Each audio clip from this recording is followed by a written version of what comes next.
Oh, Tumini and Paimon. Fancy that. I didn't expect to run into you two here. Oh hey, Kochi-san! What are you doing here all by yourself?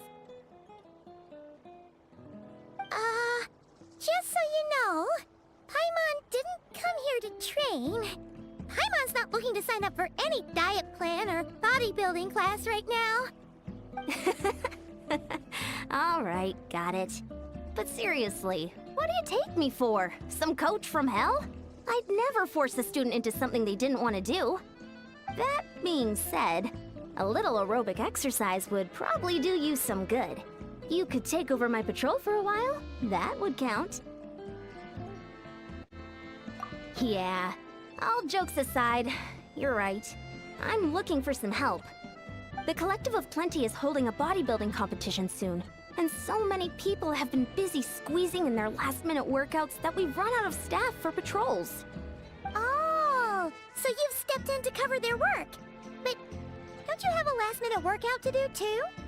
I'm good. For one thing, I believe peak conditioning can only be achieved through consistent training over a long time span. Cramming in a workout at the last minute does next to nothing for you. But more pertinently, well, as you can probably imagine, I'm not able to compete in any of the most popular weight classes, and there's no real competition in my own weight class. Yeah, that makes sense.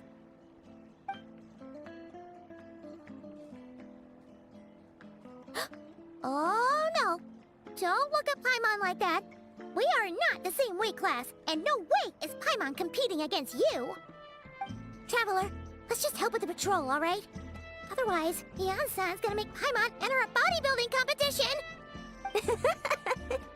Perfect. I managed to get you on board with just one look. Thank you both.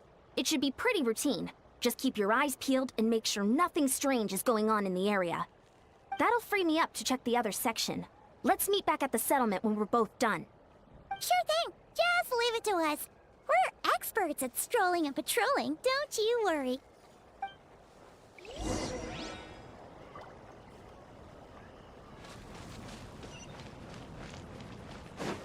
Merciless.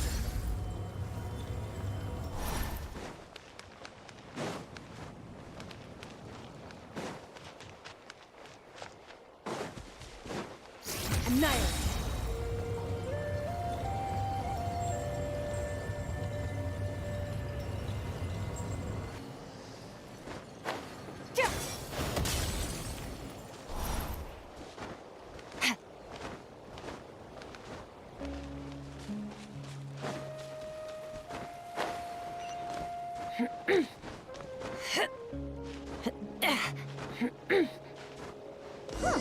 What's this? Was there always a cave here? We should go take a look, right? Seems...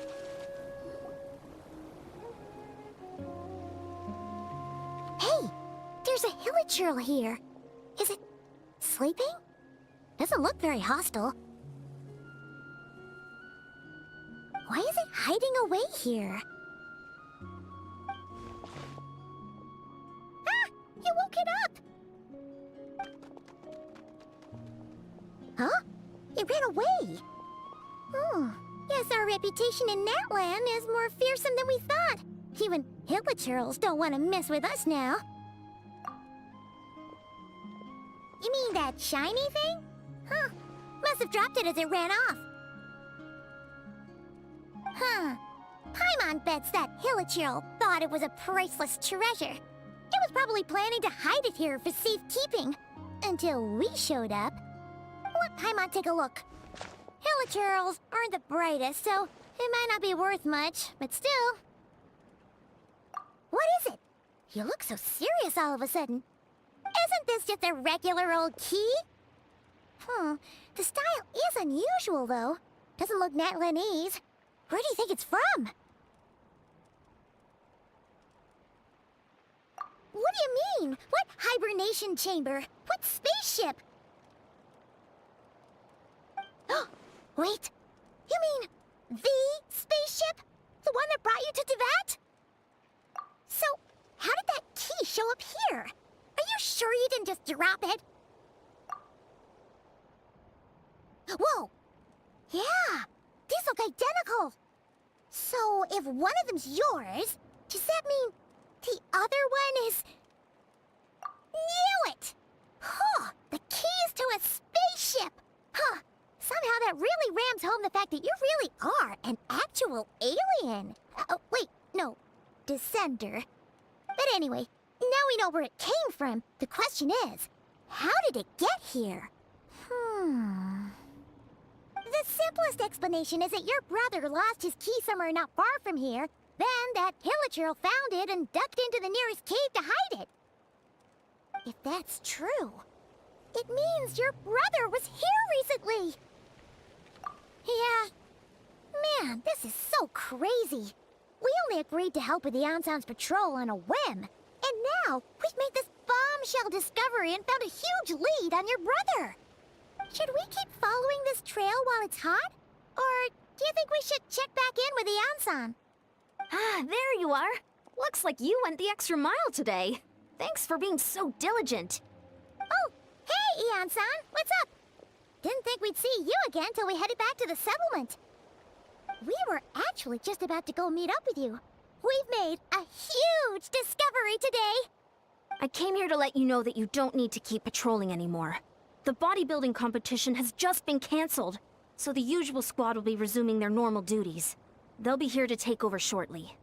Wait, canceled? Why? What happened? The Abyss Order attacked. Huh?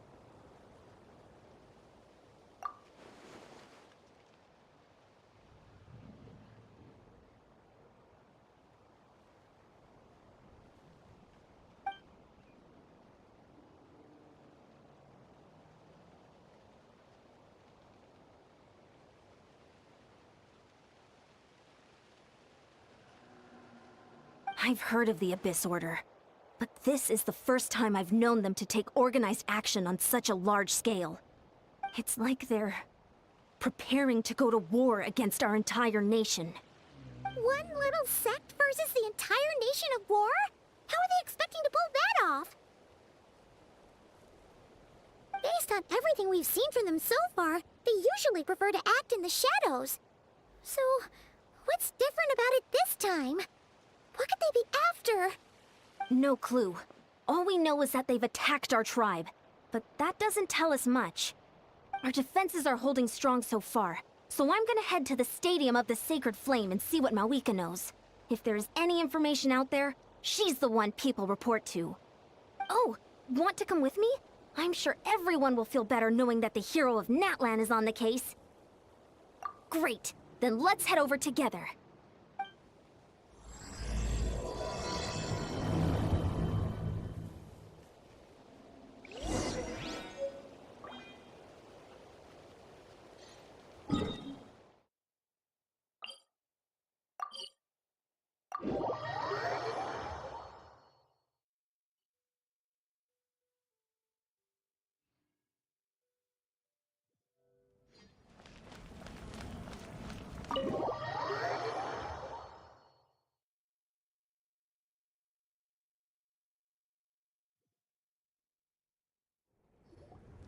Mawika!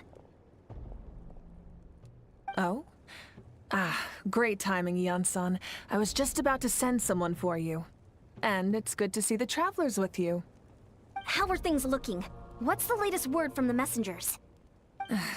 The Abyss Order has been spotted near several tribes at the same time. Clearly, this is a coordinated strike. Also, their numbers are much higher than expected. Their organization appears to have grown considerably, but because they're usually so secretive, this is the first we're learning of it. It sounds like they're throwing everything they have at us. What are they trying to achieve? That's what I'd like to know as well. Historically, Natlan has not been a hotbed of Abyss Order activity, and we have no particular quarrel with them. Could it be... revenge, perhaps? Would they want to get back at us for a recent victory over the Abyss?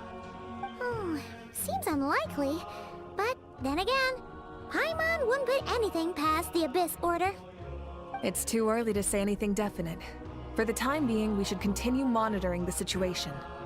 How are the battles going? Not too many casualties, hopefully? Well, Even if they're committing all their forces to the fight, they're in for a tough time. Our brave warriors have just emerged victorious from an all-out fight against the Abyss itself. Yep. We have a whole nation's worth of seasoned veterans fighting for us. Compared to the true Abyss, the Abyss Order poses a far smaller threat. They cannot endlessly replenish their forces for starters. However, this is still a war, so we must give it our all and do our utmost to minimize casualties. The tribes are organizing their defenses as we speak. Traveler, this is one war that Natlan can handle on its own. If you wish to stay out of it, you'll be safe here at the stadium with me. Oh? In what way?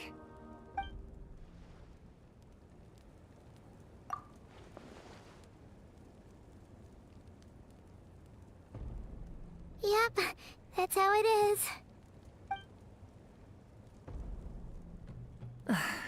I see. My goodness, that is very personal indeed. If you don't mind me asking, do you have any idea what his goal could be? Safe to say, they're not exactly on the best terms at the moment. Ever since Paimon met the Traveler, she's been trying to track her brother down and get some answers. But he's been avoiding her. I see. So you two have fallen out. Huh. A pretty common occurrence between siblings. Well, yeah, that may be. But the stakes are a little higher where these two are involved. They certainly are. Although somehow it doesn't surprise me that a spat between the Traveler and Twin could affect the fate of the entire world. Just so I'm clear, you're still on Natlan's side, and you have no idea what your sibling is after. Is that right? Well, that's a relief. When you first mentioned your sibling, I was worried we were about to be thrust into an impossible position. Our reports say that the Abyss Order has focused most of their efforts against the Masters of the Nightwind. If you don't plan on staying here with me, I'd recommend going there to lend them a hand. I'll join you. Right now, the Collective of Plenty isn't facing a serious threat, so we should support the other tribes. Many thanks, you two. Anything you need, send word to me right away.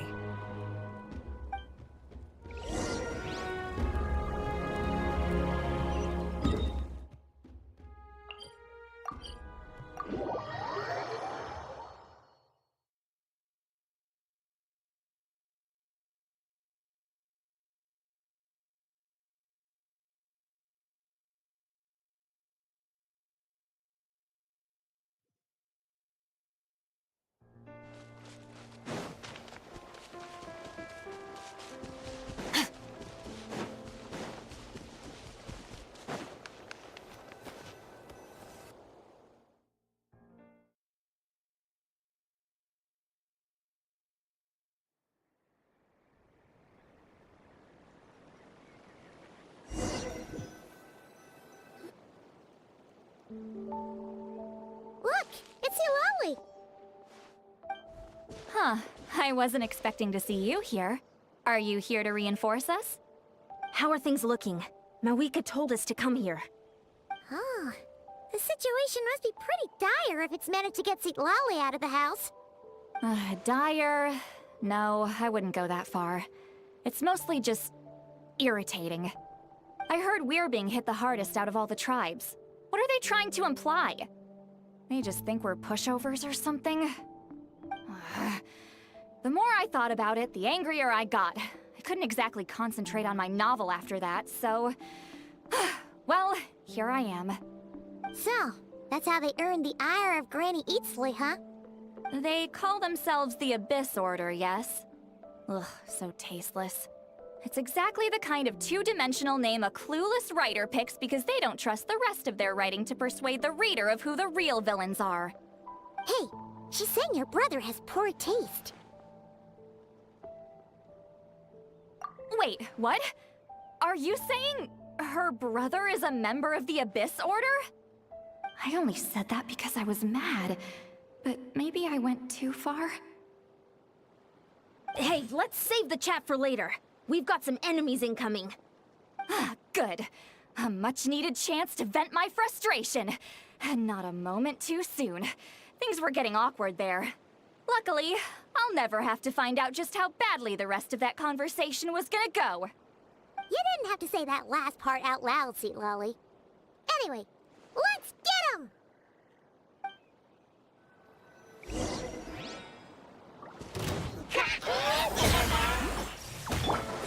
Take your true form! Cryo-incarn... A dash of frost! Shower me with... Mine to wield.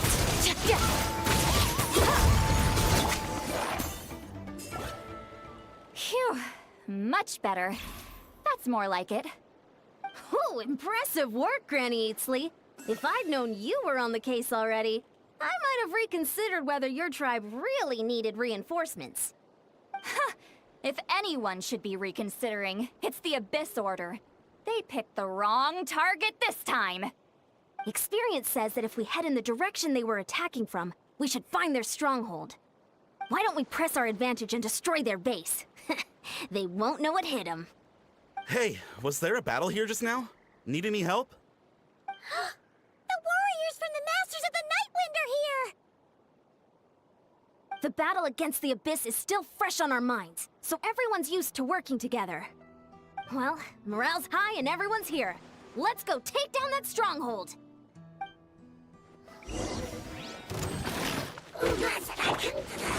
My will embodied! Show no mercy! The pinnacle of excellence! Time to shine! Strike up the... Sword! Forward! Crush them!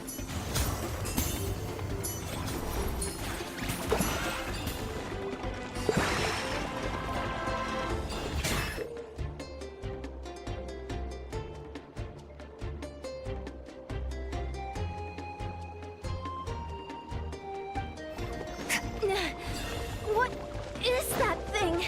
It's like it's draining the strength right from my body. Find a way to destroy it! Eat Laline! Eat Papa! Get him! The Abyss Order's resistance is faltering. Now's our chance!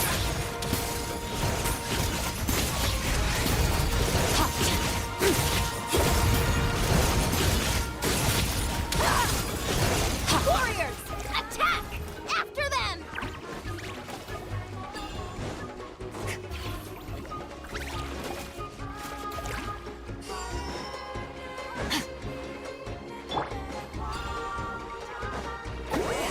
Suffer the wrath of Eatsley! Get to work! Let the world collide! Humor, the boss. Time to show you what happens when you mess with the Masters of the Nightwind! All who resist the Abyss will pay the price!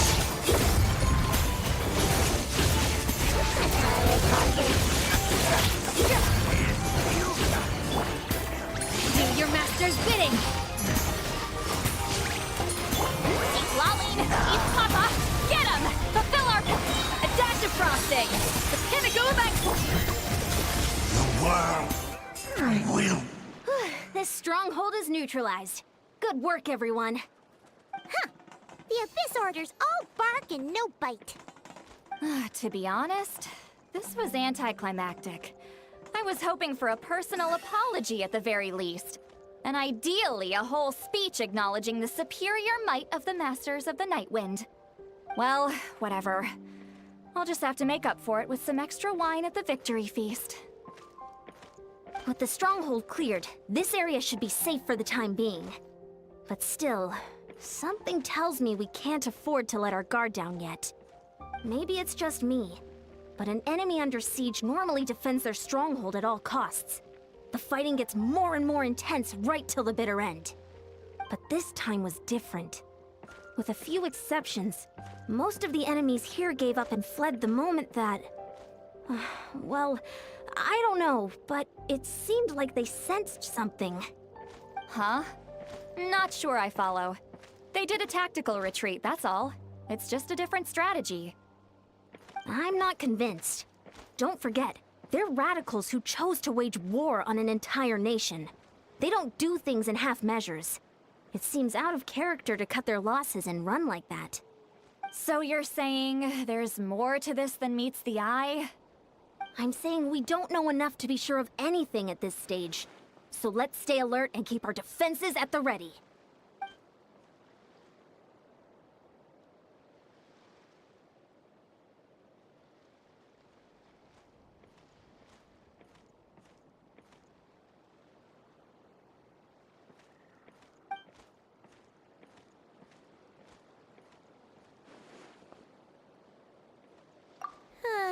Paimon had a hunch you might say that. But you're right. If we can somehow use that key to track down your sibling, maybe we can end this war before things get serious. And maybe you can finally get some answers. Wait, you're leaving? But I was still debating whether to invite you to the first victory feast. Go ahead, you two. See, Lolly and I will take care of things here.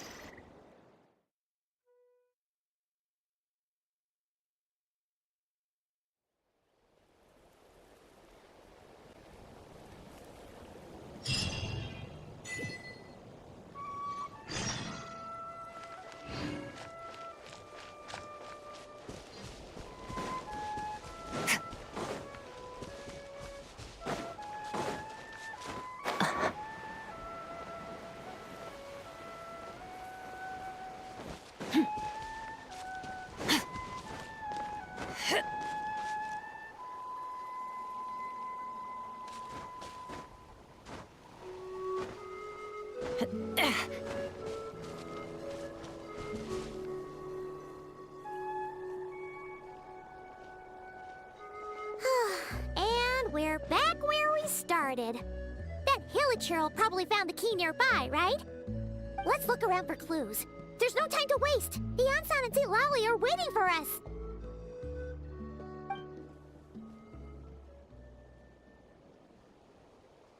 Oh, we've scoured the entire area, but still nothing. How the heck did the key end up in that Hilichurl's hands? Are we supposed to believe that it just fell out of your brother's pocket as he passed by? Seems kinda ludicrous to lose something so important in such a dumb way. But then again, who knows? Sometimes in life, things just go missing and that's that. Oh, thank goodness! Someone's here. Please help me! Huh? Who are you? What happened?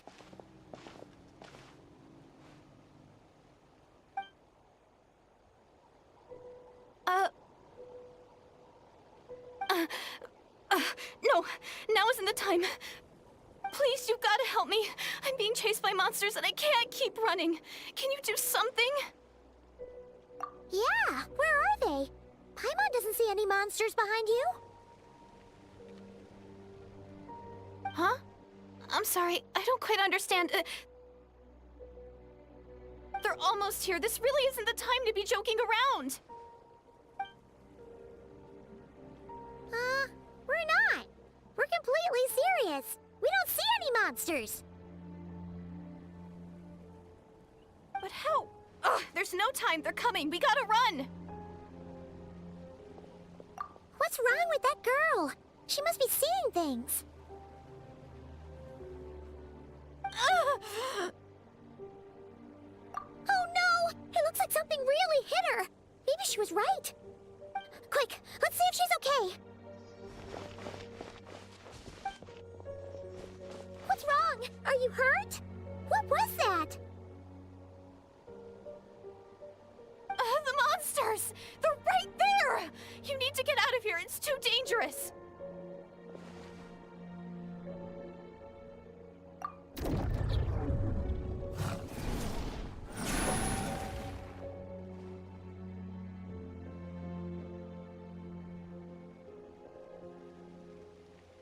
Huh? Oh, now you finally see them. Well, it's about time. I nearly kicked the bucket just now. Great! Thank you, Savior. Savior?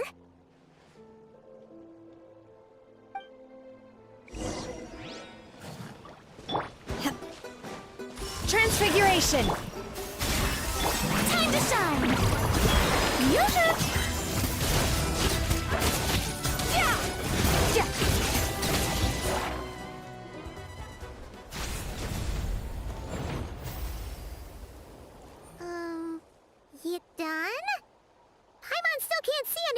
She can't tell. You just looked like you were slicing at thin air. Kinda funny, actually. Oh, really?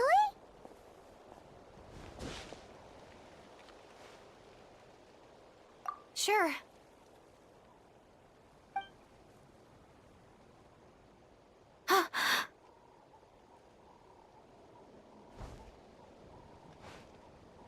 It's nothing. It's okay. I can see they're all gone now. No need for you to check. I didn't think much of it when the monsters were breathing down our necks, but now that I've calmed down, holding hands with you like this, I'm just a little shy, that's all. Huh? Have you never shaken hands with someone before? You sure get flustered easily. Well, anyway, I haven't had the chance to introduce myself yet. I'm Deirdith. Thanks for, saving me just now. I'm really grateful for your help. No worries. Paimon's Paimon, and this is the Traveler. With her around, you'll be safe from any monsters. As long as they're visible. So, what was the deal with those monsters just now, anyway? Your guess is as good as mine. I could see them the whole time, so when you said you couldn't, I thought you were making fun of me. Whoa! That must have been scary. The idea that we'd stand by and laugh while some poor girl was being hunted down by monsters?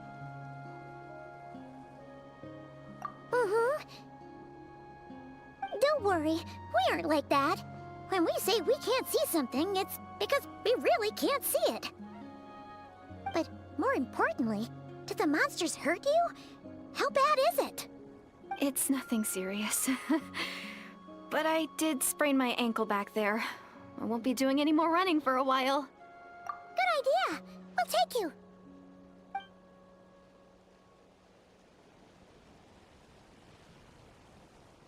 Phew, thank you so much. Despite getting injured, I still feel much safer with you around. I'm gonna stay here until I heal up. Don't want to risk running into any more monsters. Yeah, you already took a big enough risk coming out here all on your own. So, where are you from, Deirdith? A small village, far away from here. I walked for what seemed like forever and lost my way, so... yeah, I have no idea where I am anymore. Maybe all these trials and tribulations are part of the journey. No one said finding the Savior is gonna be easy. Huh. That's the second time you called the Traveler a savior. What's all that about? Oh, sorry. It just slipped out. I was caught off guard. The resemblance is so uncanny. Anyway, let me start from the beginning. There was once a sage who passed through my village. People got the sense that she was truly omniscient. The sage said that doomsday was coming. But as that day approached, a savior would reveal themselves to us. The day of disaster is almost upon us, so my grandmother begged me to leave the village and find the savior before it's too late. Doomsday? I've heard people talk about the savior since I was a kid. Growing up, it really made an impression on me. The description is practically etched into my mind. So when I saw your golden hair for the first time, it was like this image that's existed in my mind's eye all these years suddenly came to life. Everything matched. Oh, so that's why you were lost for words when you first saw her. Well, the Traveler's definitely got what it takes to be a savior, and she's already got a ton of titles, so she won't mind one extra. Actually, I don't think it's her. What? But didn't you say that everything matched? Everything except the gender. The savior was described as a young man. Oh, for goodness sake. There are gender requirements to be a savior? Really? Oh, of course. If it's not you, then it's gotta be him. Who? Who is it? You have a brother? Well, then that's it! Oh, it's him! It has to be! Oh, thank goodness! Please, can you take me to see him?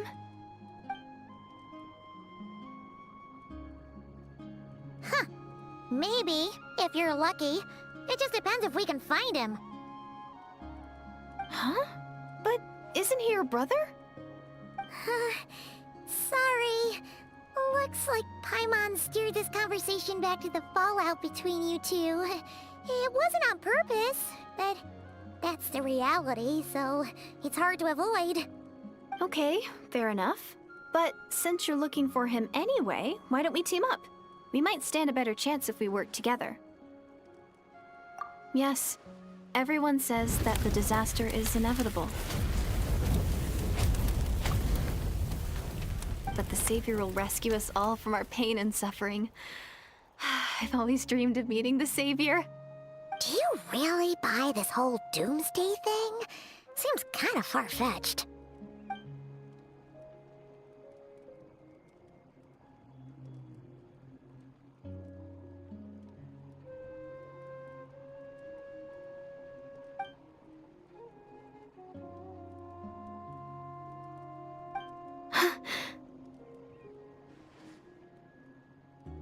See?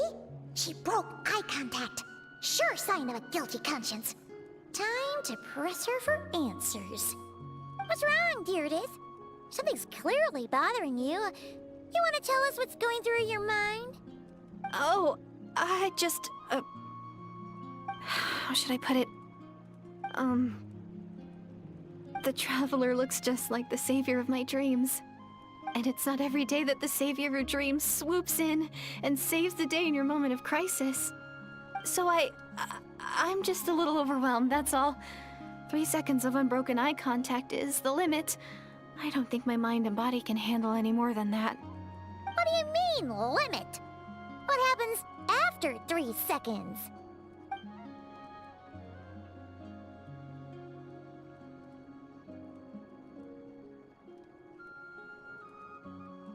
I'm sorry. Please forget that I said anything. Let's just leave it there for now. Like I said, I'm going to hide here until I feel well enough to move again. If you manage to find the Savior in the meantime, please come and let me know. Thank you. Are you sure you'll be okay here on your own? Do you have enough to eat? I'll be fine. I might not be much of a fighter, but I know how to stay hidden. And if I get hungry, I'm sure I'll find something around here. Don't worry about that. All right then. Well, take care. Being on your own isn't easy. What a mysterious girl. We should definitely keep an eye on her. But hey, at least she seems to like you. And it sounds like she's gonna help look for your brother when she's healed. Anyway, this is probably all the progress we're gonna make for now. Let's head back to the Masters of the Night Wind and see if they need our help.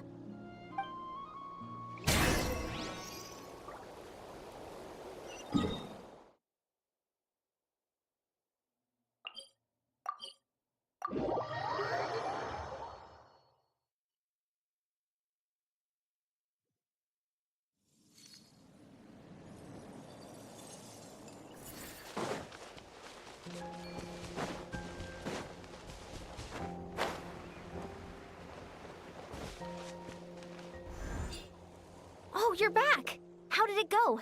Find anything? Nothing substantial, unfortunately. But we had the weirdest experience. So I take it that the war's still on? That's okay. I just wasn't sure, because things seemed to be at a standstill while you were gone. The Abyss Order hasn't attacked us, and since we don't know what they're planning, we haven't made a move either. In a word, it's a stalemate. The guards have been keeping watch around the clock, but for everyone else, you wouldn't even know we're at war. Huh. Really makes you wonder what the Abyss Order's thinking. I was wondering, Traveler, if you have the time, could you go and pay a visit to the guards? They've been working a pretty demanding schedule. I was gonna go see them myself, but I'm sure they'd appreciate a visit from the greatest hero of our time. Oh, but you're a great hero too, Yan-san. Great. Thanks, you two.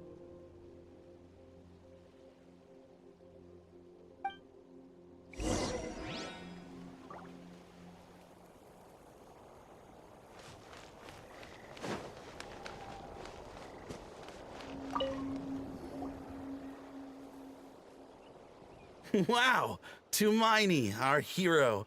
We've actually fought together before. You do? Then it's truly an honor to serve alongside you once more. Thank you for standing guard this whole time. It's all good. Honestly, it's not been that much work. Haven't heard a peep from the enemy. Nothing that would indicate an impending attack. I've spotted a bunch of Abyss Order operatives, but they weren't acting hostile, just hanging around. There were even moments when they seemed to be meditating. At least, that's what it looked like to me. Maybe it's part of their religion or something. Out of an abundance of caution, I asked some shamans from the tribe to take a look and see if there was anything nefarious at work. But they didn't sense anything untoward, so we just put it down to religious ceremony and left them to it. Huh. Interesting. Oh well, the more time they spend meditating, the less time they spend trying to beat us to a pulp. Well, the shamans didn't raise any concerns, so how bad could it be? As far as I'm concerned, so long as they don't pose an active threat, they can do all the cult worship activities they want. Besides, as soon as everything's in place and we're ready for an all-out offensive, there'll be no match for us. Huh. Sounds like morale is pretty high. Guess there's strength and confidence in numbers. Let's keep going, Traveler.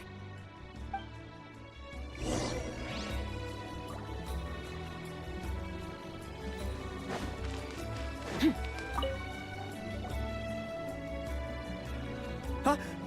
Is that Tumaini? What brings you here? Is this like a meet and greet? I wasn't. I'm so nervous. Hey, come on! You'd march to war without so much as blinking. What's so scary about a chat with a Traveler, huh? It's not the same thing at all. There are plenty of chances to go to war, but a one-on-one chat with our great hero, that could be a once-in-a-lifetime opportunity. How can I not be nervous? What if I say something wrong? Or if my posture's bad?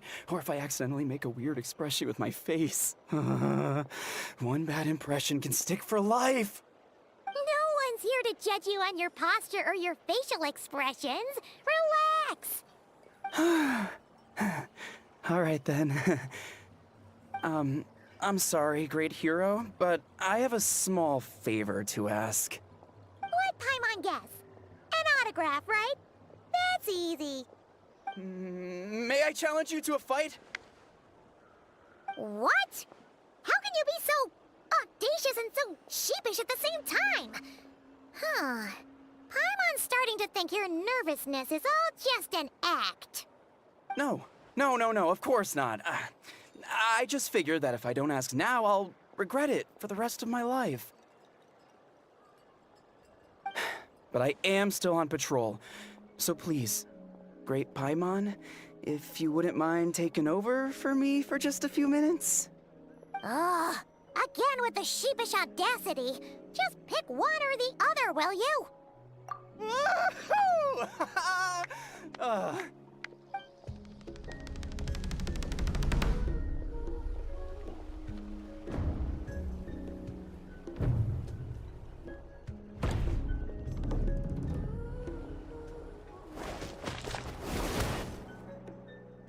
Obviously, I never expected to win, but until now, I didn't appreciate just how great the gulf was between us. I'll be bragging about the day I got to spar with Tumaini for the rest of my life. Today's really my lucky day. Ugh, Paimon can't keep up with you. Your tone has changed all over again. Now you've had a spar with the Traveler. What gives? Well, some people connect through conversation, but we warriors bond by sparring. And now that I've had a bout with the hero, we're no longer strangers. Nothing to be nervous about anymore. Okay. Well, to each their own. But Paimon's still gonna stick to conversation. Not at all. We haven't spotted any new enemy movements. As Paimon expected, nothing here either. Let's do another lap and get back to Ian-san.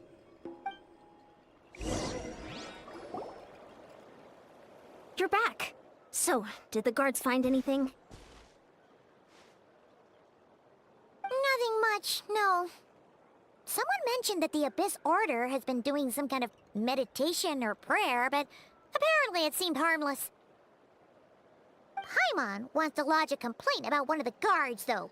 His name's Kentalo.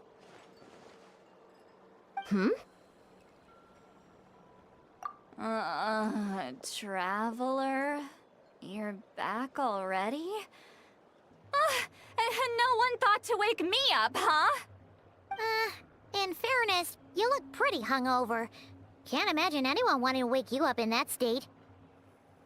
I'll have you know I'm perfectly sober when I'm hungover. Okay. I'll admit that sounds strange at face value, but regardless, what I meant to say is, I heard something about the Abyss Order engaging in meditation. Yeah, that's right. Does it mean anything to you, St. Lolly? I sensed something strange in my dream. It was vague, but it seemed as if some noise had found its way into Natlan's ley lines. Oh, what does that mean? Hard to say. I don't think it had any tangible effect on the Night Kingdom or on our ley lines, but still. It's like a signal that exists on a different dimension of reality. It might not interfere with ours or pose any detectable risk, but I just get the sense that something strange is going on. Oh. So even someone as familiar with the ley lines as you can't tell what's going on. No wonder the shamans that Satura called to the front lines couldn't sense anything. Ian-san, I think we should go talk to the chiefs. There's no point dragging this out. We need to take the initiative and drive the Abyss Order out of Natlan for good. If that's the Council of Granny Eatsley, I'm sure the chiefs will agree. But it will still take us some time to gather the required force. In war, adequate planning and preparation is the key to victory. Sure, but the finer details aren't my concern. Anyway, I'll leave you to it. Just remember to come find me when you're ready to talk to the chiefs. Oh? Sure, what is it? Huh, you mean only select individuals can see them? Now that's a strange one. I guess they could be manifestations of a disturbed psyche? Or extreme negativity embodied in physical form? It could also be a simple case of dead monsters whose souls got stuck here somehow. Well, I say simple. Things quickly get confusing when you start looking into monster souls.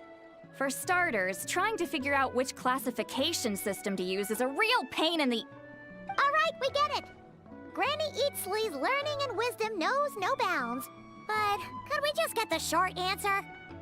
Hey, I was just thinking out loud. You really think I was just trying to flaunt my knowledge? Anyway, the short answer is... there are many potential explanations for the kind of phenomenon you describe.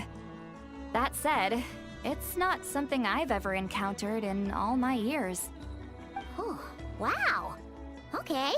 Well, if Granny Eatsley's never seen it, it might as well not exist, right? Hey, I'm not that old! Care to elaborate on what happened? This all sounds rather mysterious.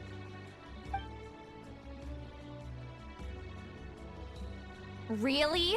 You had to hold her hand to see the monsters? Sounds a little contrived.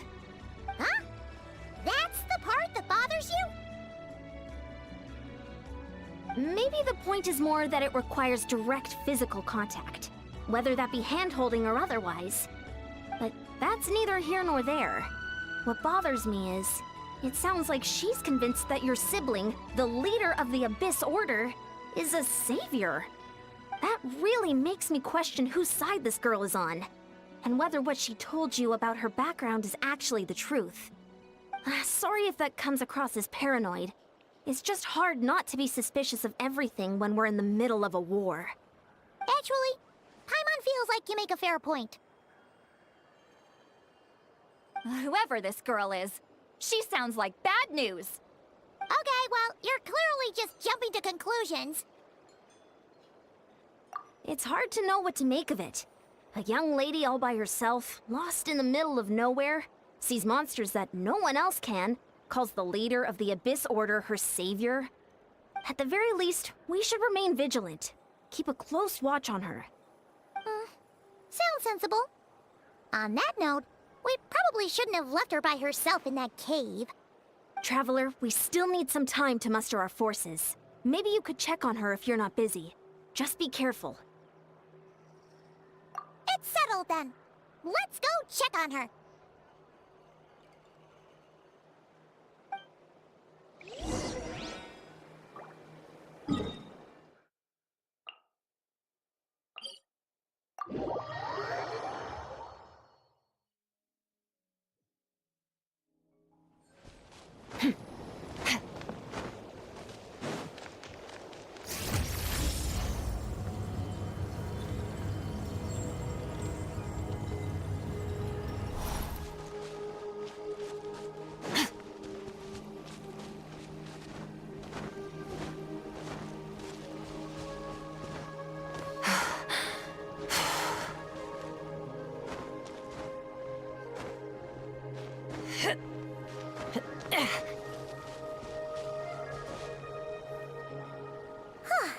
Here we are.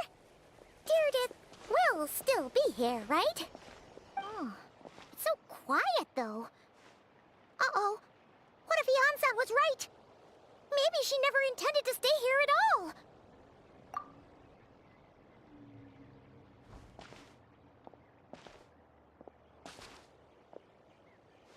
Traveler, watch out!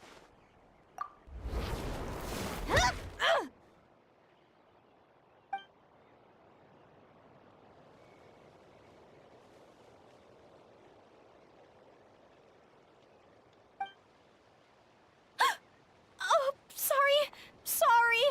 I didn't know it was you. I heard a noise and I thought it was the monsters coming to get me. Did I hurt you? Oh, I'm so sorry. I wasn't thinking straight. Phew. That was scary. Paimon thought we'd walked into a trap. Maybe we shouldn't have sneaked in without announcing it. Then you would have known we weren't monsters. To be honest, I've been really on edge since you left. I just have this constant feeling that any second, the monsters are gonna come back and get me. And it's not like I can run from them. There's also no way to cook here. It's good you got back when you did. Another hour and a half and you probably would have found me starved to death. Oh, that's weirdly precise. Though, it does explain why your attack on the Traveler was so weak. Wait, if you really thought you were gonna starve or get killed by monsters, why'd you promise that you'd be okay here on your own? I just didn't want to lose face in front of my hero. She already saved my life once. That's more than enough. I just don't want to come across as a constant burden. Huh. For someone on the brink of starvation, you're pretty preoccupied with your image. What's the real reason? What? That is the real reason. I'm kind of bearing my soul here, you know?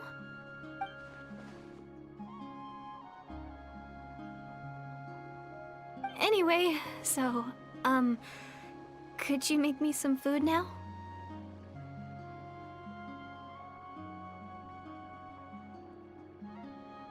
Oh, Paimon's getting hungry now, too. Go on, then. You can join us for dinner.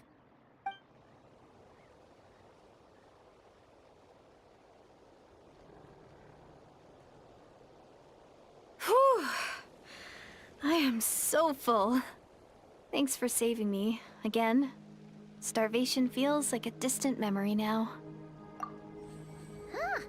You can really pack it away, Deirdre. Guess that explains how you had the energy to make it this far. I tried so hard to hold back, but it looks like I still came across like a total glutton. Paimon didn't even realize how late it is. Hey, The night sky here is really pretty. Yeah, and it's all thanks to you both that I'm able to relax and enjoy it. I was cooped up in that cave the whole time you were gone. Now, I'm finally out. The air seems fresher, and the stars more beautiful than ever before. You weren't in there that long. When I was young, I used to lie on the roof of my house, gazing up at the stars. And often, my mind would drift to this question. Is this starry sky actually real?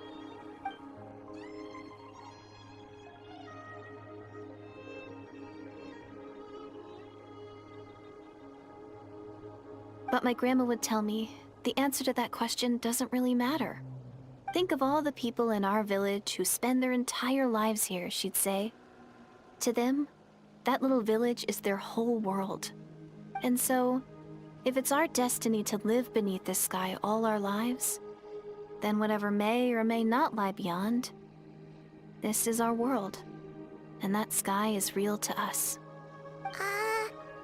Paimon kinda gets you, but also not really. Is it kind of like how journeying with the Traveler is everything to Paimon right now? I really treasured my...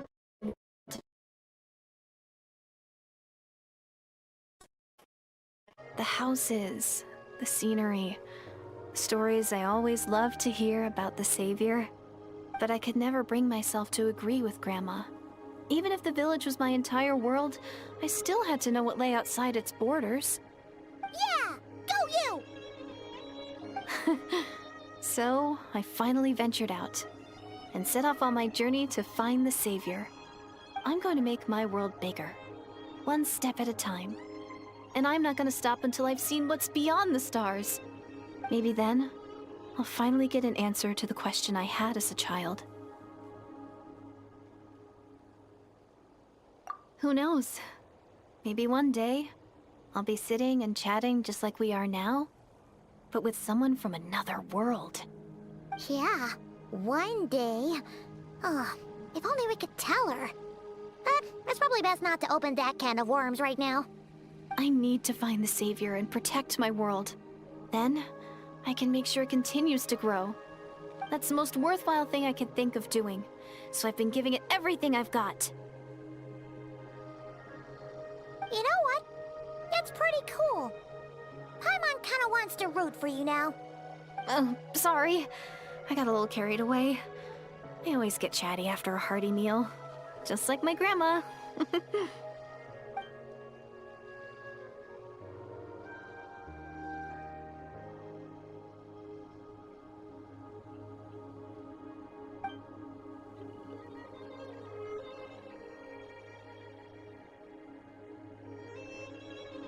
Hold on. Shh. It's them. The monsters are back. Where? Oh, still invisible, huh?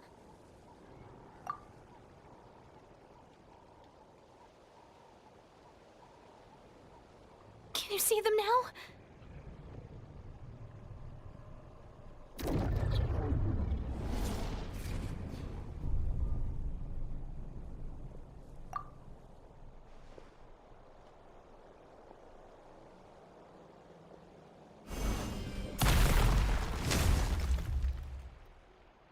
Oh, Paimon still can't see anything.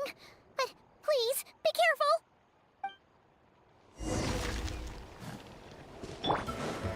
My will embodied. Strike a pop! Annihilate.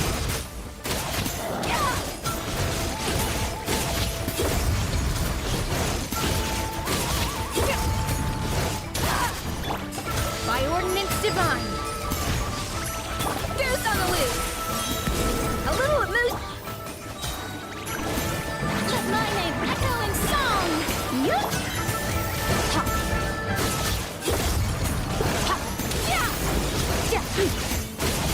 Yeah!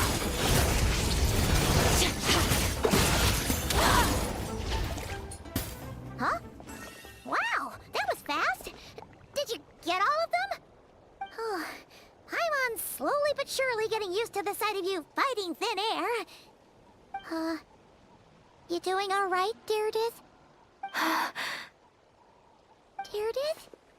Hey, it's okay. There's nothing to be scared of anymore. Oh, I'm fine. I just spaced out there for a moment. You spaced out? That's a pretty bold move under the circumstances. I was just... the image of the Traveler fighting to protect me. I was trying to commit it to memory. Seems like the least I can do. Alright. Whatever floats your boat. Anyway, there are no more monsters in the area, and it's getting late. Why don't you stay here tonight? Sounds reasonable to Paimon. What do you think, Traveler?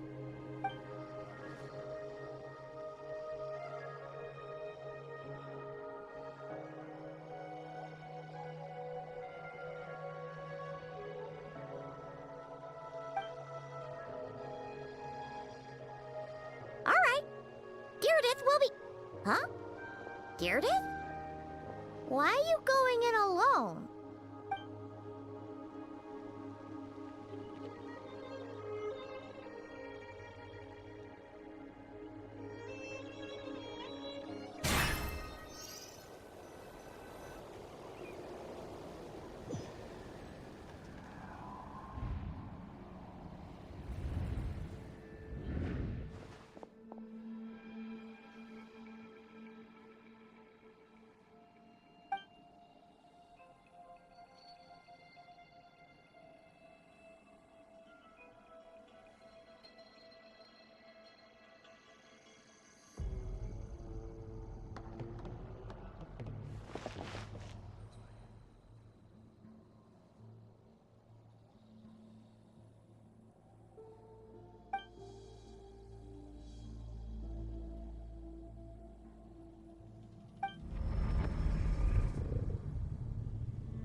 Doomsday.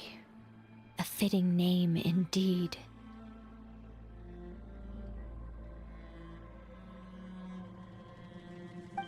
A blood-red sky. Wild beasts that slaughter all in sight. Endless pain. A terrible curse that cannot be reversed. And the birth of a savior.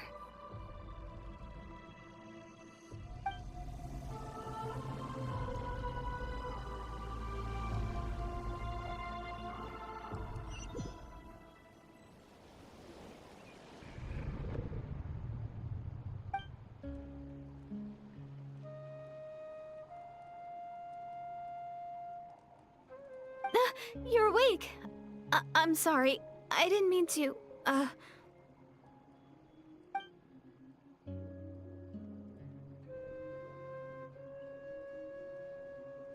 You just look quite distressed, like you were having a nightmare.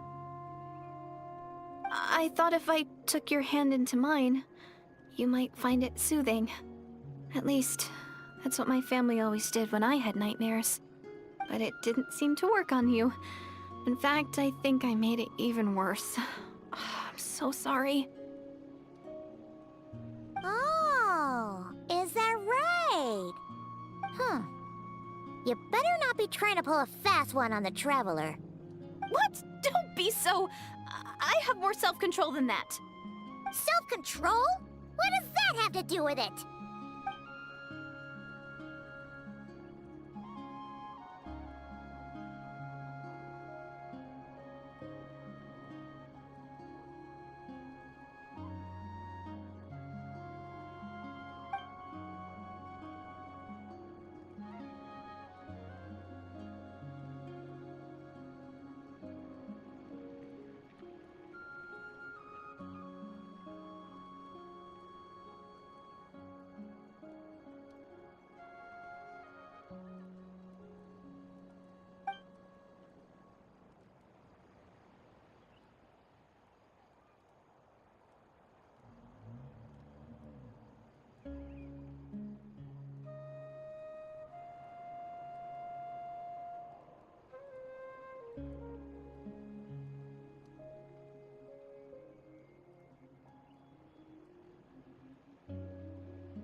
way is Paimon getting back to sleep after this.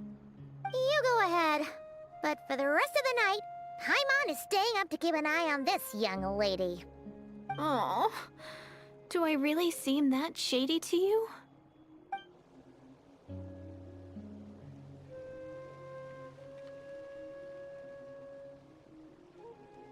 Well, Deirdith, there should be enough food for 3 days. Make sure you eat the perishable stuff first, so nothing goes to waste. You can't tell which stuff is perishable, right? Yeah, I can tell from the ingredients. Thank you so much for making all this for me. 3 days will definitely be enough time for my ankle to heal. Then I'll continue on my journey to find the Savior. All right, then we'll be off. Bye for now, Deirdith. See you? Wait! But if this is goodbye, how am I supposed to find you again? Oh, I mean, what if I find your sibling? How am I supposed to let you know? Ah, that's a good point. We share the same goal, but we're constantly on the road, so we've got no fixed address. How about this? When the time comes, you can just write a letter to Mawika. She'll be able to find us for sure. Mawika? Who's Mawika?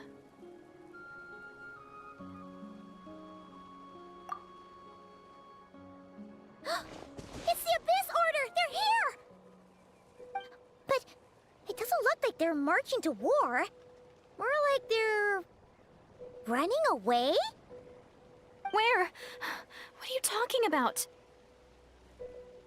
A bunch of Abyss Order thugs! You don't see them? They're heading right this way!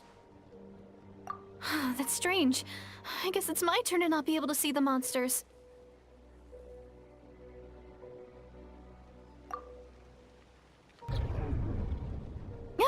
You're right! I see them now. You weren't joking after all.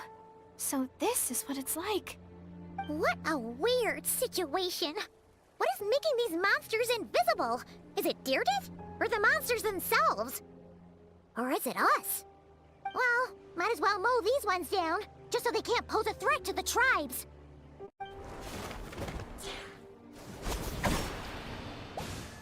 Woohoo! All done! Their morale seems super low. Guess they really were on the run, huh? So there's no more of them, right? I still can't wrap my mind around this. Why couldn't I see them until you took my hand?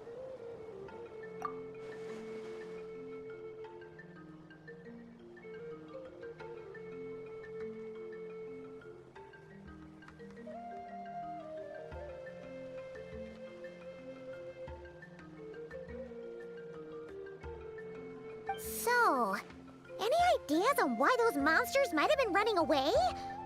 Maybe something went down on the front line.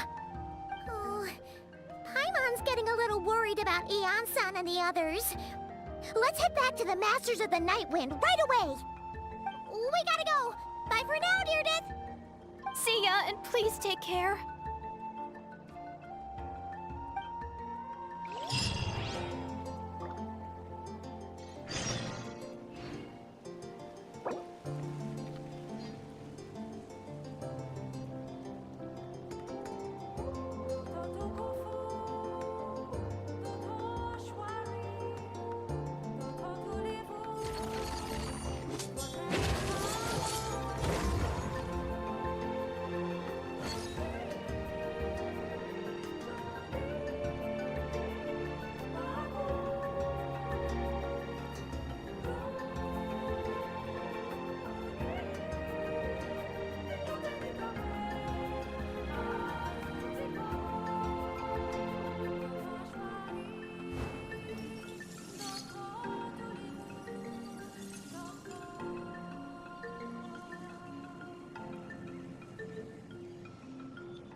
We ran into quite a big group from the Abyss Order just now.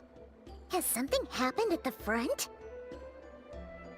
The front line has collapsed. Huh? But how? No, relax. Their front line has collapsed, not ours. Oh, feels like you could have phrased that more clearly at the start. But this is good news, right? Why'd you still look so serious? No, we're still mustering troops, nowhere near ready to go on the offensive. So at first, I was also confused about what exactly happened out there. But just now, I got the full story from a guard who was on the scene. He watched the enemy lines crumble in real time. What did he see? One person. Just a single individual. They stormed the enemy lines and attacked with a vengeance, cutting them down like paper dolls. They wielded an unknown power and fought with a sword style that no one recognized. The guard who relayed this to me said that before he even had time to react, the enemy was decimated. I'm only recounting what I heard, and I'm sure the guard in question must be exaggerating to some extent. But still, we have to identify this person. And assuming they're a neutral party, we'll need to figure out how to engage with them. Clearly they're a force to be reckoned with, so we don't want to come across as too weak or too hostile. It's quite a diplomatic conundrum. You don't need to sweat it, Ian-san. From your description, we're already pretty confident that we know this person. Honestly, with the Abyss Order acting out so publicly, it's about time he showed up. Dainsleif!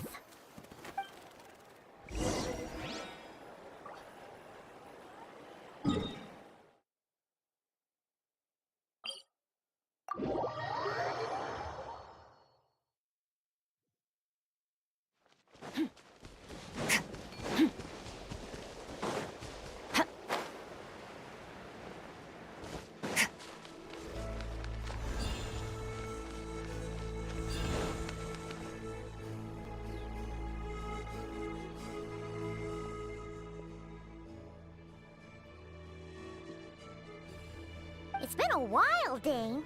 And yeah, after we heard what went down, we figured you'd shown up. You caused quite a stir, you know.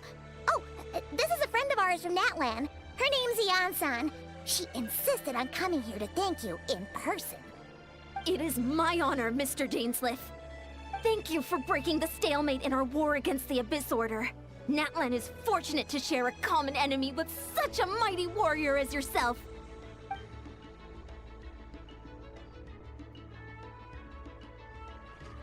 Please don't mind him, Ian-san.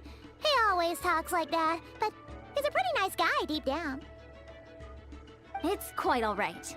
Uezo Janssen respects those of great power.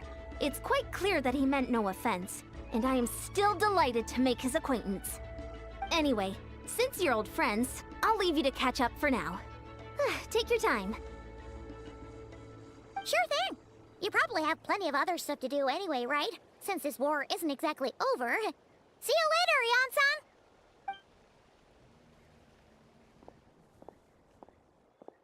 Hey, Dane. Would it have killed you to be a little more polite? She's our friend.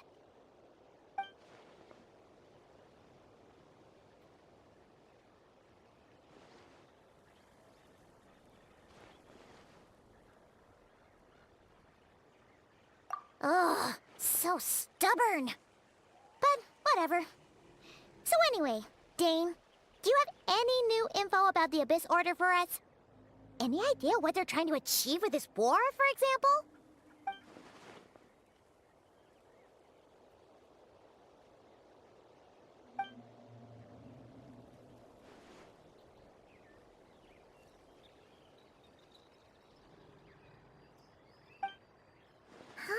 We thought so too. But it sounds like you're no closer to learning what that goal is than we are.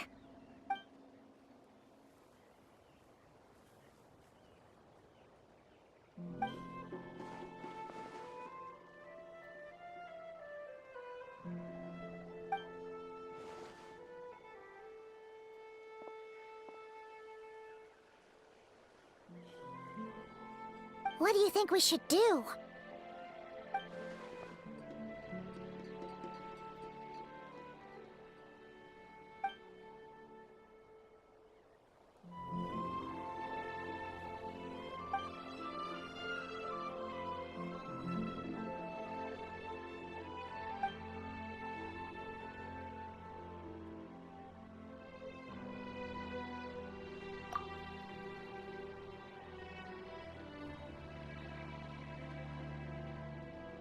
Paimon gets it.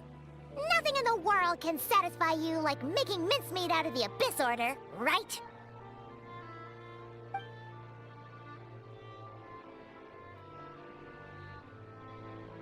Wow, okay.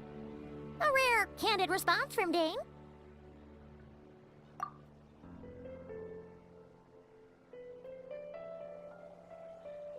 Well, actually, we found her brother's hibernation chamber key near the Collective of Plenty. He must have lost it.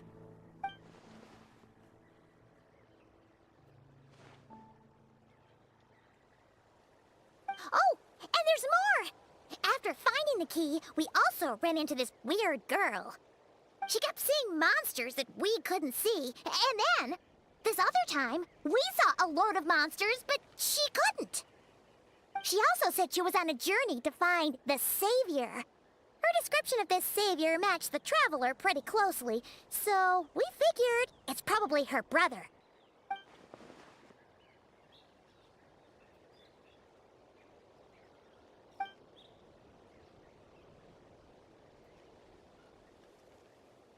Yeah, that's right. Is something the matter, Dane?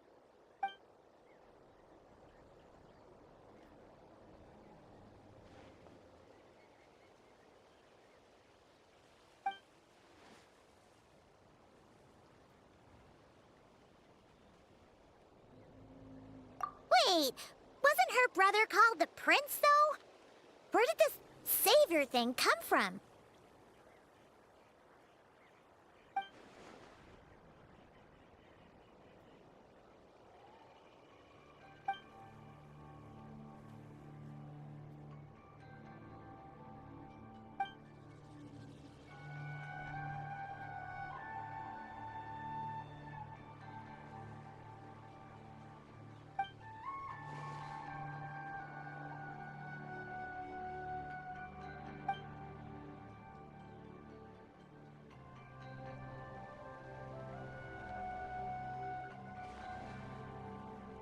Huh. Sounds like the people of Conria really believed in him.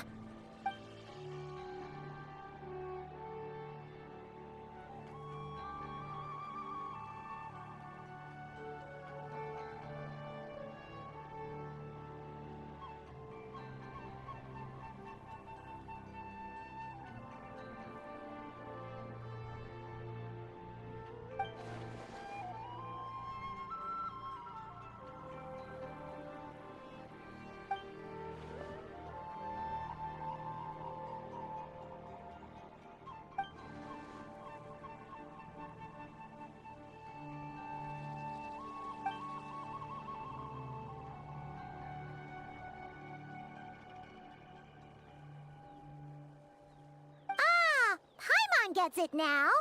So, a bit like Kaya, except she grew up somewhere more isolated?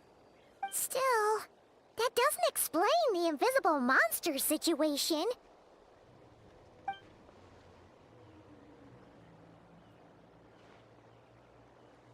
Sure.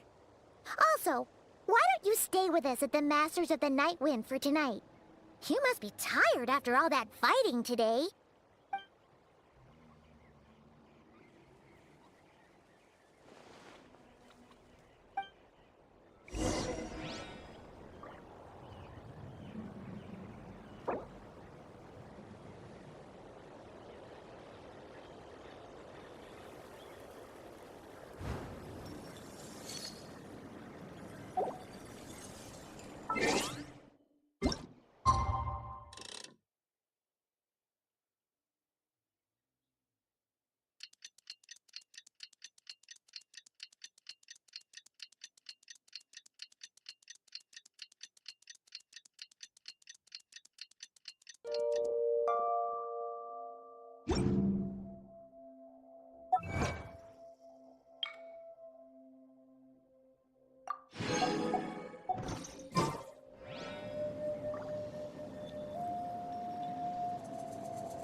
Is that Dane and Eon-san discussing strategy together?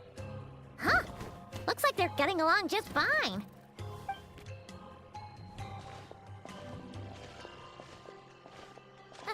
Morning! What are you guys talking about? Ah, you're here. I have some good news to share with you. We just got word from the Scions of the Canopy.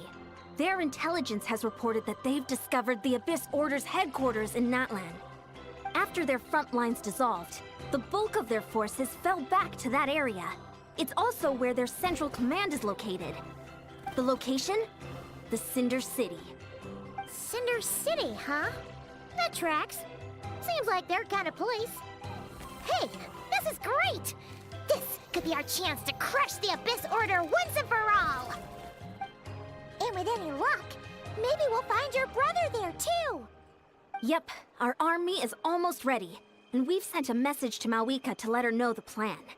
We can't really launch an operation this big without the okay from the Archon.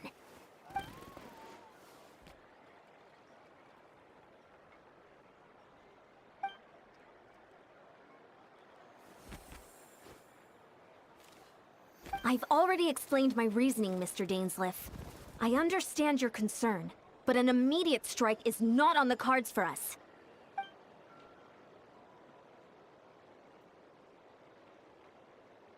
You're gonna go on your own? Come on, be sensible. Just wait a tiny bit longer and you'll have a whole army going with you. It's all right. I support your decision, Mr. Dainsleif. Huh? Shouldn't you be talking sense into him? I admire his courage, and I believe he is strong enough to take on the Abyss Order on his own. And even if things don't go to plan, he just needs to bide his time until we arrive with reinforcements.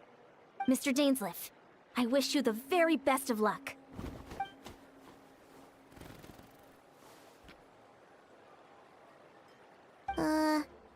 Looks like he's waiting for you to say something, Traveler. Oh, for a second there, Paimon actually thought he was gonna brave it alone. And then he called his own bluff.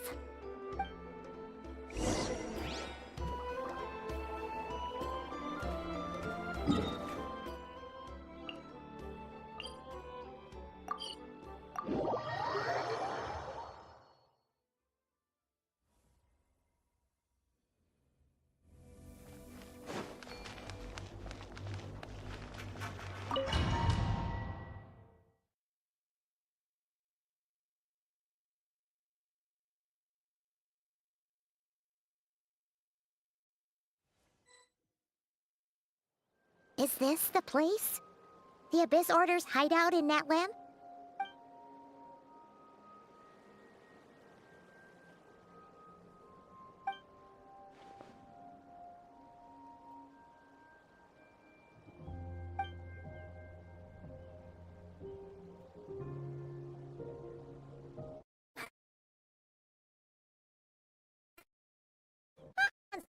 We could clear this place out long before Eon-san arrives.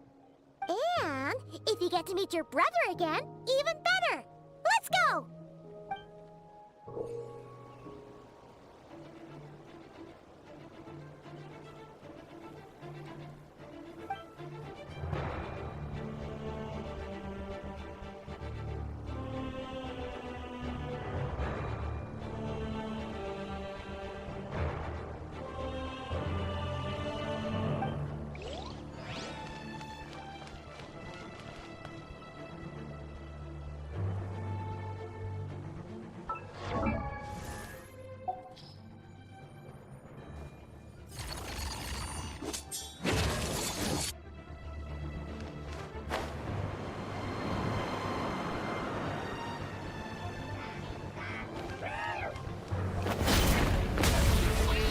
Unleash! The pinnacle of excellence!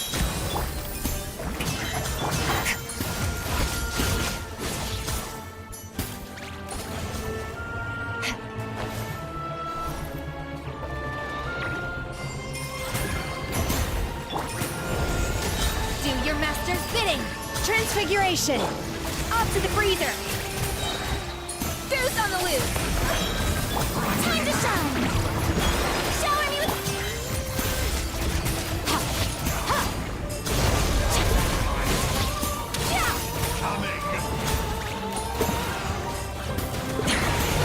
This is getting it. A little emotion.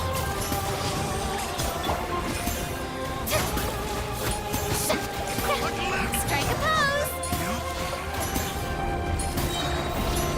Let the world come along!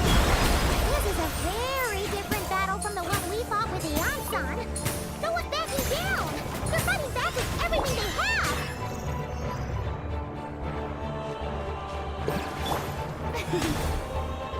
Behold! The abyss! Shower me with praise! Off to the freezer! The pinnacle of excellence! Take your true form! Cryo incarnate! Thy holy proclamation! Someone else has to. My will embodied! That you shall endure!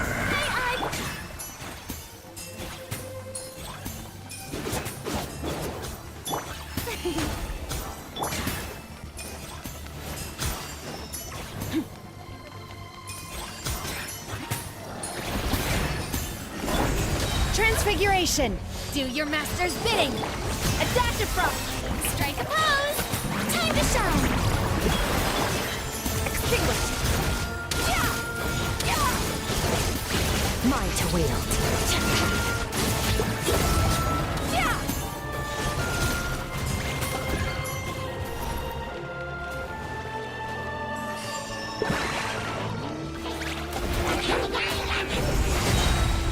A burst of flavor!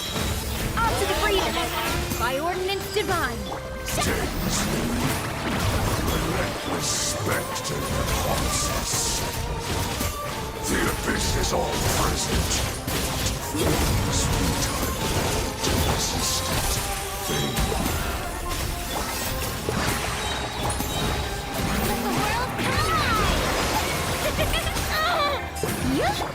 Do your master's bidding! Will burn.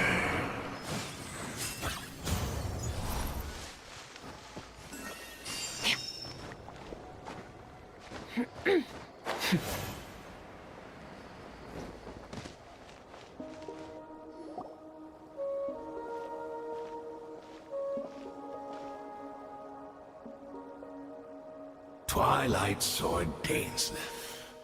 Is this really what you want?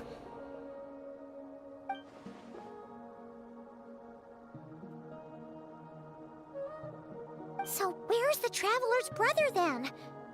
Or is this guy supposed to be in charge here? So, this is a hunt to you. I must say I pity you, Dainsleif. The death you dole out so readily to others is a luxury you yourself cannot enjoy. But today, that is the least of your worries.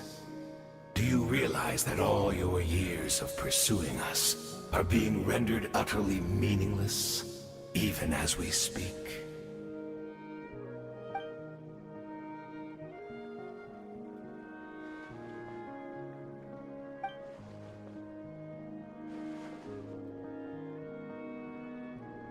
Then allow me to be frank. As far as we are concerned, our prince has already won by other means. And I do not merely mean this battle. No. His Highness has achieved something far greater. For today, the Abyss Order's greatest wish has finally been fulfilled.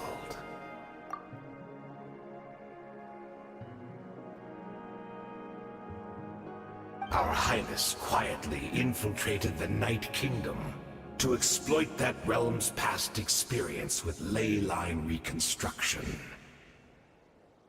And then used the Loom of Fate to reweave the ley lines of Conria. What? He used the Loom of Fate? Wait, does this mean the attack on the Masters of the Night Wind was all a smokescreen to give him some cover? Oh no! This makes too much sense. Correct. As of now, our homeland has been revived. And all of my comrades that you have slain, Dainsleif, they shall forget the struggles that have beset them these past 500 years, and begin their lives anew in a Conria restored to life.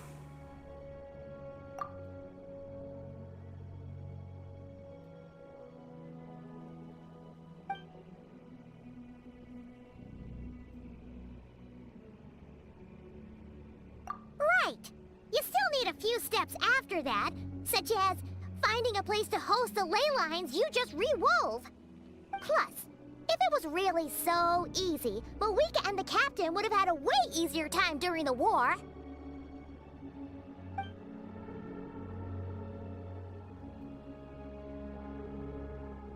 Oh, you poor fools. Clinging to delusions, even after the truth has been plainly revealed to you. Think back on the past few days. Have you truly not noticed anything amiss since the start of the war?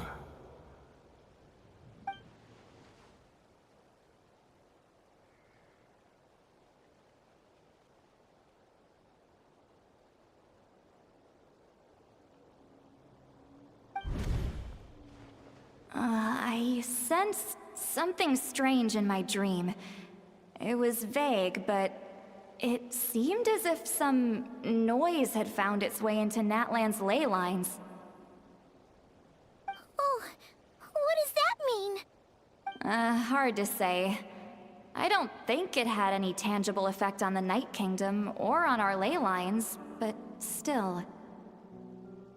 It's like a signal that exists on a different dimension of reality.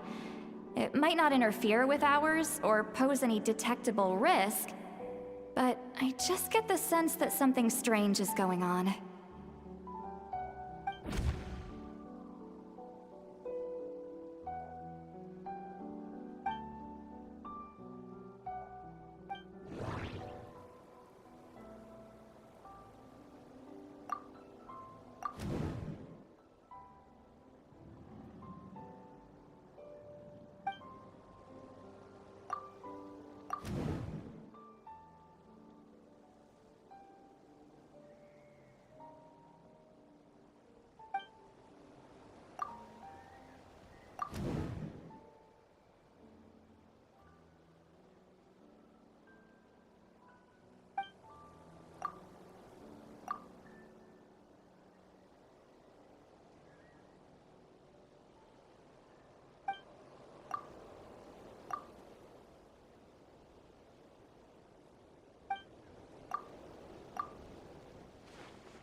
Take your true form!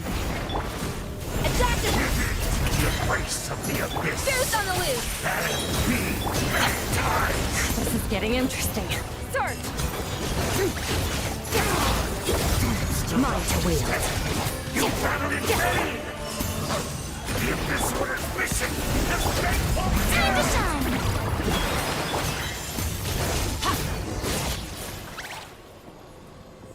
That should be all of them, right? So, we've destroyed the Abyss Order's headquarters in Natlan, but somehow, that didn't feel satisfying at all. Are you still thinking about what that guy said? You look really worried.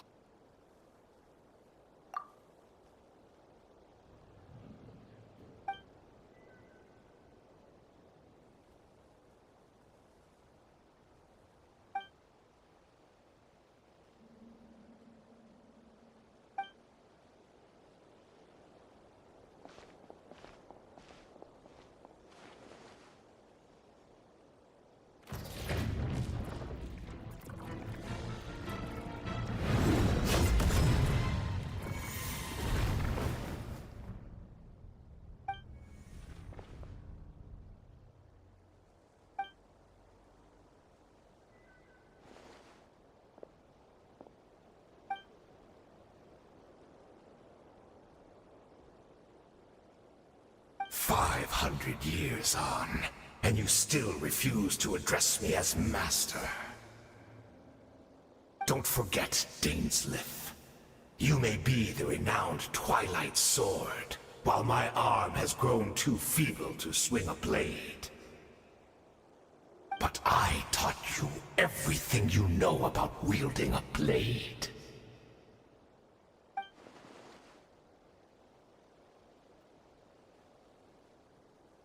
Be that as it may, under the circumstances, I see no further reason for us to fight. The curse of immortality means neither of us has a way to completely destroy the other.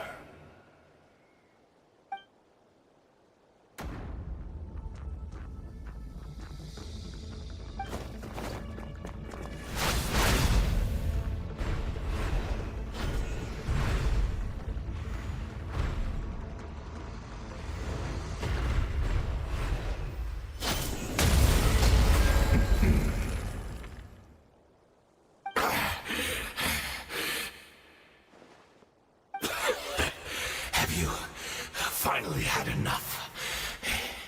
You weren't joking then, huh? Never, in all my worst nightmares, have I experienced anything close to the pain of 100 deaths. Surely, there's no point taking out all your hatred on me alone.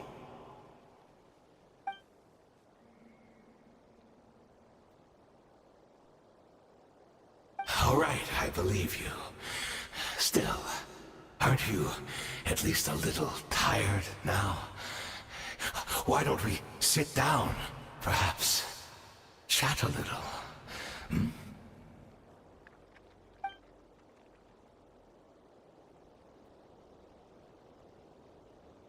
What? Not a fan of reminiscing about old times? Well, I suppose you don't have many fond memories to look back on.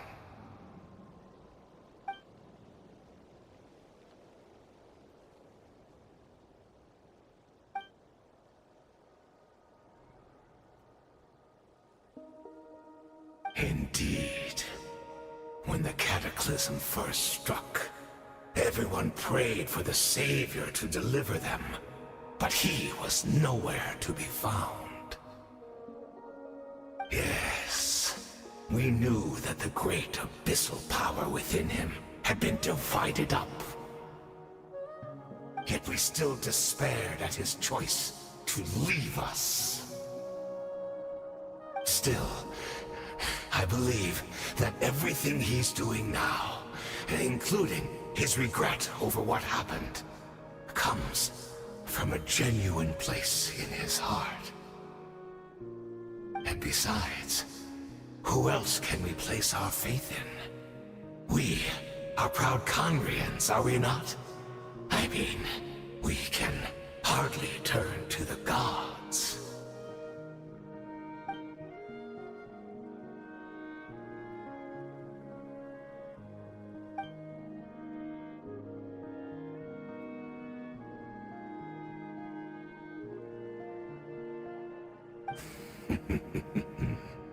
Is that so?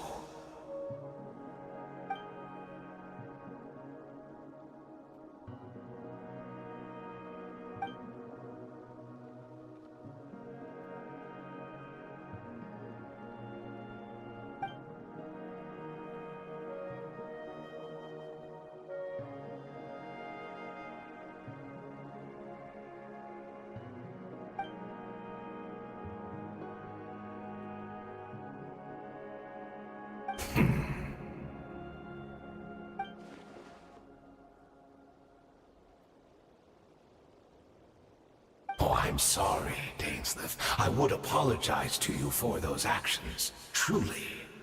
But the fact is, I honestly can't remember them anymore.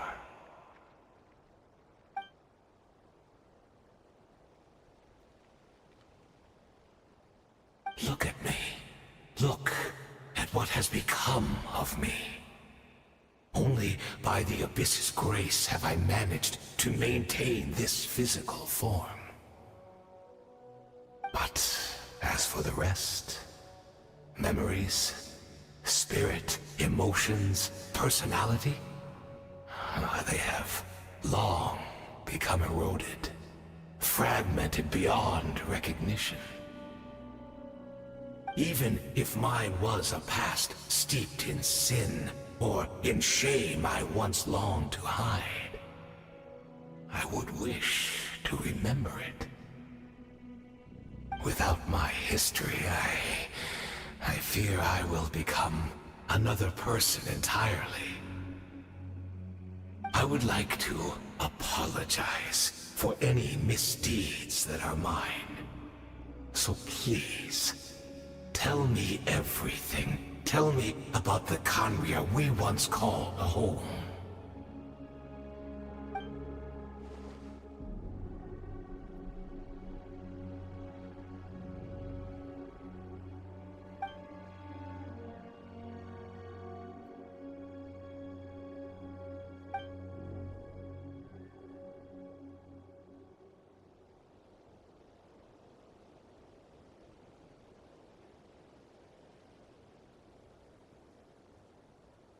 You seem to remember much.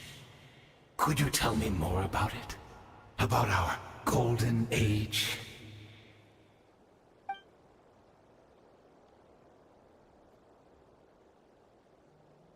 Is that so? What a pity. But this will be quite sufficient, as long as the loom of fate heard what I could not.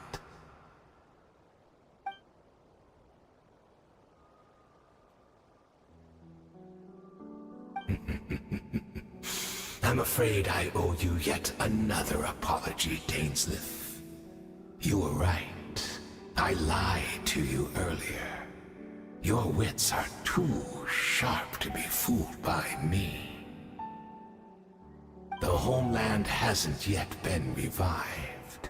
In fact, even the ley line weaving is not yet complete.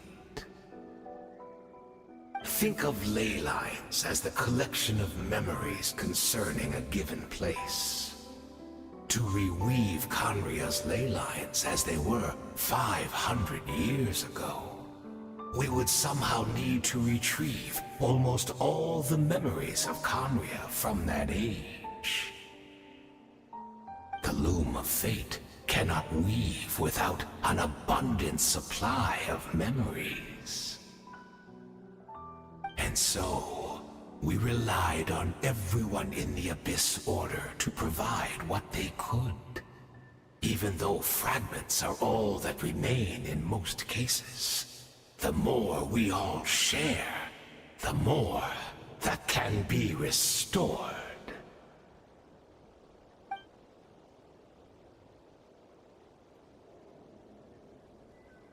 Indeed. We are people in exile, stranded 500 years in the future. Will weave our homeland anew and bring the nation of our dreams back into the real world. Ah, what a glorious undertaking! What a shame it had to take this long. After 500 years, most of our memories have faded, and a world woven from broken memories shall itself be broken.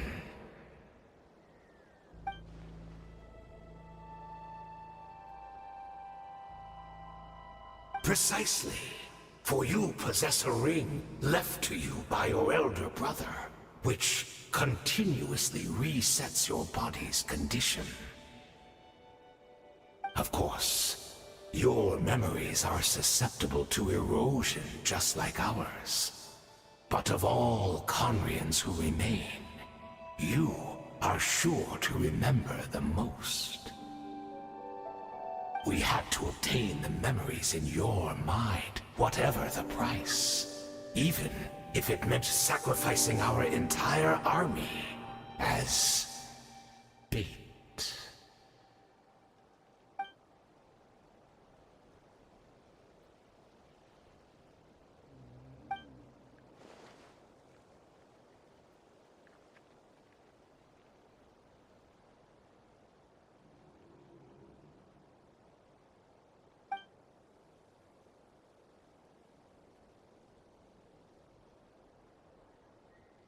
Perhaps. But that is the gamble our Highness has chosen to make. And thanks to you, the loom of fate has now finished weaving the ley lines. New Conria is complete!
Annihilate.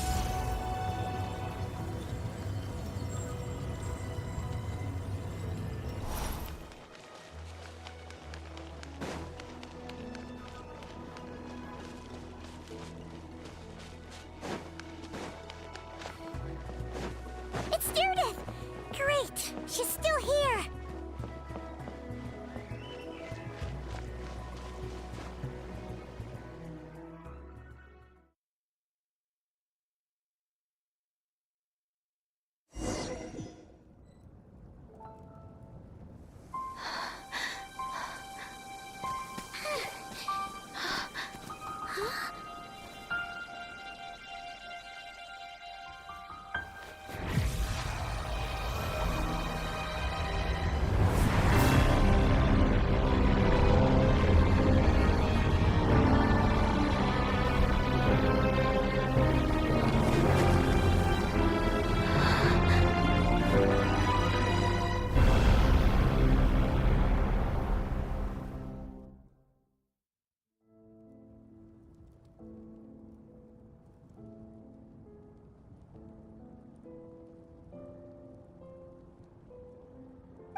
We're not from the same world, are we?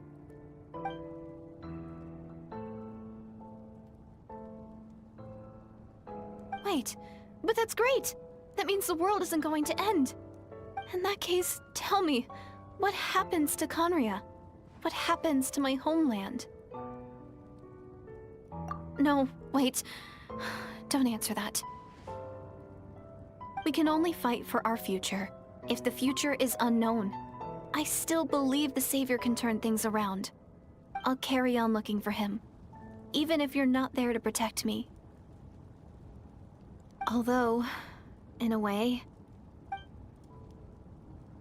I've already found my Savior. It's you. You protected me, and I believe you can protect us all. You're the one who can change everything. It's just too bad that we're not from the same time or place.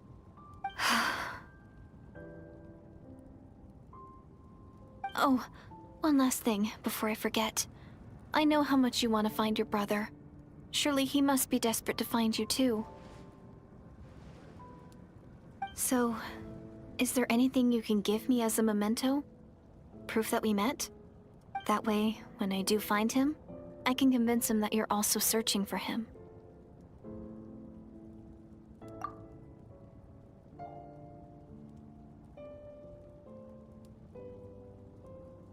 Huh?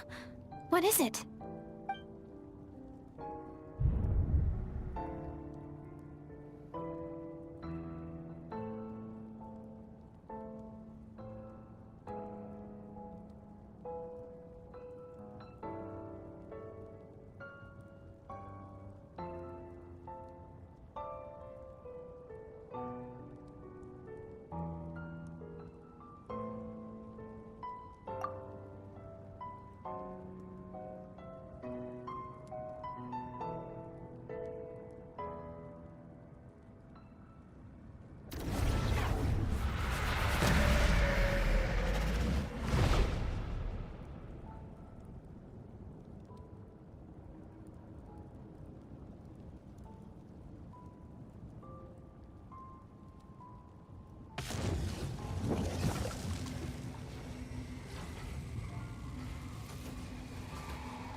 Our hero is back! Everyone's been waiting for you!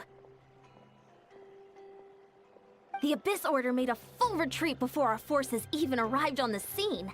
All thanks to your efforts, no doubt. Oh, and Mr. Dainsliff's, of course. What's wrong? You look upset. Paimon doesn't know the details either. The Traveler just disappeared after taking Deirdre's hand. It was like they got sucked into another world.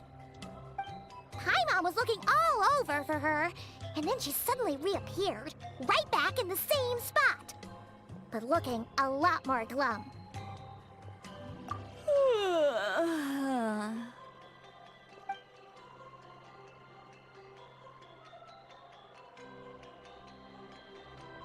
I think I got the gist of what happened. Something to do with your brother? I spoke with the Lord of the Night in a dream just now, and learned quite a lot. Huh? You met your brother? And you didn't think to tell Paimon right away? Well, oh, never mind. Paimon can see that you're pretty down right now. But let's go over everything later, all right? What your brother accomplished? It all but defies comprehension. I was stunned when I heard about it too.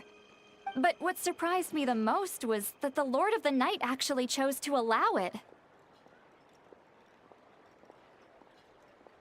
The Lord of the Night did try to explain it to me, but in a word, it's complicated. During the war with the Abyss, Mawika had an argument with the captain. Mawika believed that we should fight to protect our culture and memories, while the captain believed the preservation of the ley lines should come before all else.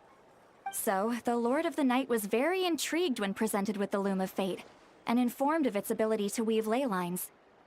She saw your brother's actions as a potential third option, namely to preserve an entire nation in the form of an atlas. Preserve a nation? You've definitely lost me now. You're not the only one. Paimon's got no idea what's going on either. With that in mind, the Lord of the Night gave the go-ahead once she was satisfied that the Loom of Fate wouldn't have any real effect on Natlan. However, I believe she imposed an additional condition of her own. An additional condition? Did she ask for something in return? No idea. She wouldn't tell me what it was. Huh. Alright, well, let's not overthink this for now. We just won a war! Time for a well-earned drink to celebrate. I trust the Lord of the Night unreservedly. I'm sure she only involved herself to take a problem off our hands, so it's one less thing for us to worry about. Don't you agree, Traveler? Come on, let's head back to the Collective of Plenty. Oh, Varessa should be there too. We'll treat you to a real feast.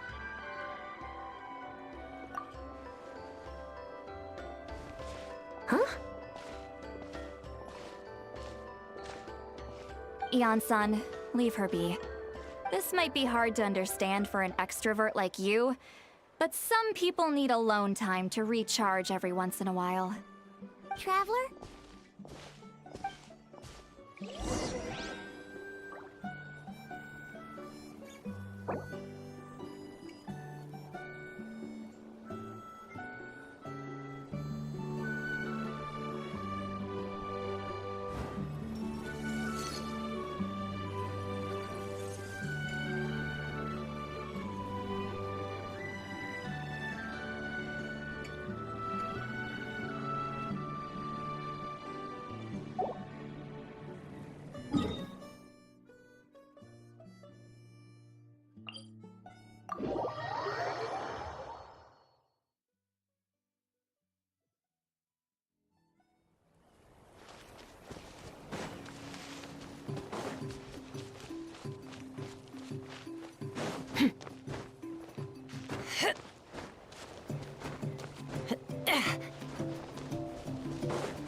We've been traveling all over lately, so maybe you've come down with something.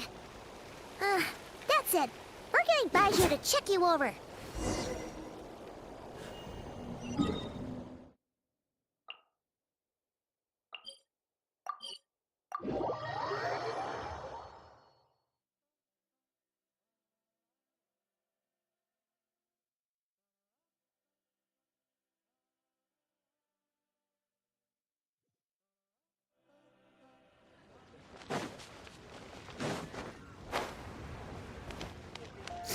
Extinguished.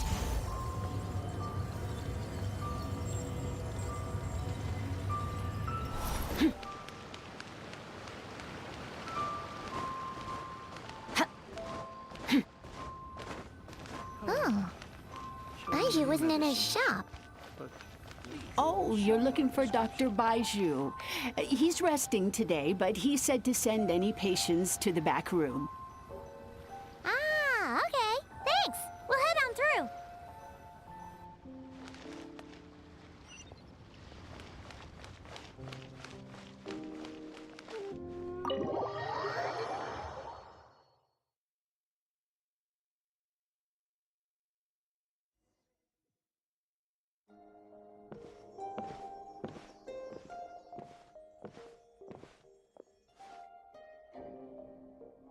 Traveler, Paimon, welcome. What can I do for you? It's the Traveler. She looks absolutely beat these days. She has these huge, dark circles around her eyes, like she hasn't slept a wink. And she keeps spacing out. You have to call her name several times before she snaps out of it. What do you think it is? Is she sick?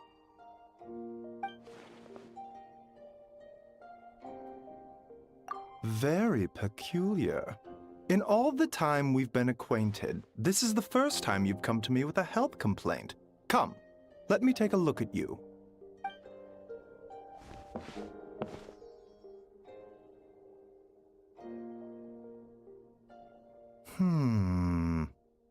Okay, Paimon does not like that expression, Baiju.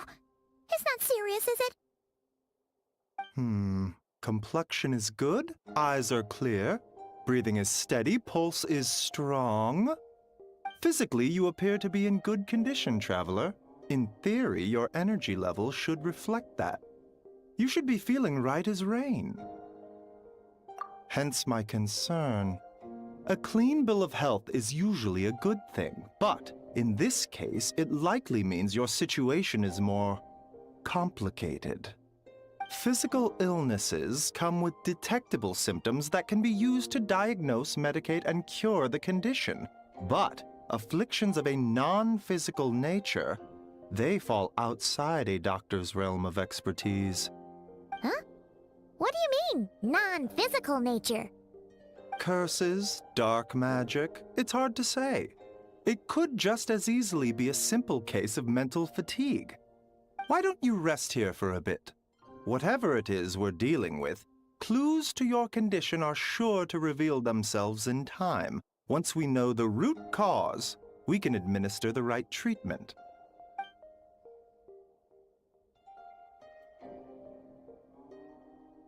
In the meantime, Changsheng and I will review the relevant literature for afflictions that present with mental fatigue.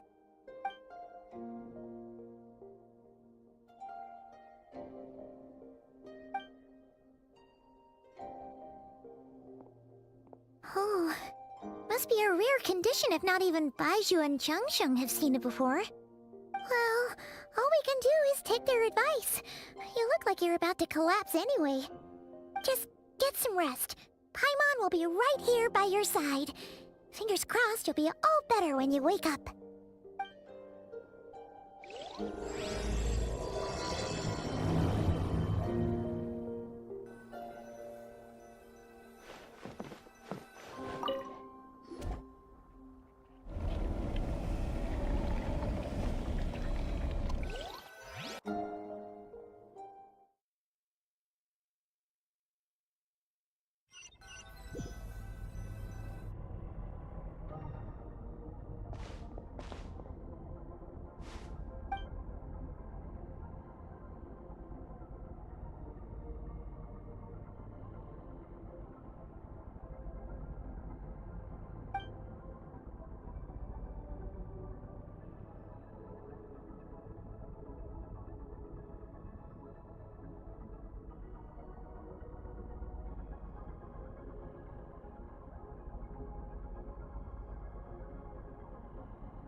Traveler!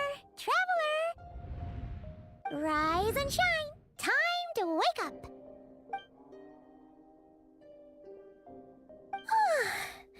For once, you're making Paimon look like an early riser. It's already afternoon. Hopefully all that sleep did you some good.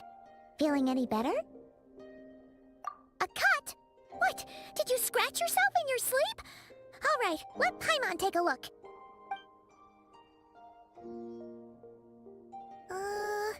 Nope, nothing there. Wait, did you have a nightmare? Okay, don't panic.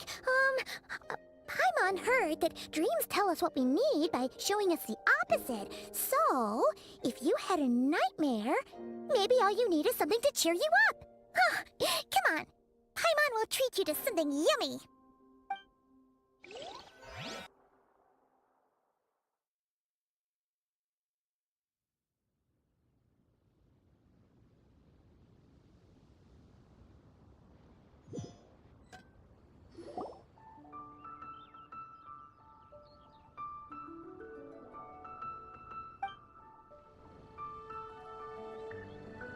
What? So, in this dream, you were trapped in a weird place with thick fog everywhere, and then a spike came out of nowhere and stabbed you in the back? Oh. Okay, well, that's a new one. Are you sure it was a dream? 'Cause from the way you describe it, it sounds like you were really there. But then again, you woke up right where you went to bed. And you were definitely in a deep sleep this morning. Then, it's decided. Paimon will stay up and watch over you tonight. If anyone tries to mess with you, Paimon will beat him up.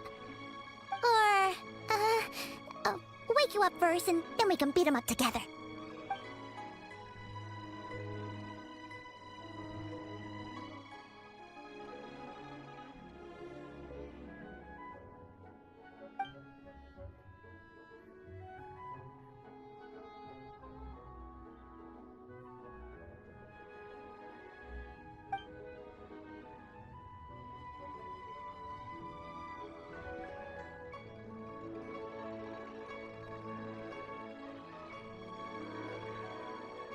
Something is missing? Did you just say something? The flesh remains whole, but the soul is incomplete. Left unresolved, the mind will wither away along with it. Ah! What the? Wait! Paimon remembers you! You're Child's master! Skirk? Right! What are you doing here? The last time we saw you was at the Primordial Sea in Fontaine, right? But then we left and never learned where you went after that. Child's been looking everywhere for you, by the way. What brings you to Wanmean Restaurant of all places? You came here looking for us? And were you the one behind that hocus pocus just now? Tell me, what is it that you saw?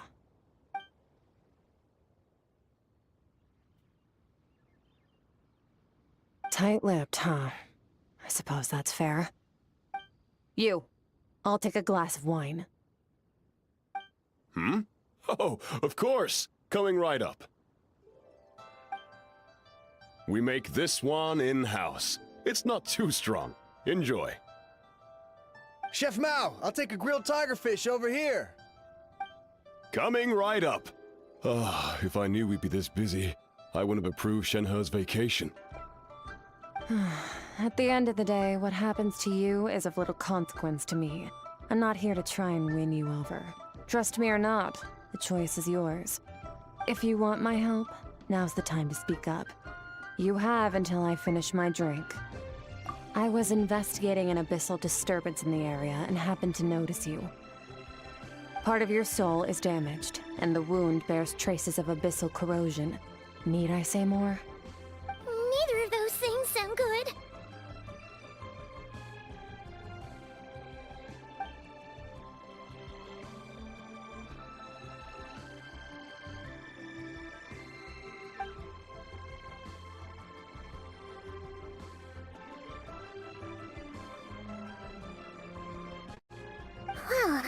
Should we trust her?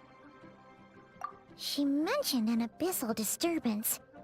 Maybe that has something to do with what's going on with you. But we could always find a different expert on the abyss to help us out. Yeah, and that thing she said about your soul being damaged is scaring, Paimon.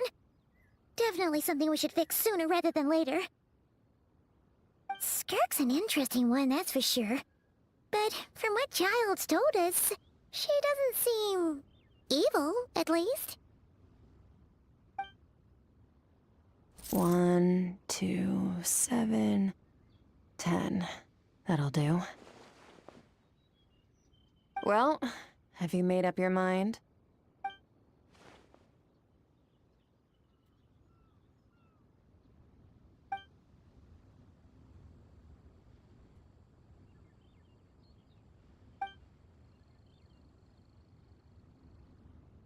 So, that's all we know, Miss Skirk. Ma'am, can you help us?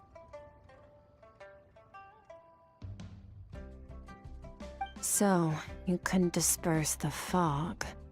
I understand. Come find me in the Guili Plains when you're done here. Oh, and I left cash for the drink on the table. Settle the bill for me, will you? Oh, okay.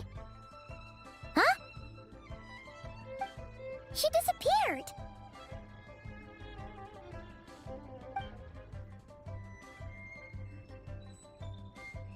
Wait, hold on. You overpaid. Here's your change. Oh, no. This includes the drink, so it should be the right amount. I didn't think you two ordered a drink. We didn't. It was that lady who came and sat with us, remember? You brought it out to her yourself. You sure? I could have sworn there were only 2 of you at that table. What? What'd you put in their dish, Chef Mao? Some kind of hallucinogenic mushroom?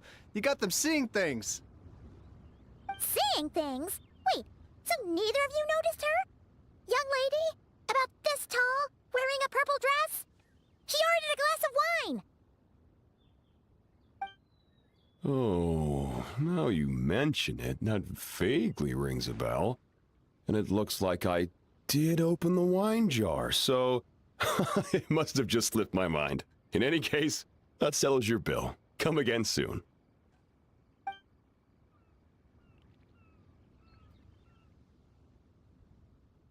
Coming!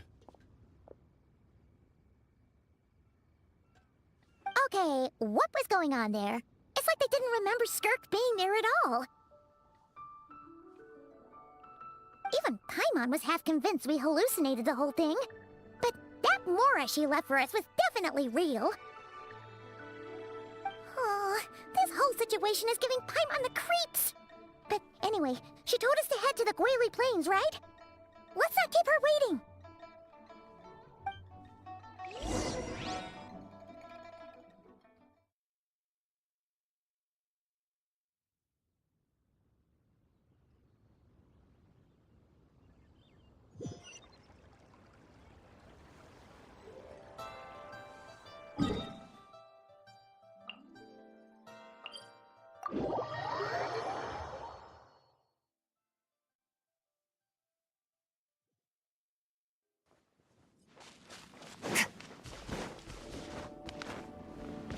Annihilate.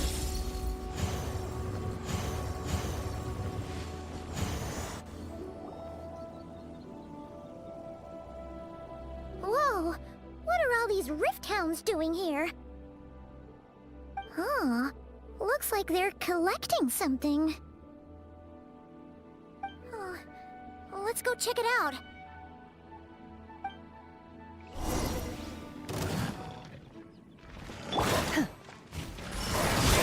Cryo Incarnate! Off to the breeze! The pinnacle of excellence!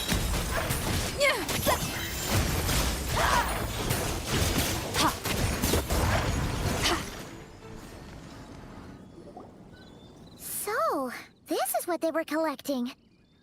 It looks kinda like... Yeah... What is going on here? From the moment they are born, All beings with great power have an impact on this world. Even if their body is sundered and their soul extinguished, their influence remains. Gods are the most common example of that.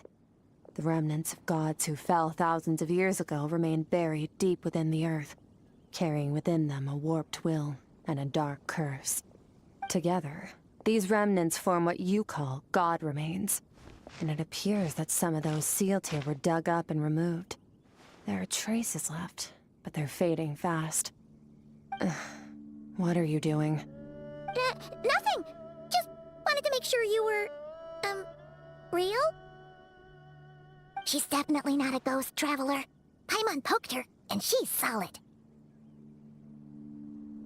Your life hangs in the balance, and that's what you're fixated on? Strange set of priorities.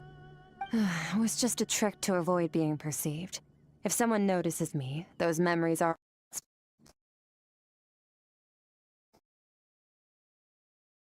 with the world. The weak and the lowly have no right to remember me. They're lucky they only have a few missing memories to show for it. Now, can we please get back on track? Okay.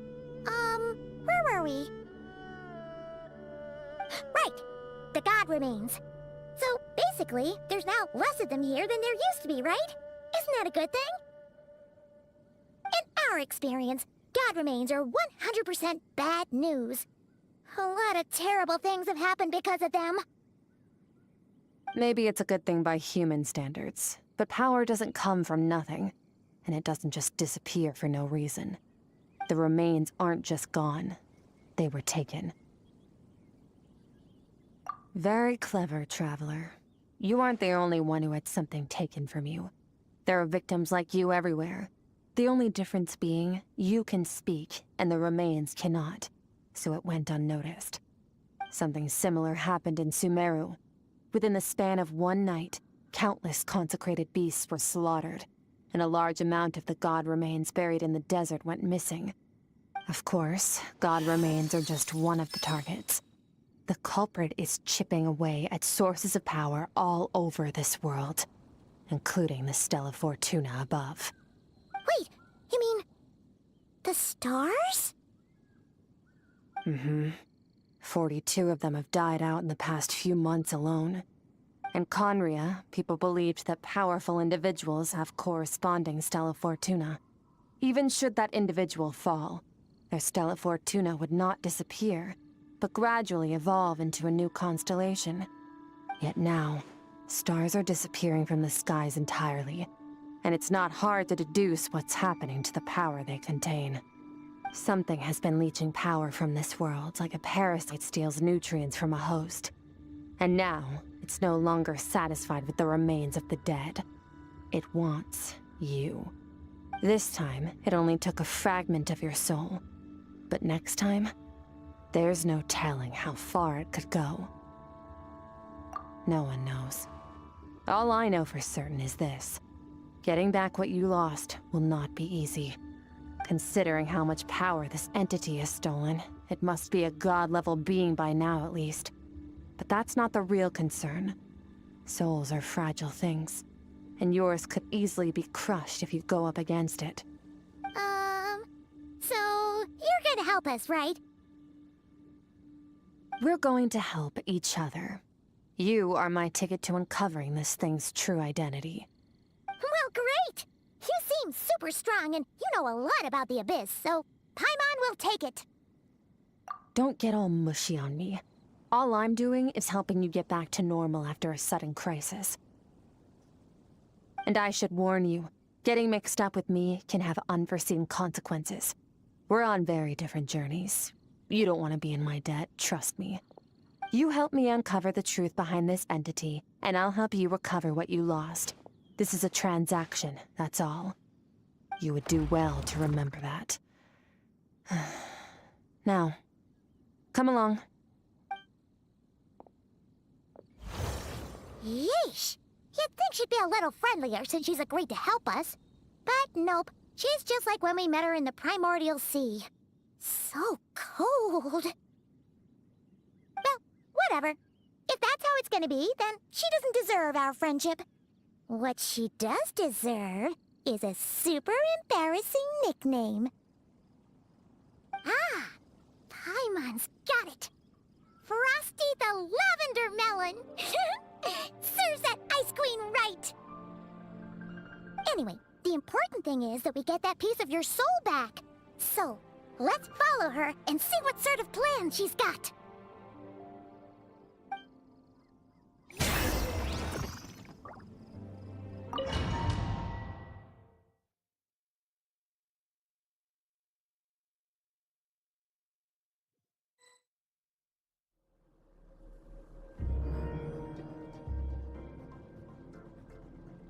Whoa!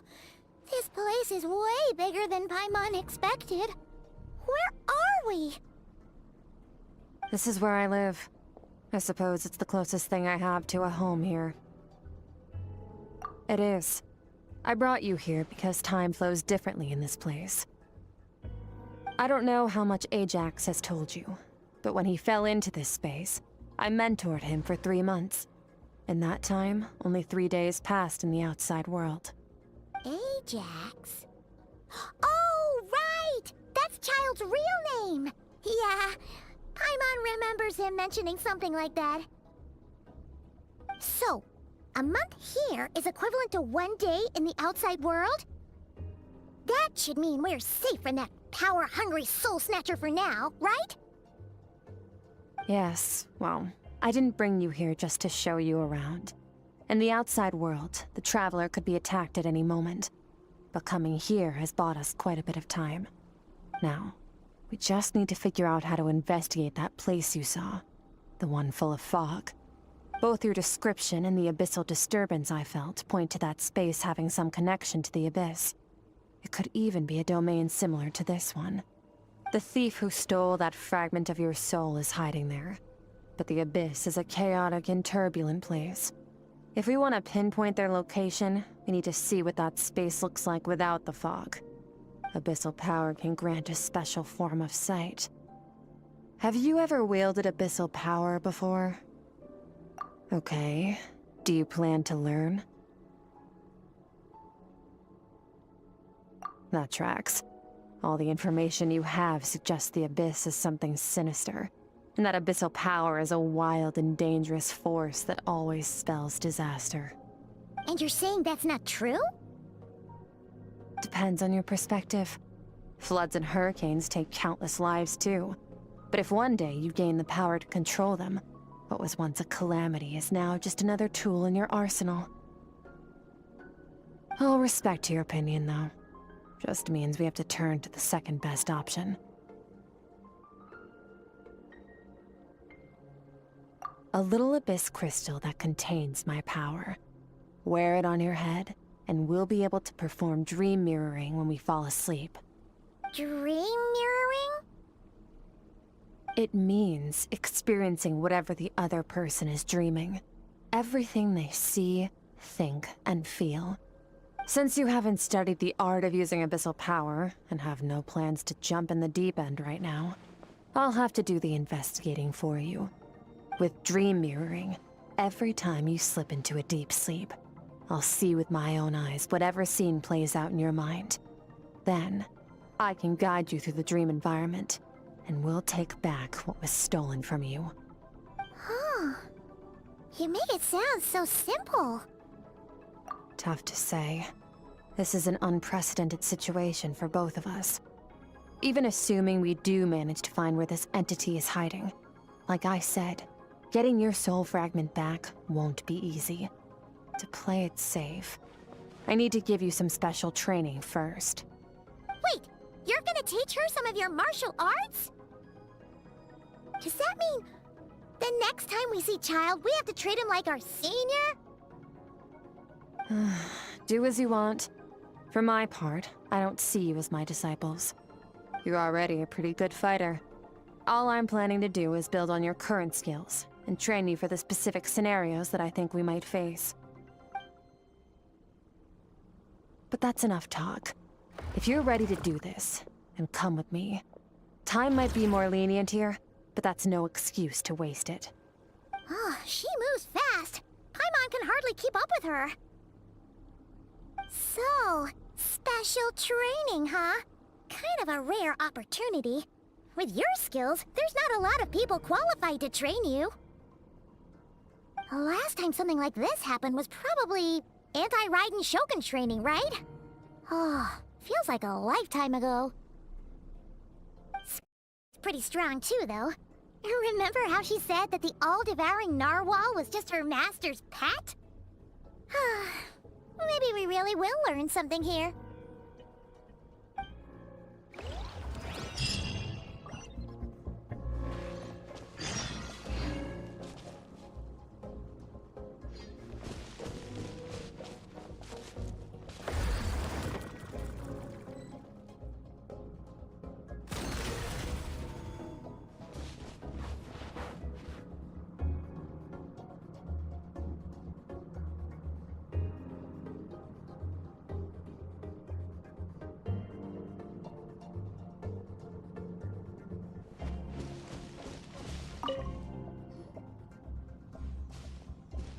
Ready? Bring it on! Your training will be split into 3 stages. Testing your blade work, elemental abilities, and reasoning skills. We'll start with blade work. You're no rookie in this area, so I won't bore you with the basics. During your long journey, you've no doubt sparred with a lot of talented sword fighters. Consciously or not, you will have picked up all kinds of techniques from them. You bet! There's Kaya, Master Jean, Kuching... Oh, and Kazuha, Ayaka... Yeah, we've met sword masters like you in every nation we've been through. You sparred with a bunch of them too, right? Nice to know it's all gonna come in handy now. Don't get too smug. In sword fighting, techniques alone are not enough. You need a cohesive system to bring it all together. A style or school of fighting. To use the human body as an analogy, your style is your skeleton, the foundation, the framework. Techniques are the muscles and other flesh attached to the bones. This is where your strength comes from. Improving your sword fighting is like growing that body. If your frame got bigger and taller, but you didn't add any muscle mass, you'd be weak and flimsy. Then again, if you packed on pounds of flesh without a big enough frame to support it, you'd end up bloated and unwieldy. You need to do some introspection. Take a good, hard look at your past experiences, and figure out which parts of what you've learned are just techniques, and which parts can be used to form your own system of blade work. Only then will you get the full utility out of all your thoughts and observations along the way. Only then will every strike you deliver make perfect sense. Wait, is that it? Paimon thought you were gonna teach her some cool new moves. Like when you went swoosh and opened a tunnel to another place. One day, you'll reach a new level of power where you realize that even that's as basic a trick as any other. But right now, our sword styles are so wildly different that teaching you mere techniques is pointless. There are no shortcuts in the pursuit of power.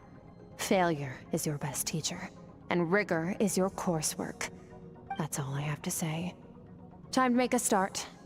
Train until you're satisfied with yourself. Now focus. Destroy the crystal columns as swiftly as you can.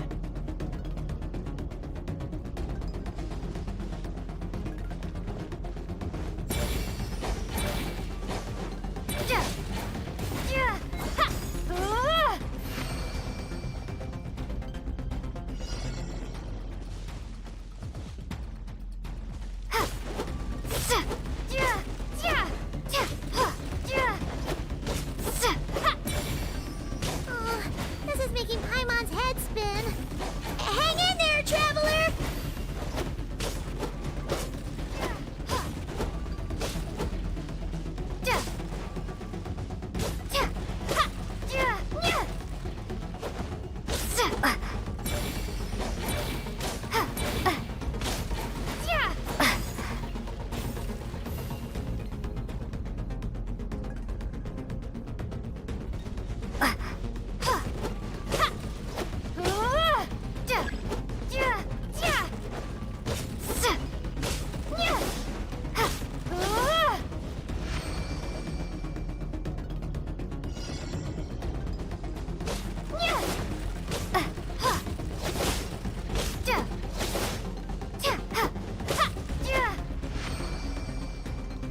Stay calm.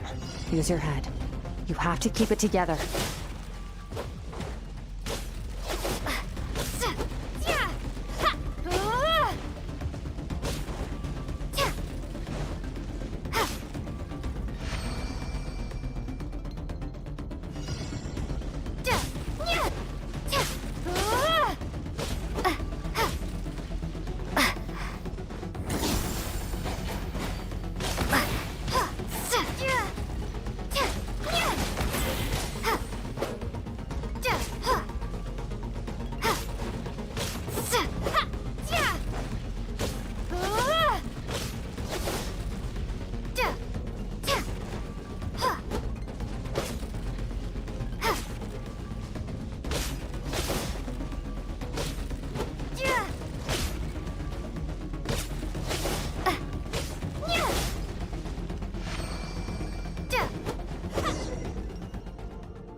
This moment will be frozen in time. Cut to the chase. Consider a moment of true mastery that you've witnessed in another person, and ask yourself, what lies beneath the surface? What's their guiding philosophy? What's their state of mind as they maneuver their weapon? Now take that and practice it right away with speed, skill, and strength, over and over, until your hand is one with your mind. This is the only path to true growth. Step on up. Dance with the waves.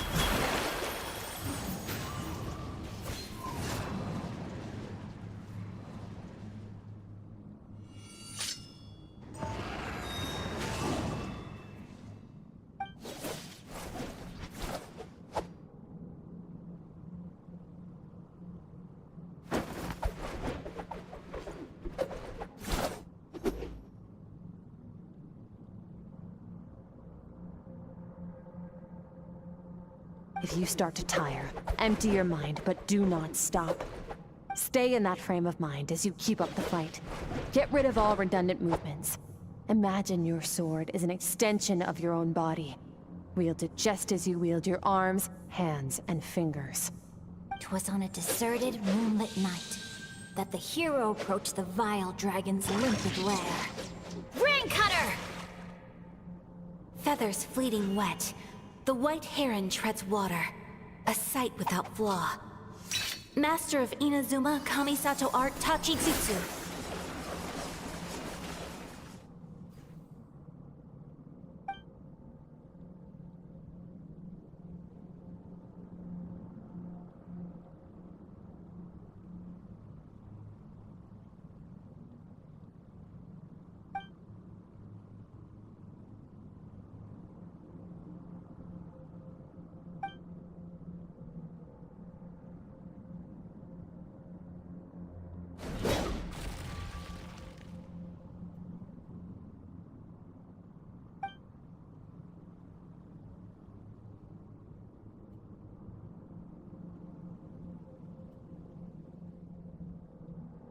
Huh. Looks like you've made some real progress. That concludes your training session.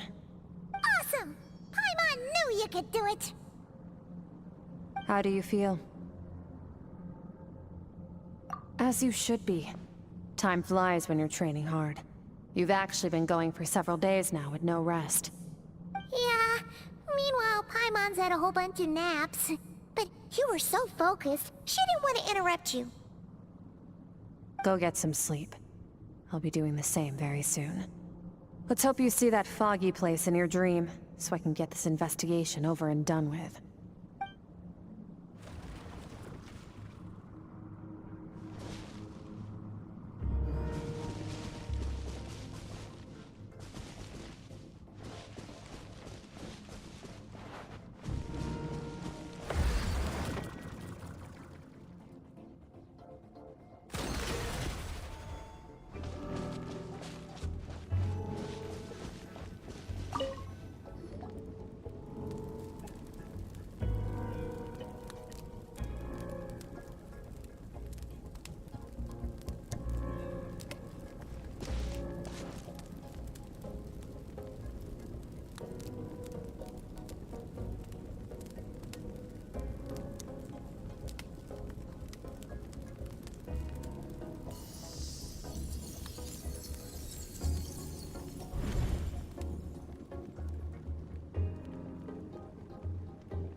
Skirk, why are you skipping classes again? We've talked about this. 'Cause he's a crabby old man, and he's a boring old man. I don't like going to his classes. Excuse me! You shouldn't talk about your teacher like that! It's very disrespectful! All right, let's not get into a big fight about this. Skirk's learned what she needs. There's no point forcing her to sit through more classes if she doesn't want to be there. But I'd still love to hear about what you got up to yesterday. Why don't you tell your dad all about it? I went diving, and I saw this huge fish. I never knew they could get that big. It looked kinda dumb, though, with that stupid big fat head. I tried to shake its fin, but it just spat water at me. Oh, and today, I'm gonna go to that prairie up north. There's supposed to be this giant bird there that can spit fire. I bet if I climbed on its back, it could fly me all the way to the stars. Then I suppose your old dad should get one as a pet too. Otherwise, how are you gonna hear me call you for dinner up there in the stars? When it's time to eat, I'll come back on my own, Zilly. Anyway, gotta go. Bye, Mom. Bye, Dad. Wait! Put on a coat at least, you'll catch a cold! I'm talking to you, young lady! You spoil that child, you know. Ever since that merchant ship arrived, she practically lives outside. Always going on about exploring the beyond one day, whatever that means. Ah, let the kid do what makes her happy. Besides, we both know you're all bark and no bite. Come on, our little adventurer's gonna be hungry when she gets back. Let's get started on dinner.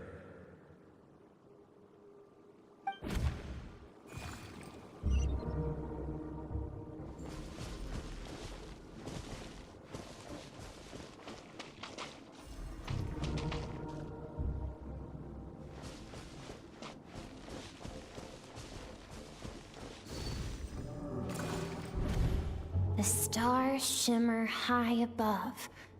But what lies beyond the stars? Mountains as far as the eye can see? An endless snowy plain? Or maybe buildings taller than the sky, like the people from the merchant ship said? I can't be the only one asking these questions. The universe is fascinating. If only I could meet some other people like me. We could set sail together and explore every corner of the world. I'm sick of being a kid. There's so many amazing things out there, and I'm ready to see them all. But for now, I'm starving. Better get back.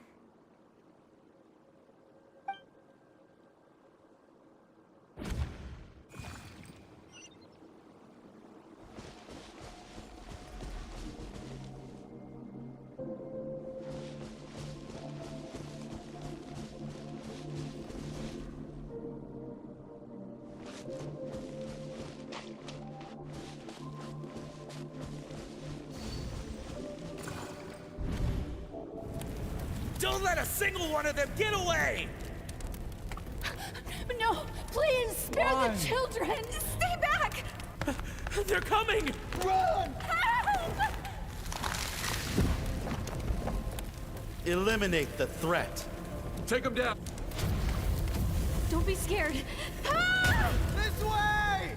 We'll never make it! Where? There's fire everywhere. What happened? I told you we shouldn't have trusted these outsiders!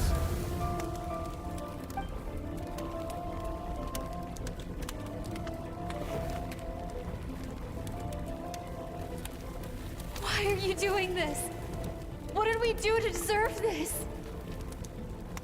We welcomed you with our finest food and drink, showed you the best our home has to offer, gifted you cloth dyed by our own hands. And this is how you treat us? Run! Save yourselves! Captain, Zone 3 is clear and we have Zone 2 surrounded. Begin extermination. Remember the orders from upper command. No one is to be left alive. Rest assured, sir. We have enough munitions to annihilate these savages and burn their entire civilization to the ground. Good. The only ones who put up a real fight are that man and his wife, correct? What's their status? We shot the man in the ankles and the wife broke her wrist attempting to fight back. They won't be doing much more fighting. They're holed up in their home for now, but they won't last long. To prevent them from making some kind of last stand, we're planning to clear out the other zones first so we can send a bigger squadron to surround them. Well, well. Turns out some of these beasts do know how to use their claws. Now the threat these savages pose will be undeniable. Let them cling to what's left of their lives for a little longer. Once the other zones are cleared, I'll cut off their heads myself.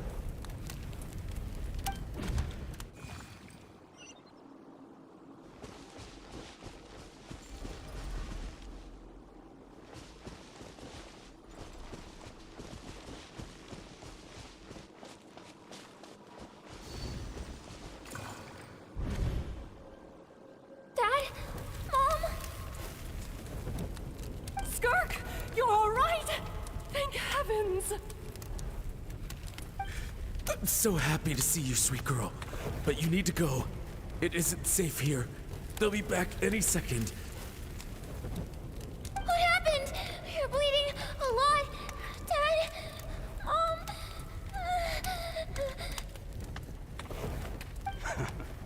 This is the place. Alert all units. Prepare to surround. Run, Skirk!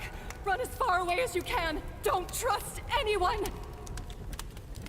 Your dad and I, we're not afraid to stare death in the face, but we need you to survive. My clever girl, so curious. You're already so brave. I know you're going to grow up to be such a positive light in this world. Whenever you miss us, just play this song. Remember, life is a gift. Don't let darkness claim it. Break down the door! Look what we have here. A savage that can pluck a tune. Well, the show's over.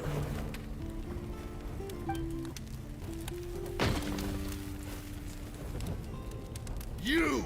Stop singing! Shut it! I said shut it or I'll make you! Fine. Have it your way!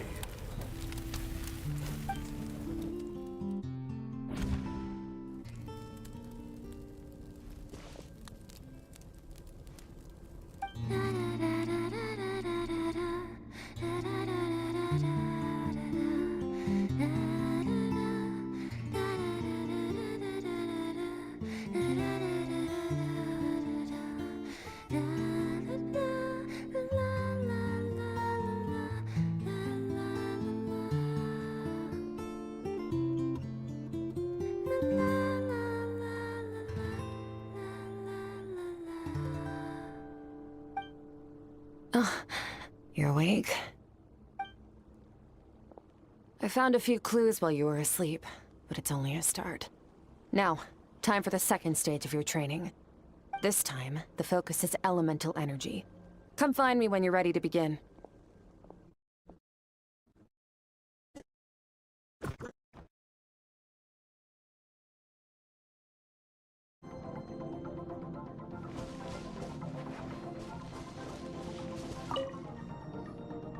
Man, staying in the abyss feels so surreal, don't you think?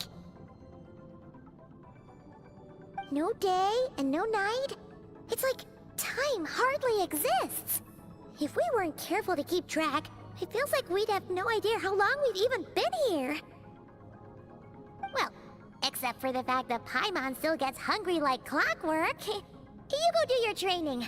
Paimon's gonna grab a bite.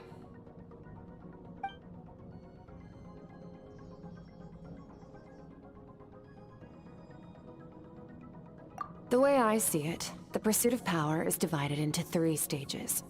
The first is mastering the use of standard weapons. Next is learning how to harness natural energy. And after that, you're free to challenge even higher dimensions. The natural energy of Teyvat is, of course, elemental energy. But that's not my area of expertise. I draw from a different source of power. Abyssal power, yes. Also known as the power of the Void Realm.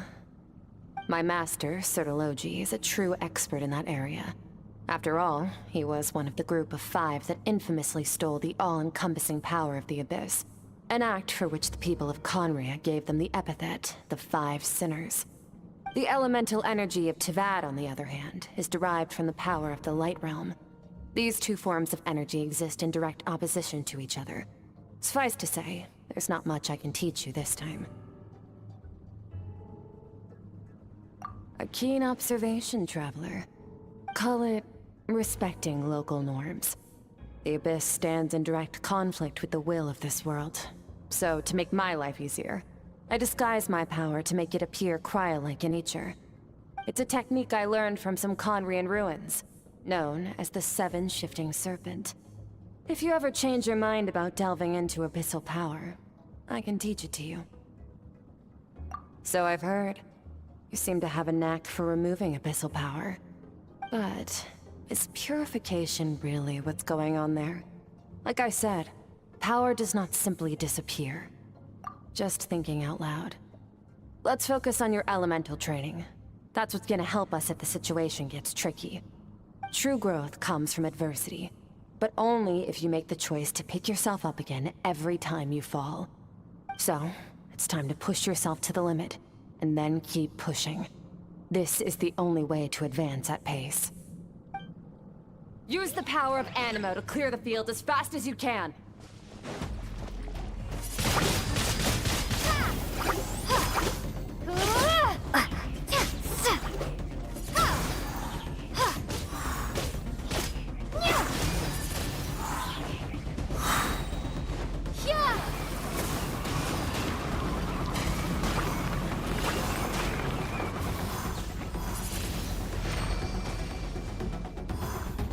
Observe your surroundings. Look for things you can use to tilt the scales of success in your favor.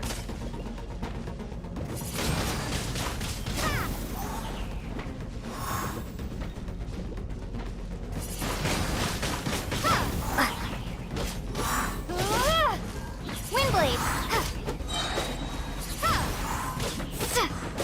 Windblade! Prepare to be blown away!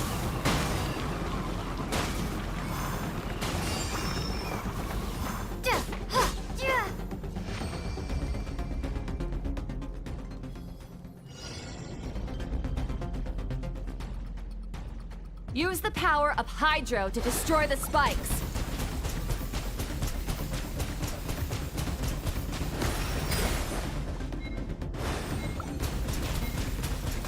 Go!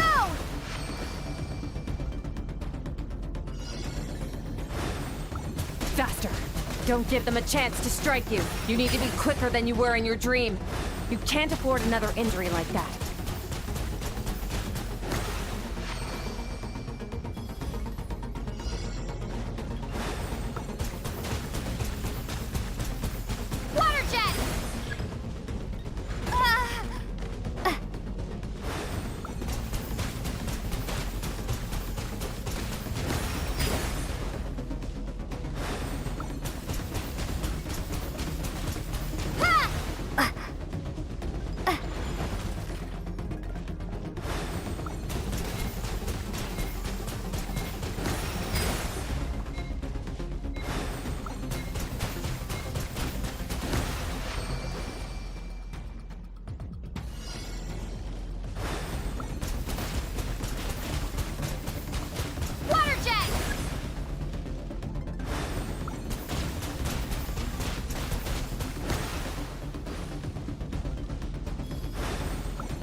You need to understand what makes you special.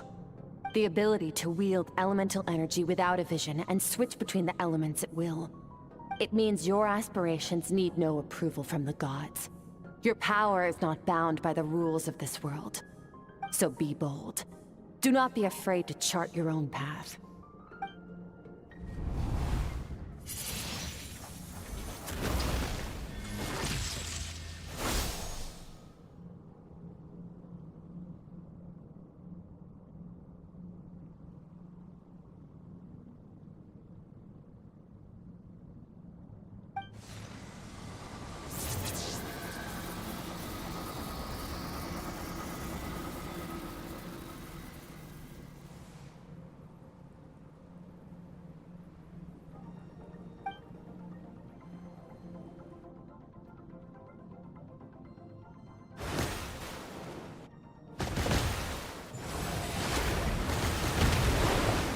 Very good.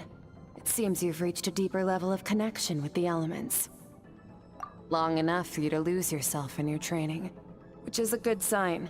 Relentless practice with the elements has drained all your strength, but it's also what allowed you to make progress. Get some rest. When you wake up, we'll proceed to the final stage of your training.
What is the secret to power?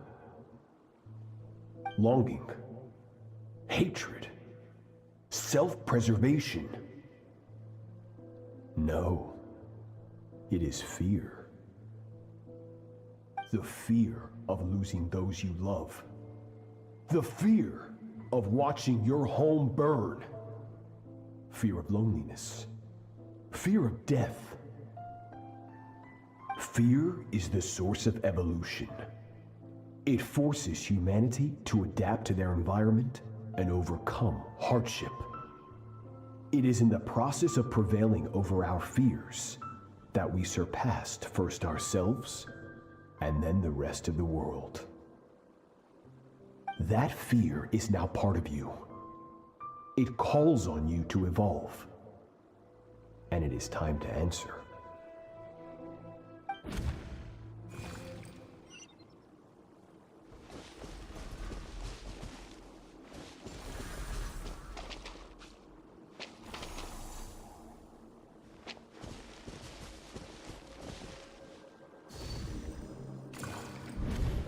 Any minute spent missing home is a minute wasted. Practice your sword work instead. Do not make me tell you twice. But, Master, I can barely lift the sword anymore. If I keep going, I feel like my wrist is going to break. So it has not broken yet. Then pick up your sword and keep practicing until it breaks. I want to hear the cracking and splintering of bone. After all, bones can always be reset.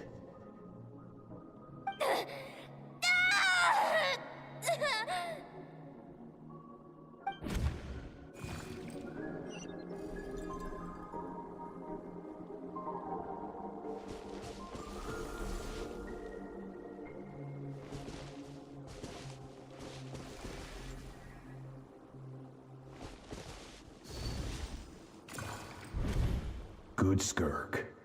Once again, you survived. How do you feel? Cold. In pain. These are signs that you are adapting to the abyss. Each time the flesh is torn and the spirit crushed, each time you claw back from the brink of death, you become stronger. I now understand why these people sought to destroy your homeland. Your potential goes beyond even what I could have anticipated.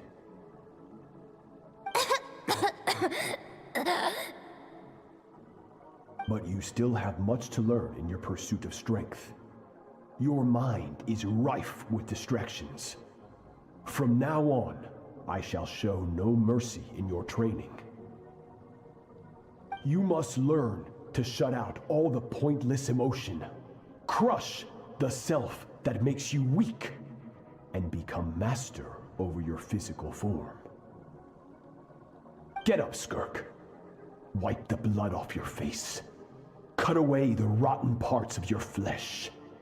And mend what is broken. Then take up your sword.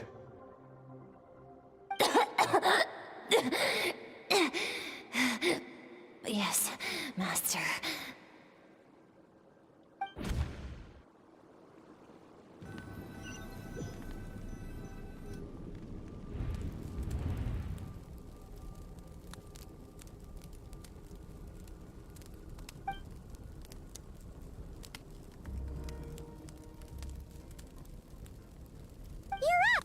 Hopefully you got some good rest. Skirk said to tell you that she's ready to start the final stage of your training whenever you are. So, want to head over now? Or did you want to wait a little?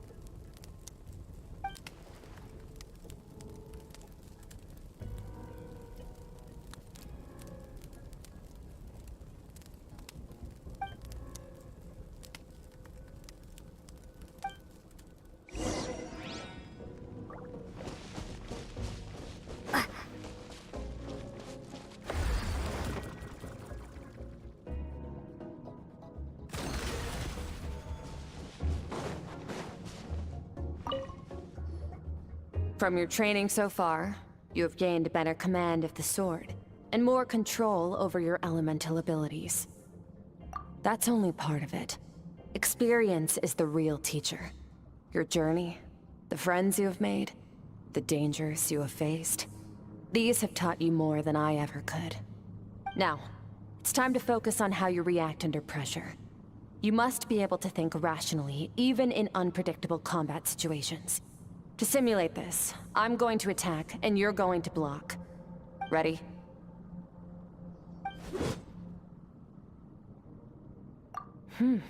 Not bad. That defensive stance looks near unbreakable. Just like your brother. Huh, that reminds me. You still don't know what happened to him, do you?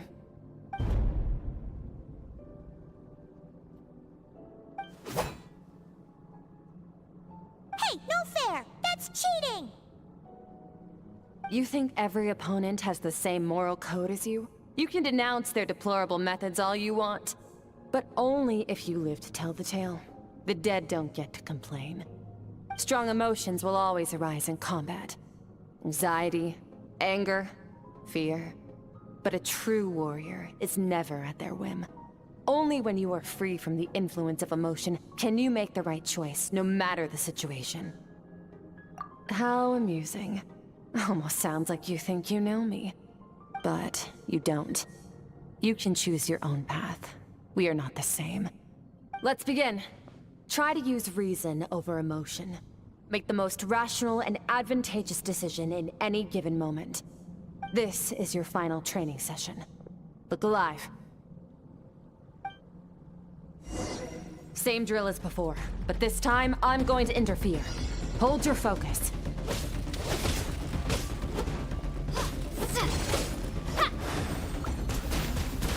Go!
Not bad. Better than I expected.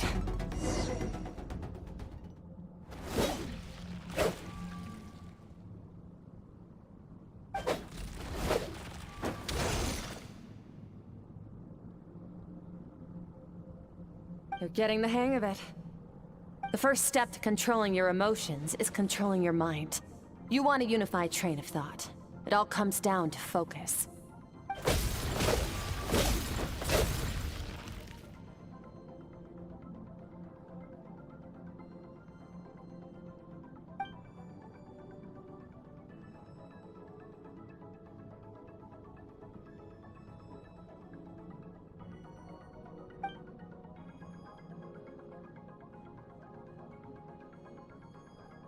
Your mind is rife with distractions.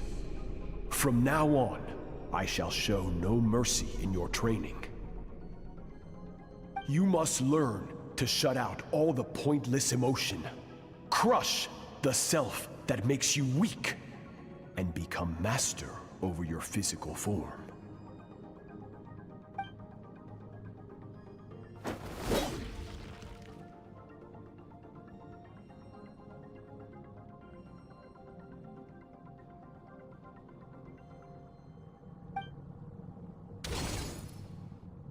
Stop. Let's pause here. One look, and I can tell your mind has wandered. That's to be expected. There's a limit to how long a human being can concentrate on one thing. Staying calm and focused sounds simple in theory, but in practice, it's more demanding than sword work or elemental abilities.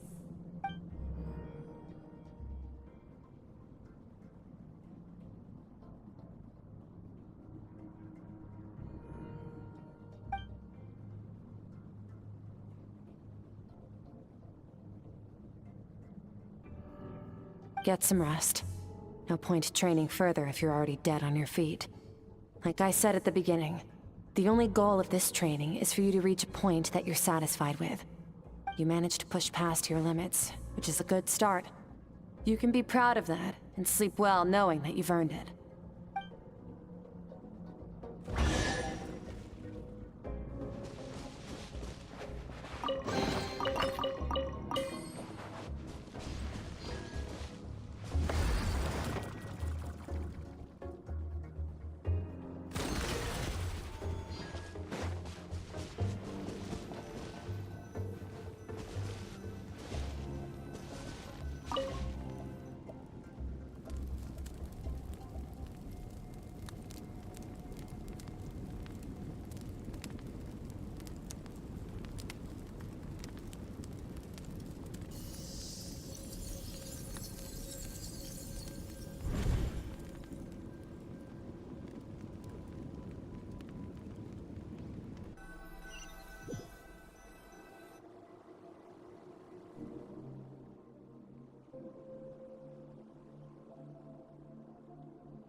Skirk is amazing. She faced down that terrifying giant and cut its head clean off. Oh, she got hurt though, didn't she? I heard it was pretty bad. Yeah, well, that's a given. But the moment she was on the mend, she got right back to practicing her sword work. I heard Master suffered a grave injury once too. Lost an arm and a leg and still came back stronger than ever. Skirk's becoming more like him by the day. Incredible. I wonder if I'll ever reach their level. They're always so resolute, so unshakable.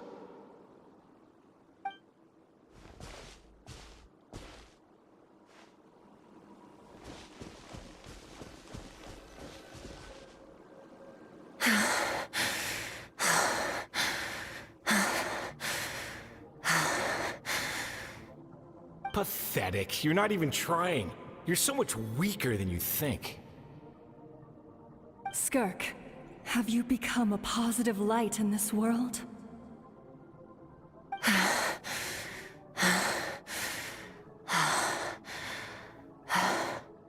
Do you even remember how many of us perished in that fire? How many bodies were left to rot on the scorched earth? Yet you alone live on. Keep your gaze fixed on your blade. You don't deserve to rest. I have so many questions. I just want to jump in a spaceship, explore the whole universe, and get answers from the stars. I just need to wait till I'm grown up. Then, I can do anything. Now, you must bid farewell to who you were in the past, and become someone stronger. Run, Skirk, run! Only death awaits us here. Keep running, and don't ever look back.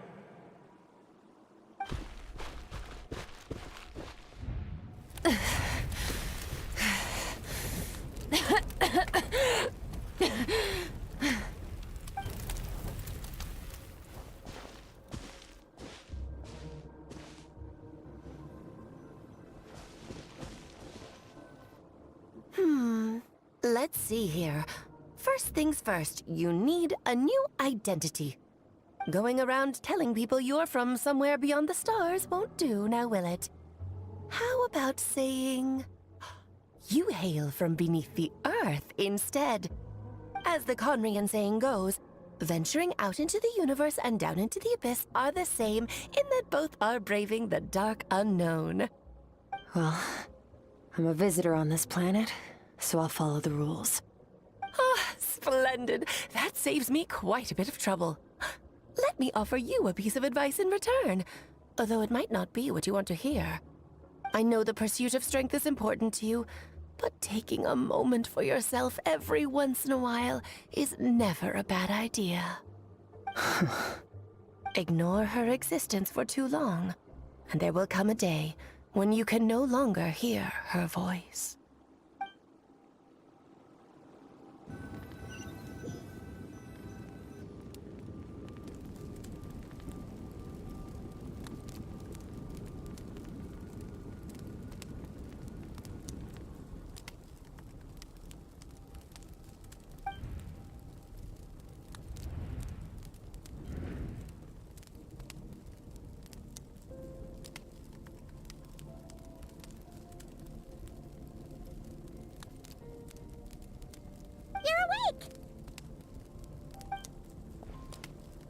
You must be starving, right? Ta-da! A barbecue feast just for you! Of course you are! That's why Skirk and Paimon got this all ready for you. Dig in, before it gets cold. Ah, well, if you're around someone long enough, it's bound to happen. Plus, Skirk can cook. So, Paimon decided she can forgive the whole Ice Queen thing. Paimon's not one to hold a grudge. Here's an idea. Let's save the chit-chat until after the meal.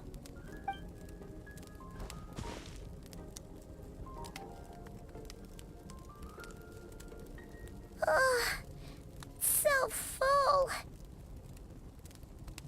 Okay, it's Paimon's turn to sleep now. Wake her up when it's time to go.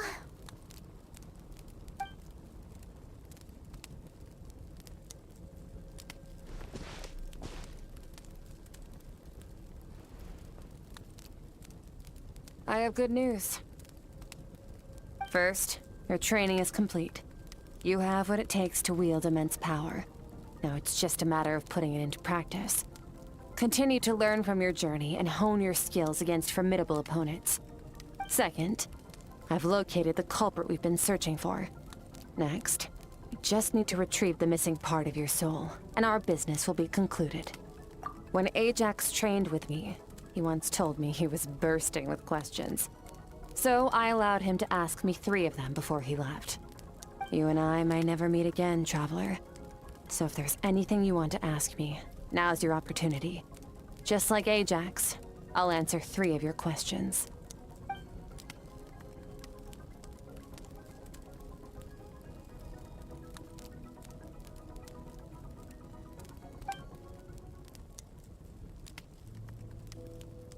Okay, not the angle I was expecting. What makes you ask that?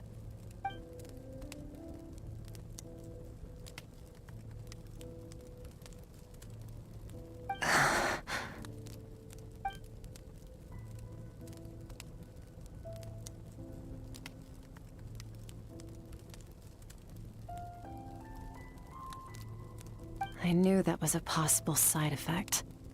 Closed off my mind to you for that exact reason. Even with the dream mirroring, you should have seen nothing but endless darkness.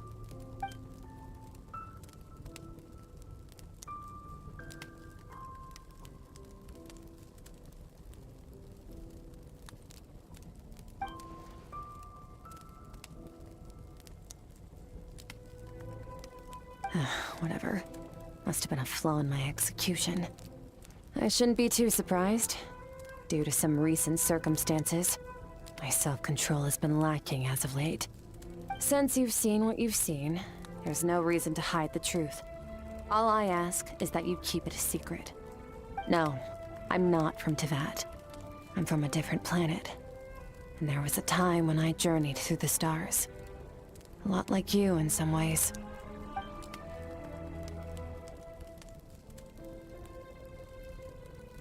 No, we're different in that respect. You're influencing the fate of this world. But me, I'm just passing through. Several hundred years ago, my master, Sertologi, opened the border between worlds and sent me here. But this is not my home. And one day, I'll return to the vast unknown of space. So, there you have it. On to your second question.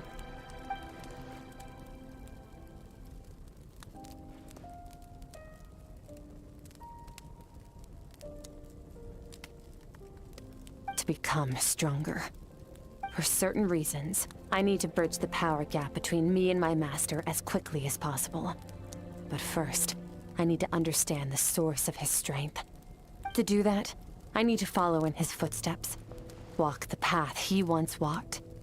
And somewhere along the way, I'll find out how to defeat him. That is my sole focus and purpose. Okay. You have one question remaining.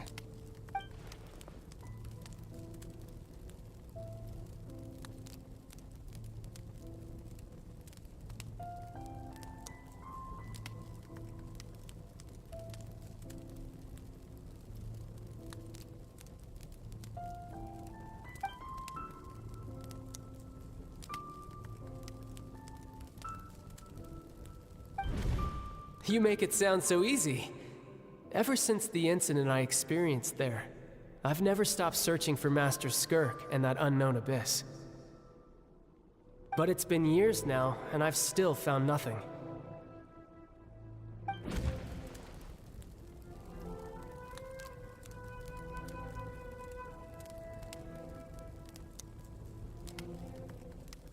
Well, your last question?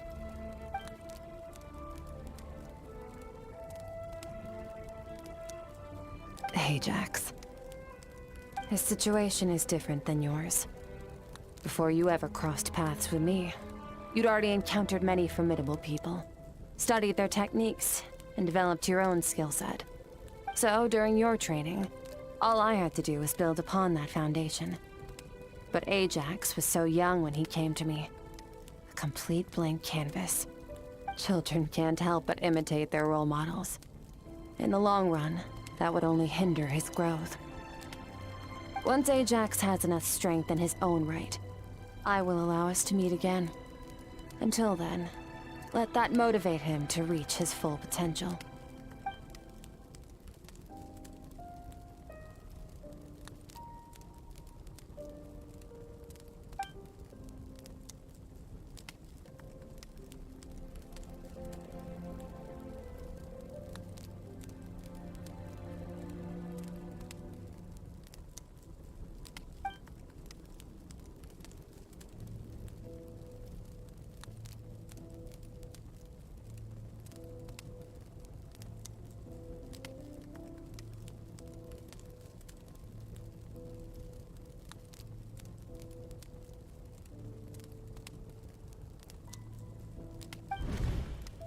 Unlike you, I have no desire to establish a connection with the world. The weak and the lowly have no right to remember me. They're lucky they only have a few missing memories to show for it.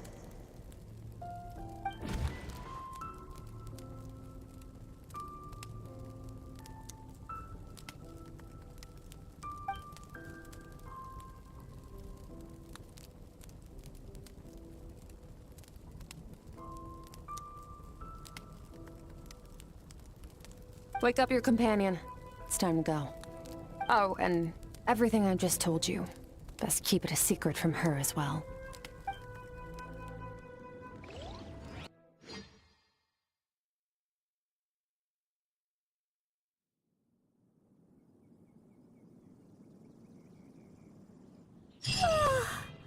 Time to go.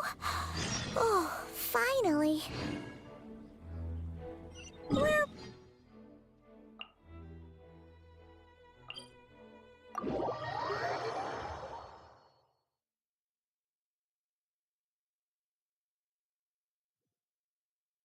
Just follow me.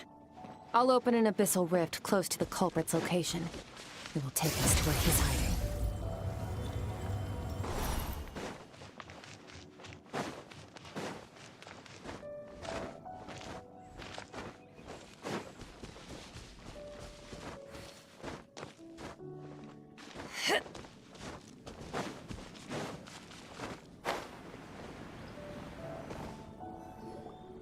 Wait. This is near the chasm, right? Yes. If we enter from here, we'll be able to reach that place from your dream. You have some experience with abyssal domains by now, but still, this is someone else's territory. Best to proceed with caution. Don't worry. Paimon's an expert at hiding behind other people for safety. Oh, but, that means you need to stay safe, traveler. All right. Remember your training. Time to put it to use.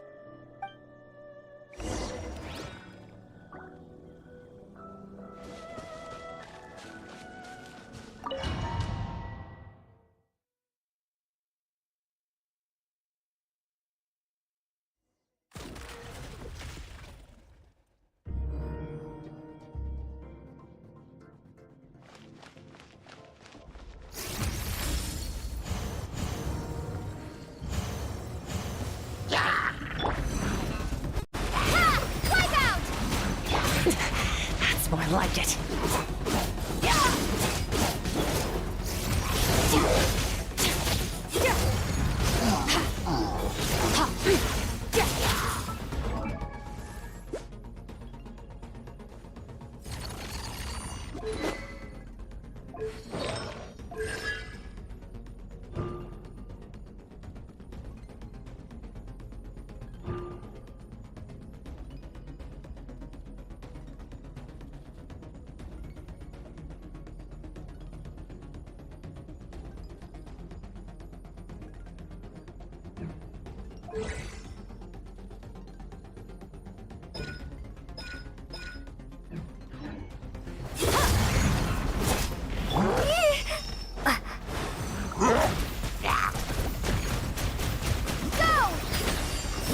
Bombs away! Extinguish!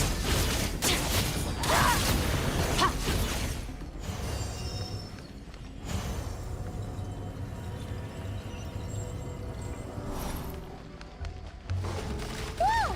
Look at all these spikes! Careful! Don't get hit! You know what? Paimon's just gonna float behind you. Come on, you got this!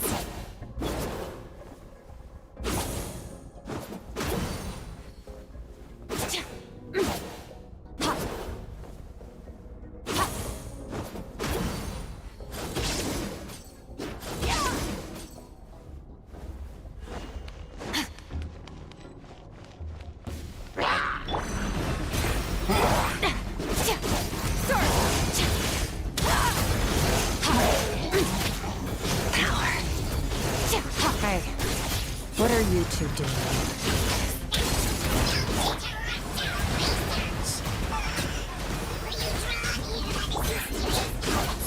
Dusty. An abandoned house.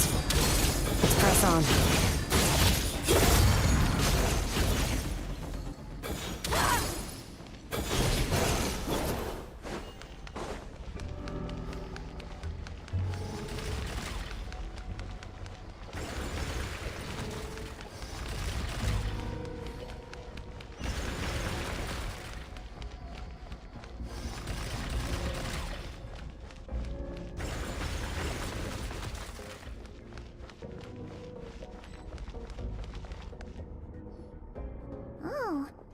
looks like this is a dead end. Did we make it to his hiding place? Ugh!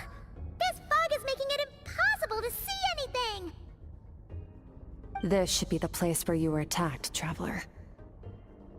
The missing part of your soul should be nearby. Can you sense where it is?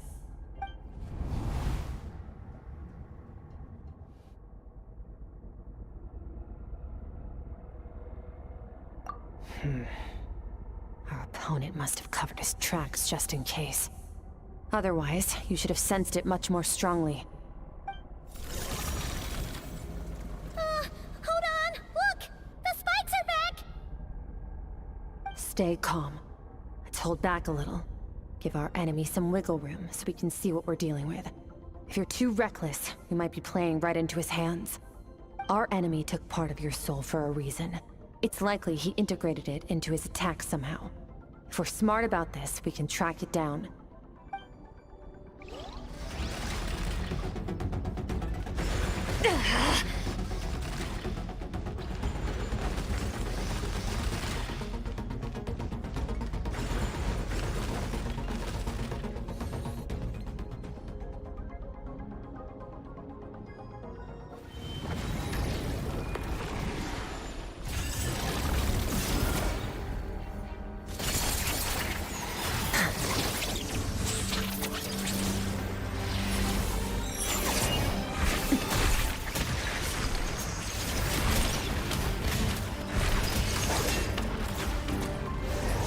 From the start, the attacks have been focused on me.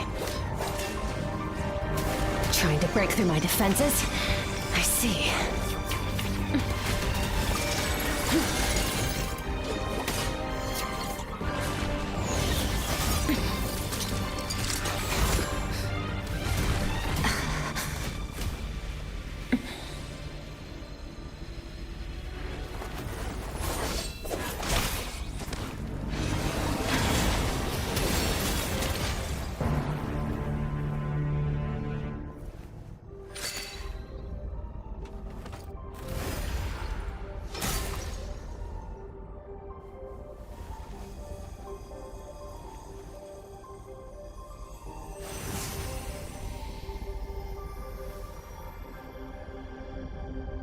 There. I got it back. Traveler! Skirk! What happened? It looked like Skirk just got...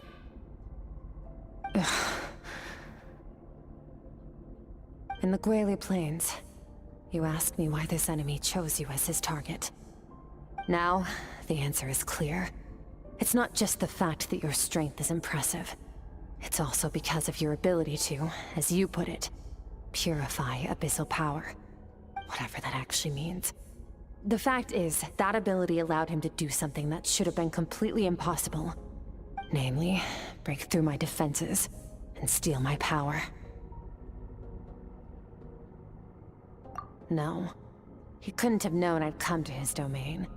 He only stole your soul fragment because he knew the value of its power. I doubt he expected it to come in handy so soon. Call it fate, if you want. I believe that's the term they use in this world for arbitrary coincidences like this. In any case, it works to our advantage. Once I realized what he was using that power for, it gave me the chance to get back what you lost.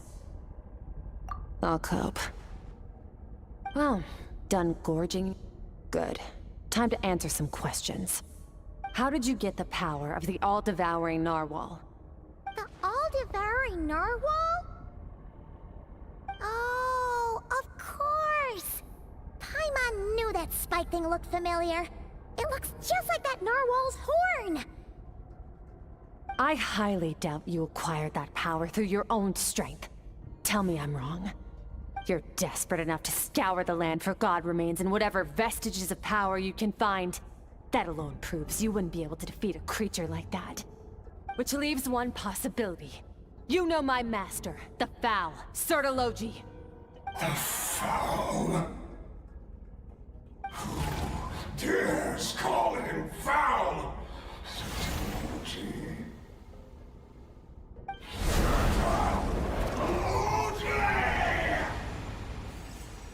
What's wrong? Bit off more power than you can chew? You're struggling to hold a basic conversation. Just a little longer.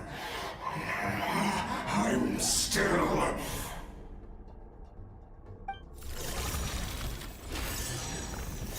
Look! It's back! Those obsessed with power will let it devour them before abandoning their pursuit. Keep calm and use reason to decide the best course of action.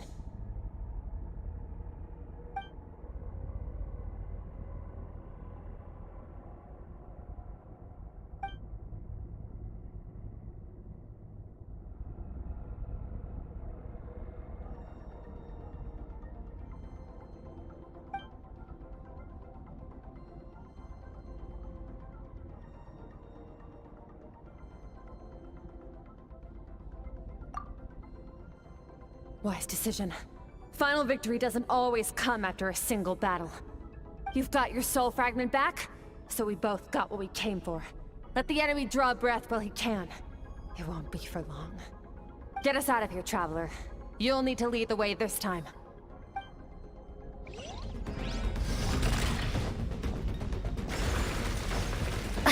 Skirk, is your shoulder gonna be okay? The wound is minor. It'll heal in no time. You should focus on getting out of here alive instead.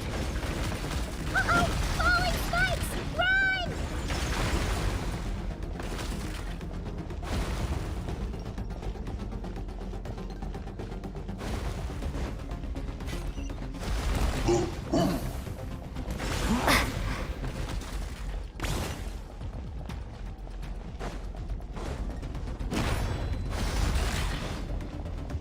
Watch out! Looks like this place is about to collapse!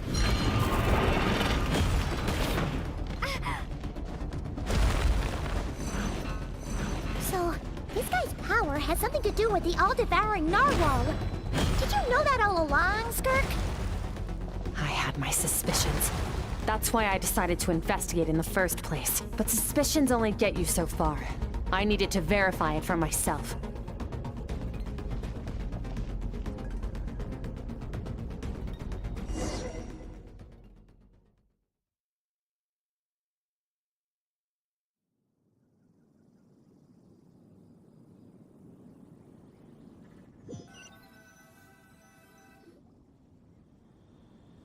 Phew. Oh, we should be safe here, right? I no longer sense his presence. Can't have followed us out of that abyssal domain.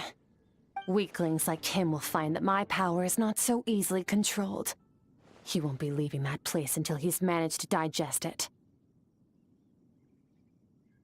You seem surprised.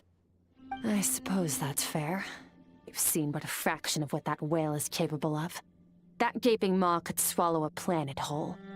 It's called the all-devouring narwhal for a reason. Devouring is what it does best. It can extract power from anything, dead or alive, as long as it manages to make physical contact. Yeah. When we had our run-in with that thing, Neverlet mentioned that it has an instinct to devour. Your dragon friend recognized the nature of its abilities and used the power of Hydro to protect you. That worked because it was in a satiated state, so it was somewhat less aggressive than usual. It's a different story when it has no more power to feed off of. That's when its true voracious nature kicks in. It could devour everything on the planet in that state, which is why I cast it into that void space. But I hadn't counted on there being anyone left on this planet capable of wielding its power. To me, that says he must have encountered the whale a long time ago. Meaning, he must have known my master. Exactly. It told me everything I needed to know. Hence why I said we both got what we came for. And I believe that brings our transaction to an end. Now that you're whole again, you can get back to your own journey.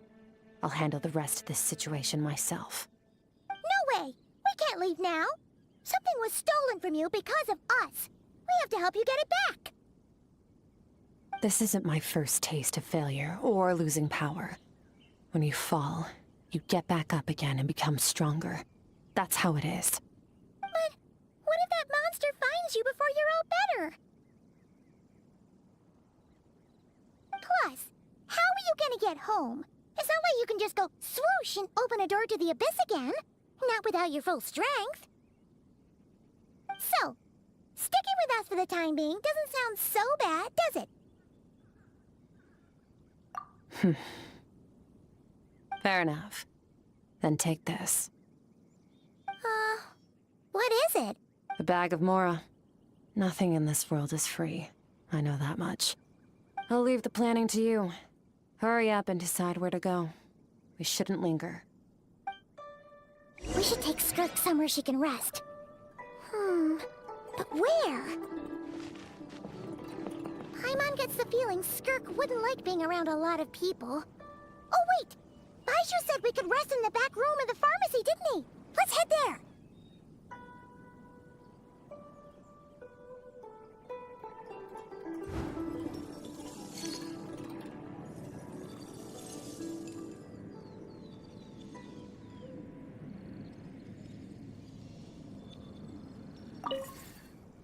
He'll know something about Master. I'm sure of it. Next time, I need to be ready. Oh, this. It's a star crystal suit. Abyssal energy is scarce in Tivat. Wearing this helps me access it more freely. It stores concentrated abyssal energy that I can draw from on the go. When the energy runs out, it reverts back to its original form. Fine. It was just a scratch. It'll take time to recover my strength, of course. But adapting to situations like this is nothing new for me. Found somewhere to rest. Well, lead the way then.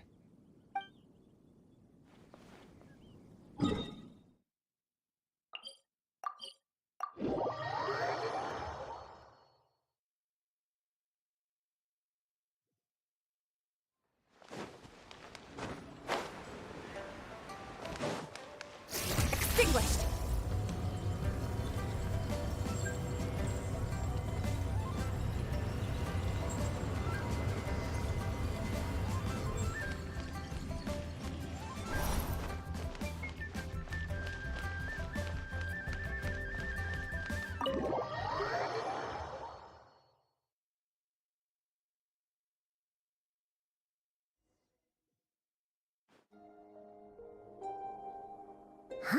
This bag from Skirk has a ton of Mora in it.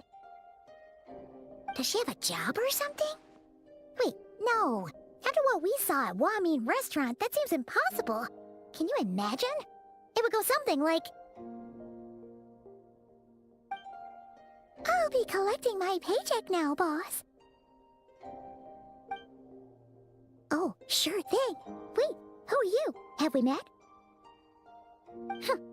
Can't hold a job if you make everyone forget about you. So, what did she do to get all this Mora? Claimed some buried treasure, took care of a few monsters that were causing trouble. Nothing untoward. It's safe to use. Ah! You heard all that? A sonorous voice like yours is hard to miss. I wouldn't be surprised if the sound of it traveled to the nearest mountaintop. Then, did you by chance happen to hear Paimon's little, joke earlier? You mean when you called me Frosty the Lavender Melon? No, sorry. Paimon totally misspoke just now. She didn't say that at all. It was, a Paimon lookalike. Yeah, she's a piece of work, that one. Always impersonating Paimon and giving people weird nicknames. Okay, fine. The truth is, Paimon didn't like you all that much at the start, but things are different now. You helped the Traveler in a big way, so what do you say? Friends? Ugh. I noticed there was only one bed. Go ahead and get some rest. Wait, what about you? I don't get tired, and I don't need rest. I'm going to practice my sword work. That should help me regain some strength. But your shoulder... Hey, don't just leave! Ah, whatever. Let her tire herself out. She'll come back eventually. Let's get some sleep, Traveler. That comfy bed is calling, Paimon.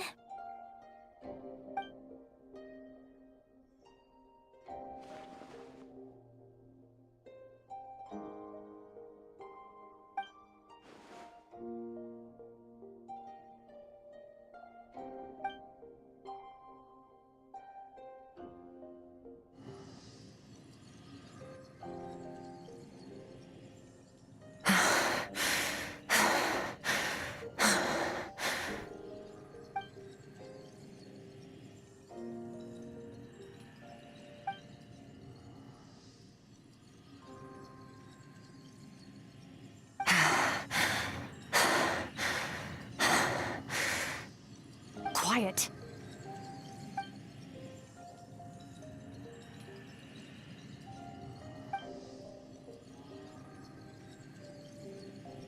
Do you even remember how many of us perished in that fire? How many bodies were left to rot on the scorched earth? Yet you alone live on.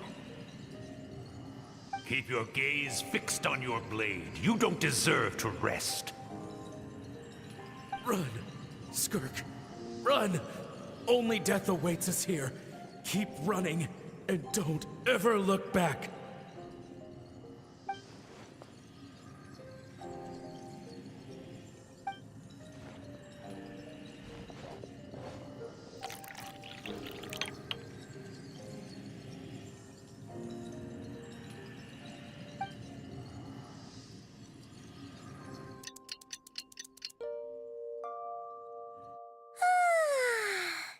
Getting an early night's sleep is the best.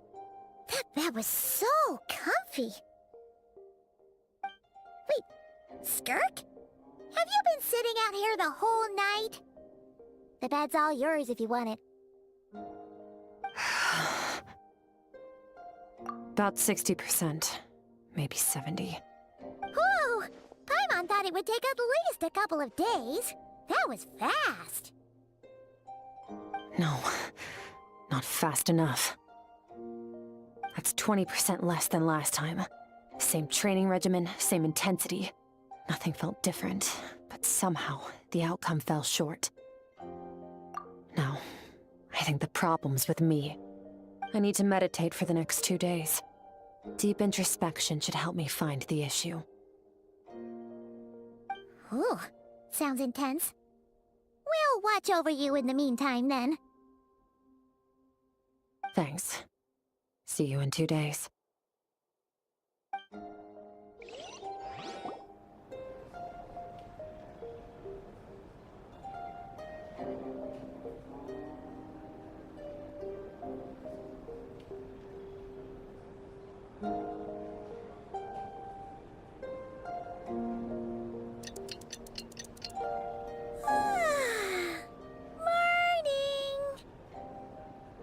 Skirk is still meditating, huh? It's been 2 days already. Shouldn't she be awake by now? Paimon can't think of anything we can do to help. Oh, wait! Breakfast! That's it! Paimon will go get breakfast! Skirk is gonna be starving when she wakes up. Be right back.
That's right.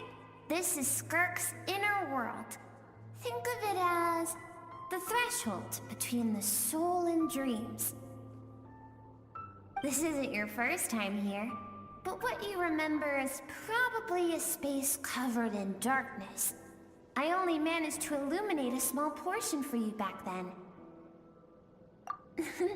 Actually, it's my first time talking to someone like this. I only managed to break free and bring you here because the injury weakened her power. I guess that's why I can speak again, too. Call it fate, if you want. I think that's the word they use in this world for lucky coincidences like this, right? Now, before I take you to her, I gotta ask. You're the first outside visitor to ever come here, so what's your impression of this place? Oh, you noticed. This river represents Skirk's strength. Strength accumulates over time. It is the summation of a person's lived experience. So this river is where all the fragments of Skirk's life should converge into a single stream of memories and emotions, flowing forward as one. But as you can see, this river has been severed numerous times. It's because Skirk doesn't like who she was in the past. And all she sees reflected in the river is a disgraceful shadow of who she was. She cuts through water and rock with the sword of reason, severs her connection with the past, and begins anew.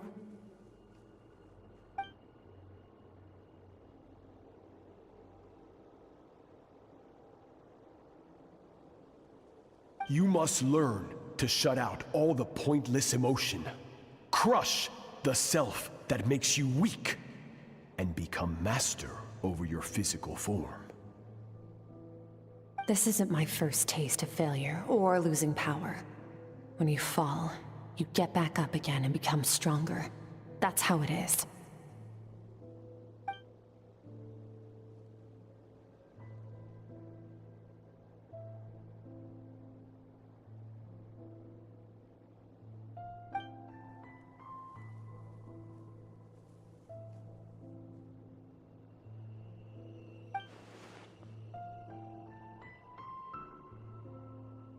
The answer to one mystery invites another question, I see. Let's follow the river upstream. There among the cliffs, among the memories etched into her heart, lies the truth of it all. Soon, you'll understand everything.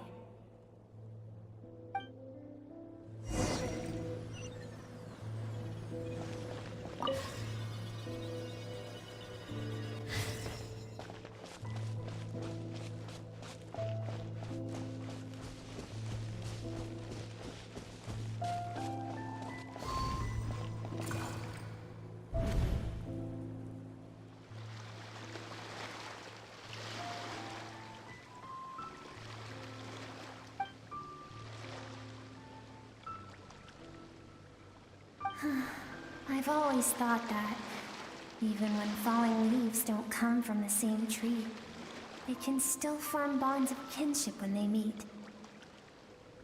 Like meteors, you both made a journey through the stars. Both travelers who have landed on a planet that is not your home. Yet, when she first noticed your presence, although she hesitated for a moment, she still chose to walk away. Indifferent as ever.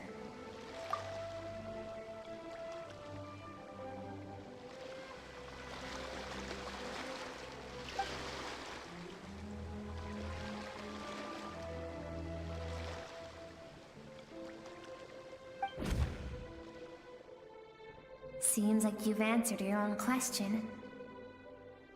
Skirk sees herself as a trespasser in this world. She's made a conscious choice to avoid altering its path. But the reason for that decision stems from events much earlier on in her life. Let's keep going. It's still a long way to the source of the river.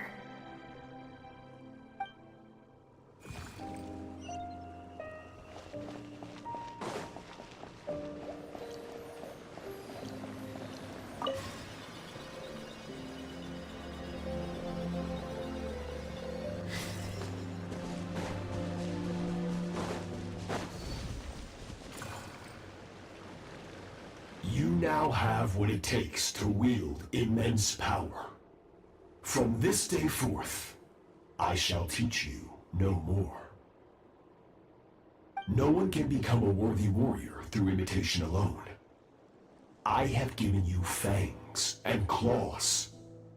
Now, you must learn to hunt. You wish me to travel the world beyond on my own, Master? Indeed. Make new friends. Embark on your own journey. And piece together a new future from the shattered remnants of your past. We will still have contact through the Abyss. But know this. One day, I will take the life you worked so hard to rebuild and reduce it to ashes. Just like the fire that haunts your mind. Why would you do that? I have told you before. Fear is the catalyst for human evolution. You have tasted loss. You have known fear so deep it can be felt in the bones. But as living beings, we all have an instinct to detach from that which harms us. And thus, pain dampens over time, and the acrid taste of fear becomes but a distant memory. Yet now, I have bestowed upon you the gift of fear eternal. It will drown you in the nightmare of your childhood, or it shall drive you to defeat me, whatever the cost.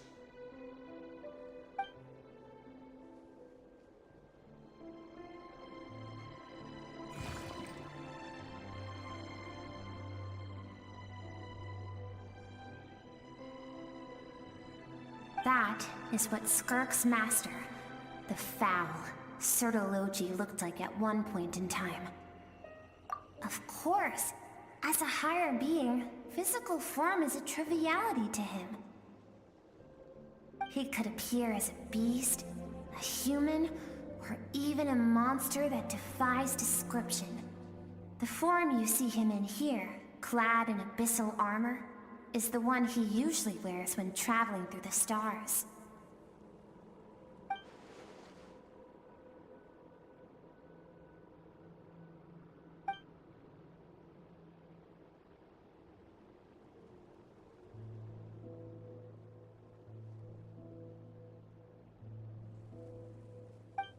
For certain reasons, I need to bridge the power gap between me and my master as quickly as possible.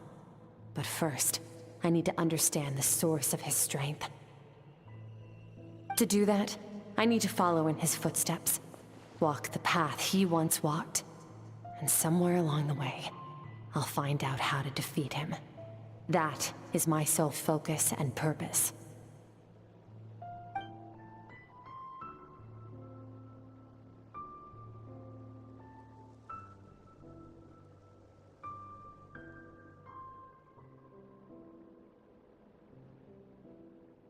I'll let you in on a little secret. The real Certology is terrifying. The scope of his power is impossible to understand until you experience it firsthand. It is absolute, the power to crush all things. Shall we keep going? Let's see. We're about halfway there.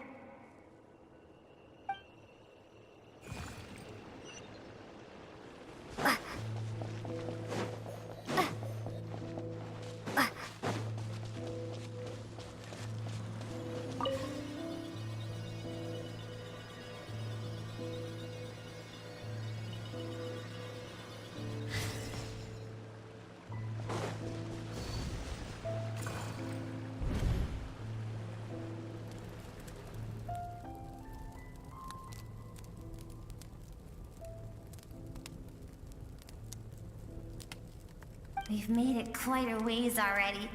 This is Skirk, when she first began training under Certology. I have set your broken wrist. Tomorrow, you're to train twice as hard. No tears this time. Good. Attempting to garner sympathy through tears is a habit of the weak. A pitiful, useless ploy. Can I ask a question, Master? Why did you save me? I keep thinking, maybe it would be better if I had died. I wouldn't be haunted by that fire all the time. I wouldn't have to go on like this. I saved you because I have a plan for you. It has been too long since I fought a battle that demanded my full strength, and I hunger for it. Every so-called genius and prodigy I have faced has crumbled like sand underfoot. Before me, even fate bends the knee. So, I will teach you everything I know. Train you by whatever means necessary, in the hope that one day, you might surprise me. But I don't want to draw my sword against you, Master. What you want matters little.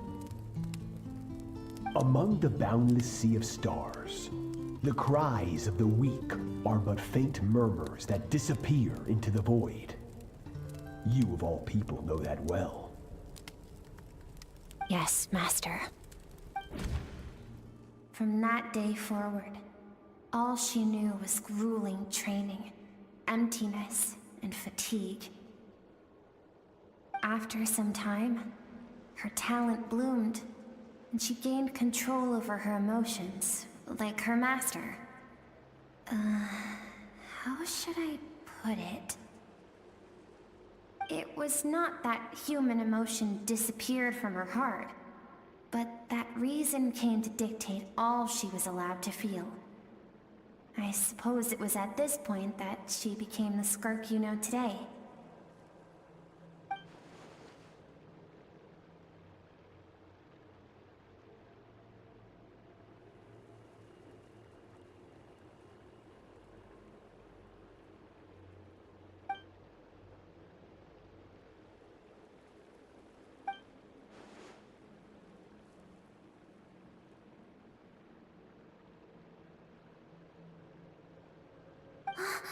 We're nearly there. I almost don't want to reach the end. Well, shall we? This is the final stretch.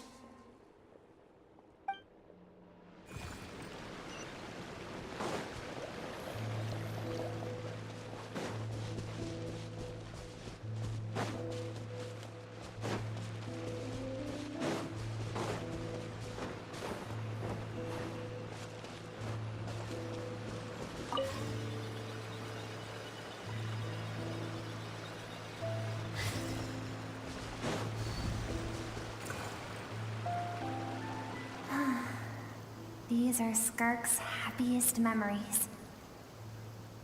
What a simple and carefree time it was. Wisps of clouds dotted the sky. The sun bathed everything in golden light. And when song filled the air, not even the shyest of flowers could resist swaying along. This is Skirk's homeland.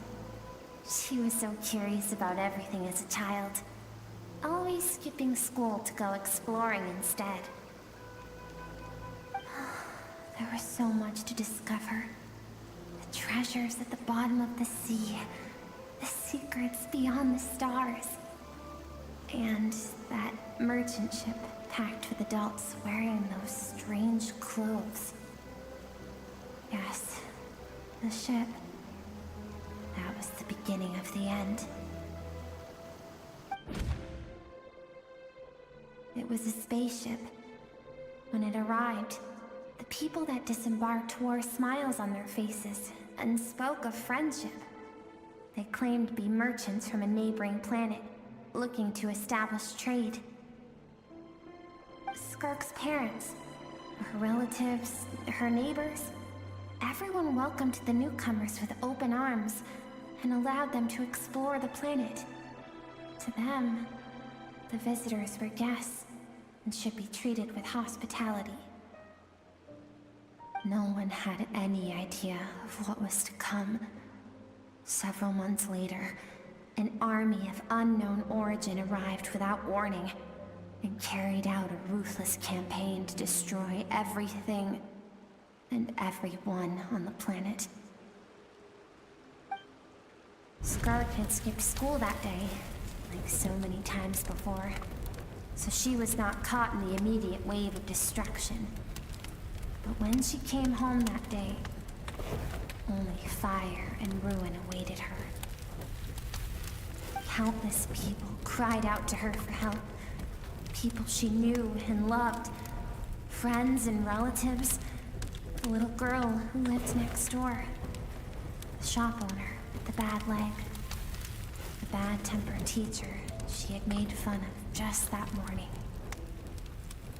Their lives were discarded like worthless trash as the fire consumed one life after another.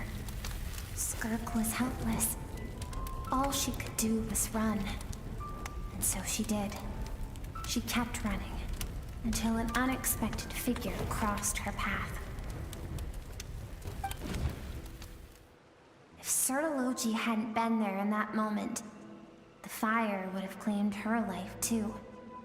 And there she would have remained, left to rot in the scorched earth, with no answer as to why any of this was happening.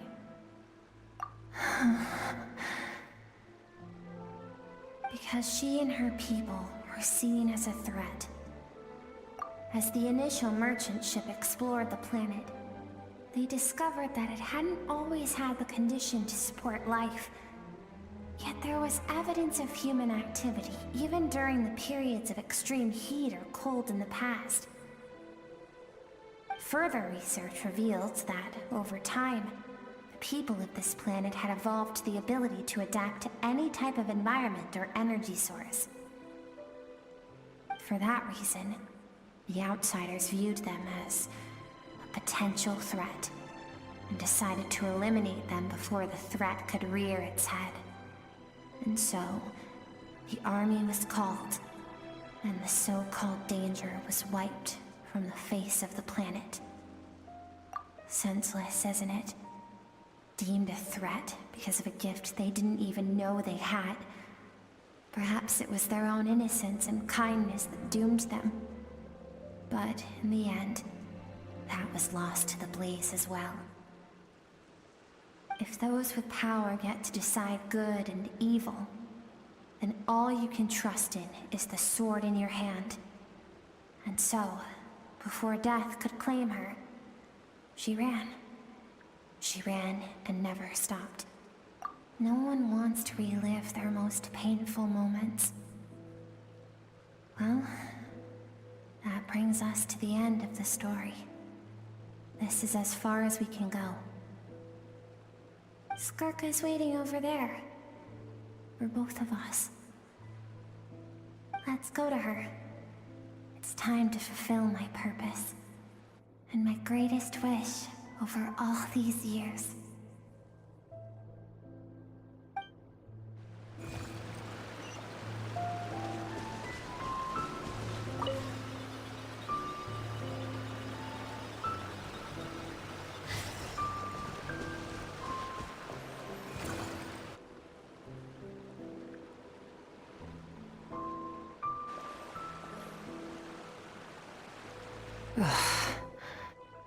So all this, just so you could bring her here? I have things to say to you. Well, to me. I want someone to witness our reconciliation, even if it takes an argument to get there. And she's the best choice in this moment. Her suppressed emotional self. The version of herself she keeps locked in the recesses of her mind, stifled by reason. All those rejected impulses, those discarded aspects of your past selves, they are a part of me now. I am who you used to be. Someone you have refused to face for too long. So, I came to face you instead. You're wrong. I've faced you all along. And that's exactly why I keep you locked here.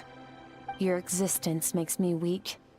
Moments of joy and longing are when we are most vulnerable. Don't forget, it was a penchant for goodness over reason that doomed our homeland in the first place. The vastness of the universe renders everything insignificant. Our feelings most of all. Even so, learning from the mistakes of the past doesn't have to mean erasing everything. Strip yourself of your so-called weaknesses, emotions like kindness and empathy, and what makes you any different from the ruthless soldiers who slaughtered our people? The difference is that I'm doing what is right, what is necessary. I allow you to exist, but with limited freedom. That is the greatest kindness I can offer. I have shouldered everything you couldn't carry. I rose above the numbness and emptiness, and it was cold, unfeeling reason that brought me this far. It made me who I am. It made me strong. That is the problem. I want to shoulder those things together. On the grand scale of the entire universe, maybe our feelings are vanishingly small, but why should that mean they don't matter? Emotion gives warmth to the cold expanse of space. It gives meaning to the world around us. Think back to those nights of gazing at the stars, those afternoons of exploring the unknown. Think back and let them grant you peace. A brief respite from the pressure you put on yourself.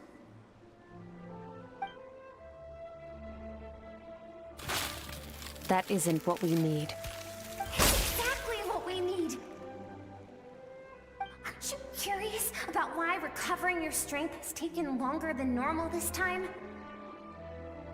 Finally, you get to the important part. That is the only answer I came here to find. Then look around. Look at your inner world.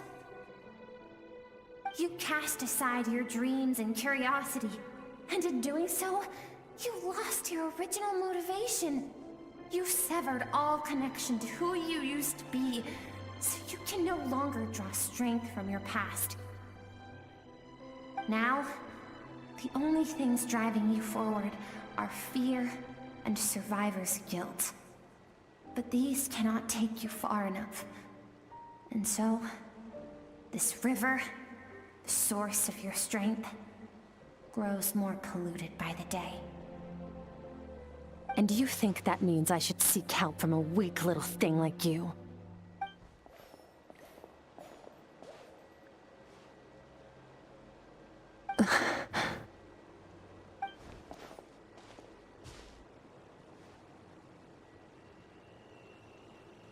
Thank you for saying that. I knew bringing you here would be the right choice. To be honest, I'm not here to argue with you. This isn't about who's right or wrong. And in fact, I agree that in order to make it through the wake of that tragedy, we had to distance ourselves from the pain through reason over emotion. But what is right at one point in time isn't always right forever. I know you will never forget that fire. I know the fact that you were the sole survivor fills you with guilt. And I know that among the voices that haunt you, mine is there too. Because deep down, you know that you didn't turn out to be the person you wanted to be. All those unfulfilled hopes are like knives to the heart. And I don't want you to hurt anymore. So even if you can't accept me, I hope, at least, that you can let go. I keep thinking, maybe it would be better if I had died. I wouldn't be haunted by that fire all the time. I wouldn't have to go on like this.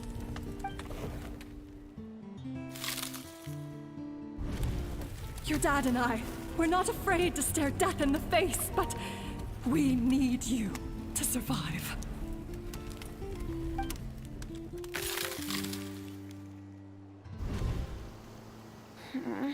sick of being a kid.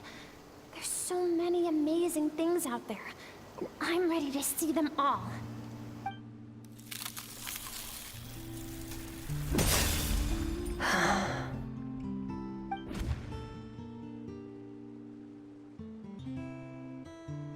I remember.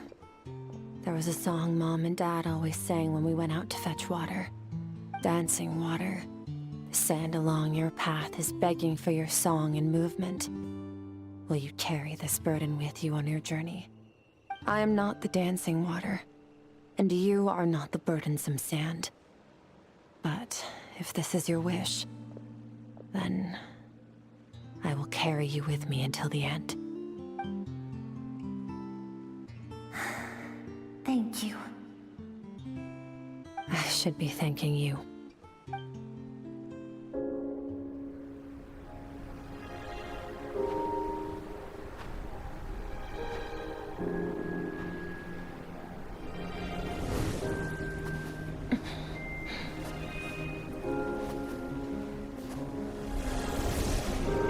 Run, Skirk, run!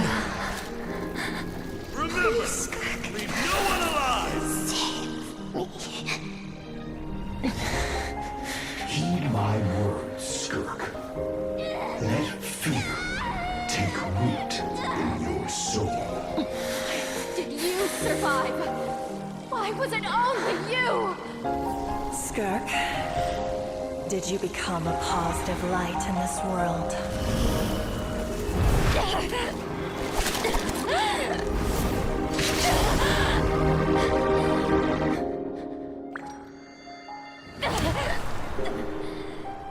Hey, this doesn't have to be the end.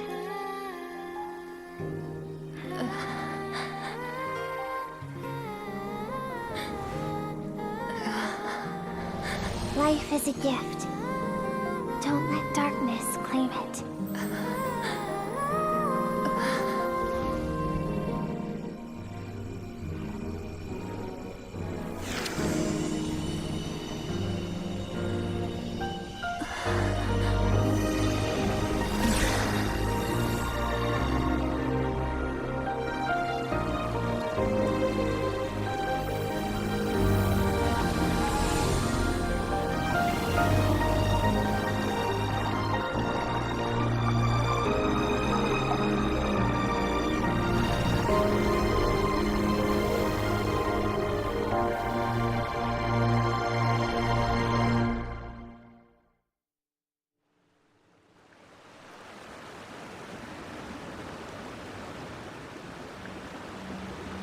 So, you saw my memories then. I once asked my master if survival of the strongest was the law of the universe. He said no. But in a world without order, those with no moral boundaries tend to be the ones who survive. That's why, after hearing his answer, an idea came to mind. An idea that, one day, I would create a new world order. One in which there would never be another tragedy like that fire. One in which power was not the law of the land. But that means I must defeat him. Because my master, Sirologi, is, at the core, a defier of all rules and order. Yes, and not just because of the gap in our abilities, but also because I have no reason to see him as an enemy. Although his decision to train me was not made out of kindness, he did everything a master should. He saved my life, taught me the sword and the principles of strength. And for that, I respect him. I know, and it's not something I want. But Master never goes back on his word. I have to treat everything he says as a promise. He's no longer into that, but he sends me messages through the abyss every now and then. Most of them are simple greetings, or an answer to one of my questions. Every time I hear from him, my heart skips a beat. And I wonder if this is the moment where he'll finally appear before me and tear down everything I've built to pieces. Maybe that means I do live in eternal fear, just like he said. Yes, I respect him, but I'm also afraid of him. And for that reason, the pursuit of strength consumes every moment of my life. I don't know what Master has planned, but I have to be ready. Help me? Why? This isn't your fight.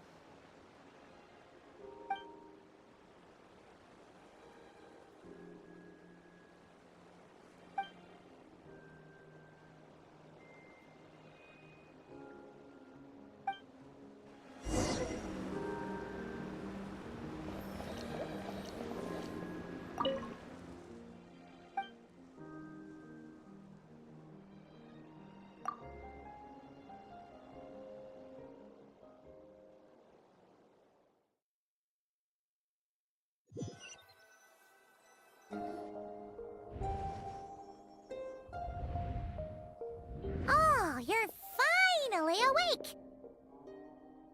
Honestly, Paimon was gone for like 2 seconds and then she comes back and finds you both unconscious? Oh, you scared Paimon half to death! You're both okay, right? What does it look like?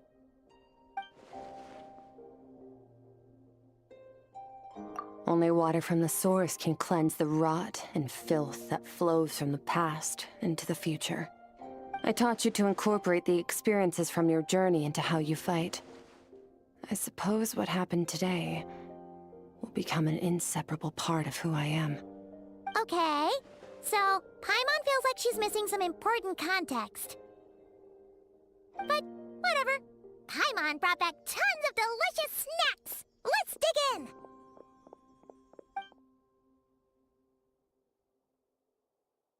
All right. It's about time we finished what we started. We're gonna deal with this thief for good, right? This time, I'm not going to tell you to hold back. But having digested even more power in the meantime, he's going to be tougher than before. The good news is, we have no reason to pull our punches this time. So, let's go. Same place as last time.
Wait, isn't that the form the all-devouring narwhal changed into? How come he knows that, too? Really? So, you're telling Paimon that giant whale and this guy can both turn into the fowl? How does that work? It's a subconscious instinct. Any intelligent being who longs for his level of strength is bound to mimic his appearance. It's a natural response after encountering someone as powerful as Master. To them, he represents ultimate power. We know the person before us has encountered Master, and we know he stole a portion of my power. So it's not surprising that he would assume this form. Okay. Oh, the closer Paimon looks, the more intimidating it gets. Nervalette isn't here this time, so it's up to us. He won't have the nerve to steal again after we're done with him. Let's teach this guy a lesson.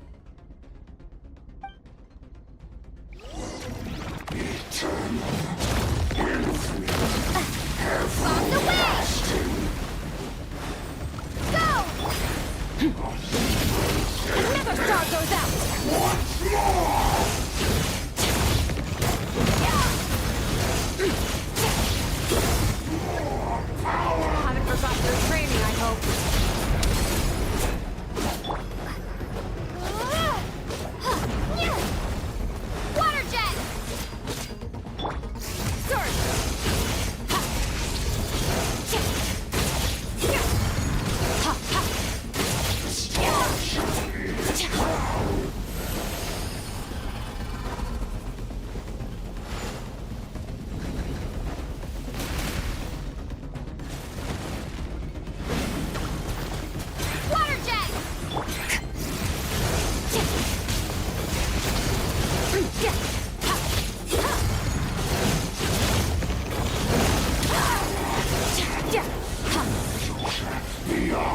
this world.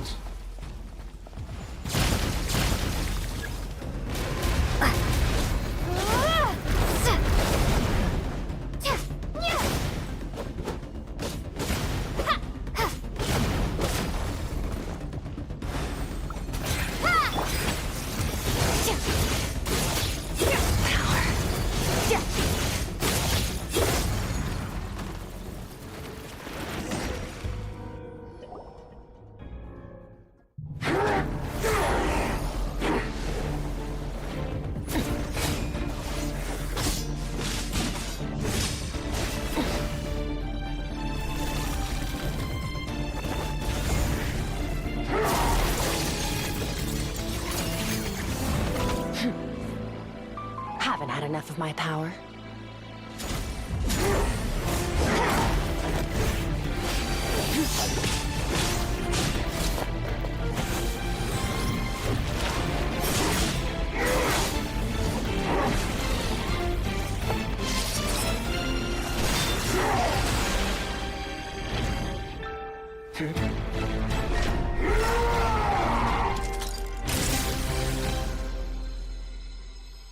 Well then, let's see how much more of this power you can handle.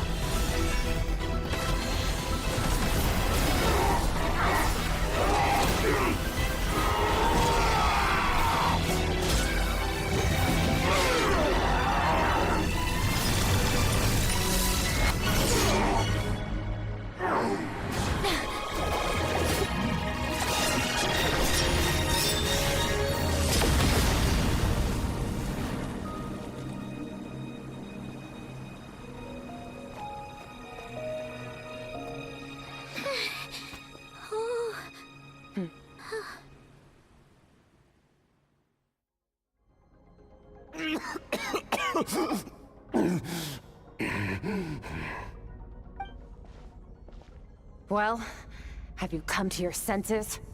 You saw that my body was at its limit. So, you deliberately channeled your power into me, knowing that it would destroy my shell from within. Such power, such keen battle instincts. So you must be... Skirk, Sertologi's disciple. How long has it been?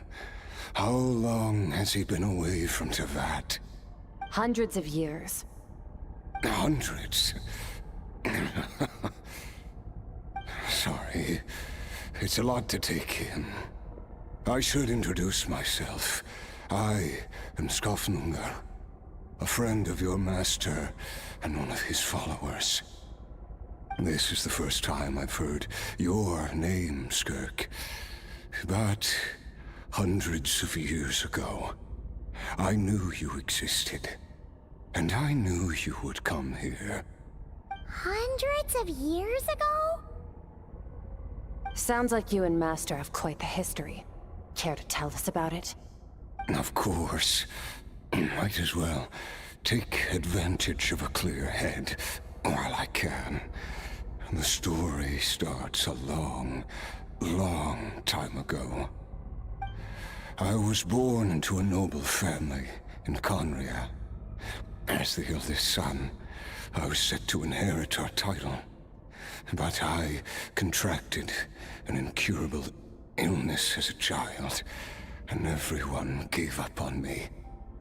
I trained the sword harder than anyone else, defeated all of my peers.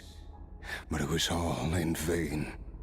When other people looked at me, all I saw in their eyes was pity, or a strange glee in my misfortune.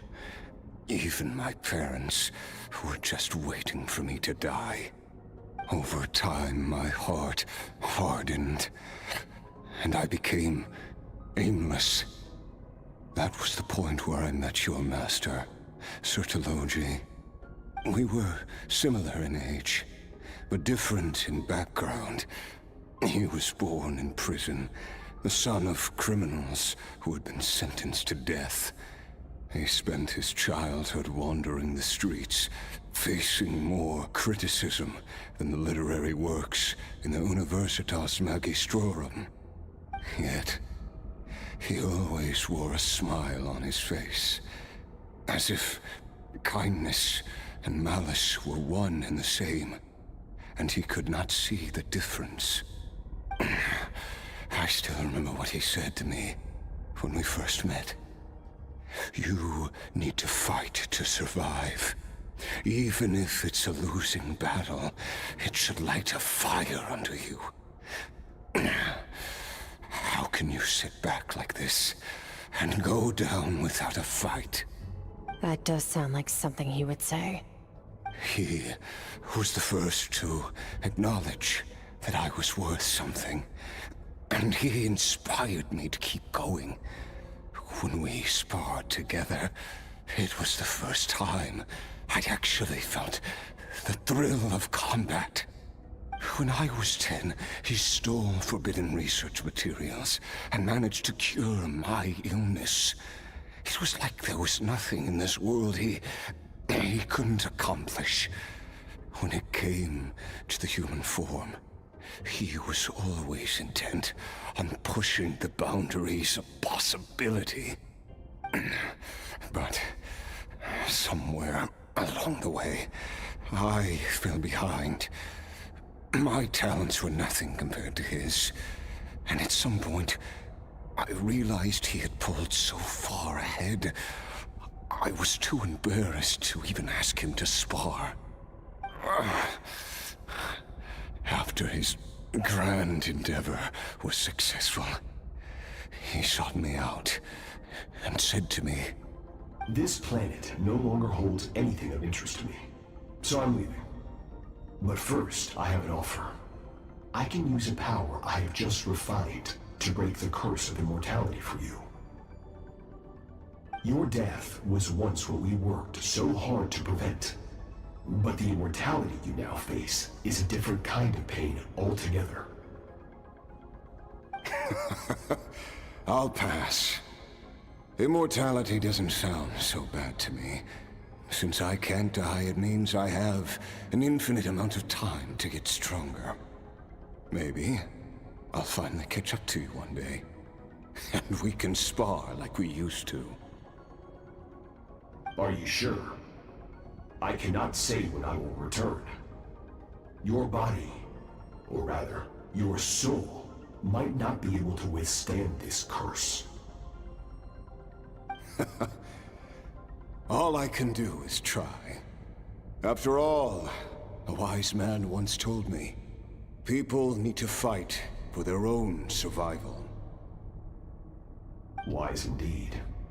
Nevertheless, if you grow weary of the pain of immortality, and wish to experience a good sparring match before you wither away, seek out my disciple. Disciple? Never thought I'd hear that word coming from you. Nor I, but Vedifenir said I was destined to find a disciple out there in the universe, and bring her to Tibet. You know as well as I, Vedifenir's prophecies are never wrong. Well, now I'm curious about who this disciple of yours will be. All Vedifenir said was that one day, the stars shall bow in her honor. Sounds pretty impressive. Of course. Only the most outstanding people would have the right to become my disciple. Still self-assured as ever, I see. But you're not wrong. I'll be leaving then. Oh, and if you are serious about getting stronger, I left you a little gift in the primordial sea. As I've said before, walk whatever path you want. Freedom means even the wicked get to make their own choices. Waiting for me in the primordial sea was the all-devouring narwhal, already beaten into submission by Sertologi. In its weakened state, I was able to cut off part of its flesh and sew it into my own heart. Your heart? That's treasure! How did you even survive that? Because, of course, I bear the curse of immortality. So, you used the curse to turn yourself into a vessel for power.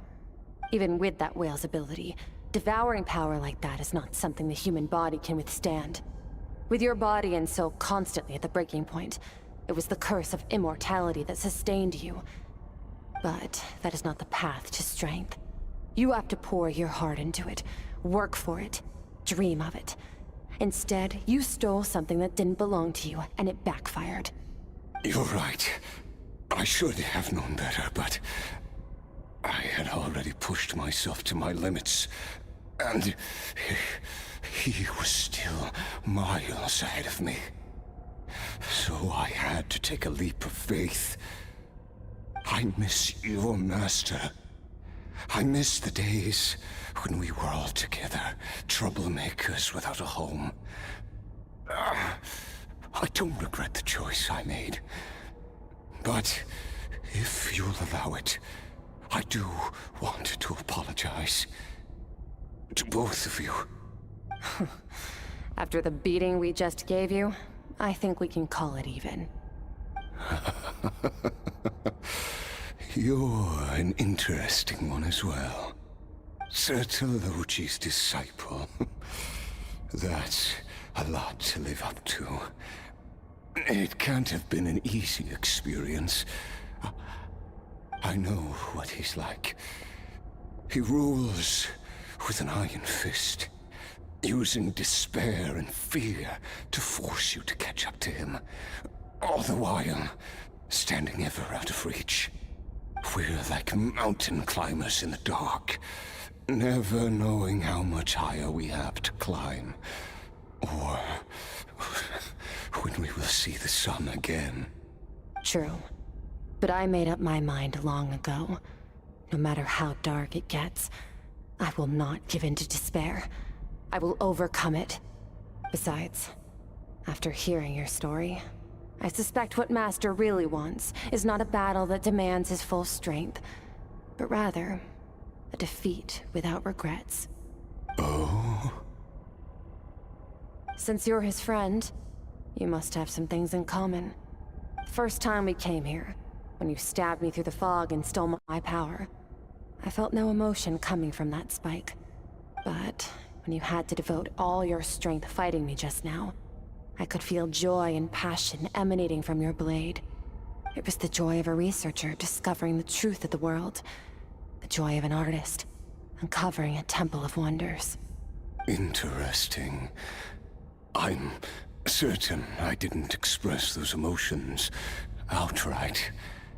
Yet you were able to read them from my blade, like a glimpse into my inner world. You're right. That battle brought me an unbridled sense of joy, and my defeat brings me no regret whatsoever. Exactly. I think Master also craves a battle like that. One where his opponent forces him to use all his strength, unlock the extent of his potential, and transcend his own limits. A battle to end all battles. After which, all can come to an end, including, perhaps, his life. For that very reason, good and evil are meaningless to him. He has one purpose, one goal: to complete himself. It's one of the secrets to his strength. Perhaps you're right. Perhaps that is his goal. What a battle that would be. Oh, to witness such a...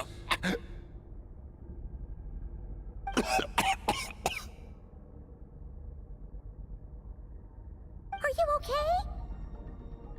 Too many different kinds of power are surging through my body. The curse of immortality allows it all to coexist, but it does not remove the pain.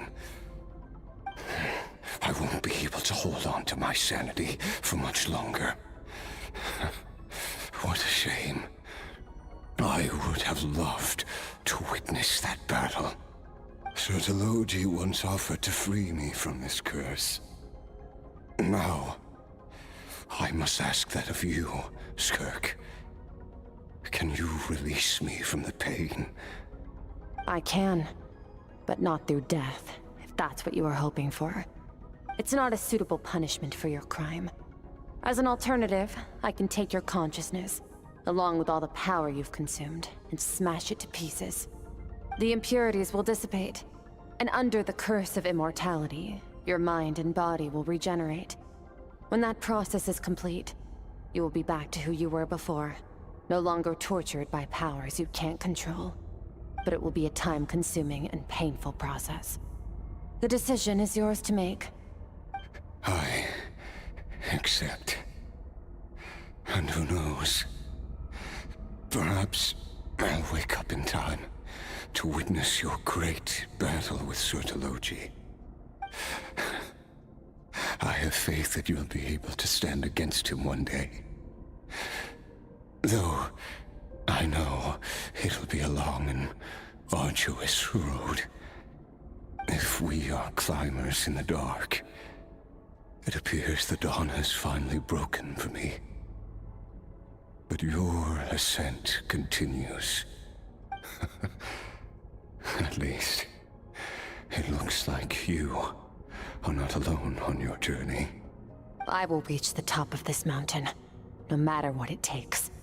And you, Skafnungur, will be my witness at the end of all things.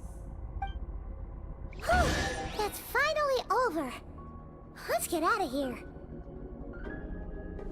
Huh, at least we don't have to make a mad dash for the exit like last time.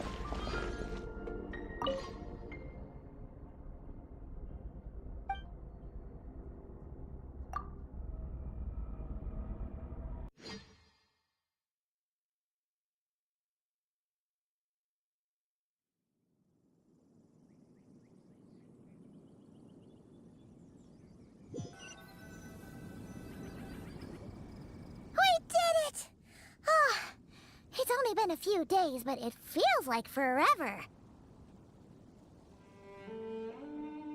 Once again, we've proved there's nothing we can't overcome. We're just that awesome. Wow, you sound even more confident than usual. Guess you really have become stronger. Today sure went by fast. It's night already. Oh wait, that reminds Paimon. The stars you mentioned, the ones that died out, are they back now? Yes. The power Skafnungur stole has been returned. So, the stars have regained their light. Great! Huh, it's crazy that you even noticed their light was gone. There are so many stars in the sky. If a few disappeared, Paimon definitely wouldn't be able to tell. I suppose it's because I have gazed upon this sky for centuries. The false stars, hanging in the meticulously planned sky, glittering with rotten light. It's not real. And yet, it is for that very reason that I can look upon it and enjoy the momentary peace it brings. Even the most beautiful of bubbles has to burst. We will return to the real universe one day, whether of our own volition or not. Time marches ever forward. Even the innocent and naive will taste life's bitterness. Yet through hardship, we grow, until we learn to seize the sands of time for ourselves, and uncover our true strength. Though we gaze upon a false sky, its vastness and majesty is palpable. One can only wonder, what is it going to take for kindness to reign supreme in the vast expanse of the universe? Ugh, this is all going over Paimon's head. But if she knows one thing, it's that the Traveler always finds a way. Ever since we met, she has filled Paimon's days with happiness. No matter how tough things get, she always finds a way to make it better. If it's too big a job for one person, then we'll do it with two. And if two's still not enough, then 3.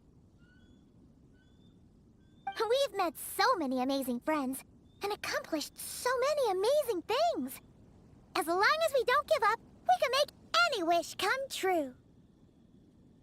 I suppose when it comes to you, anything is possible. Well, I should be going. Now that my power is no longer isolated from my emotions, I need more practice to get used to it. I suppose fate will decide. Maybe we'll bump into each other on the street. Or maybe we'll reunite on a different planet entirely. Regardless, reunions and partings are but passing moments. More than anything, I hope that, at the end of this journey, wherever it takes us, we stand in a world reborn. One without war, pain, or forced partings. One where new life can bloom, even where there was once nothing but scorched earth. For this, we must all work to become stronger. If that's what you want to call me, I won't object. Goodbye. Bye!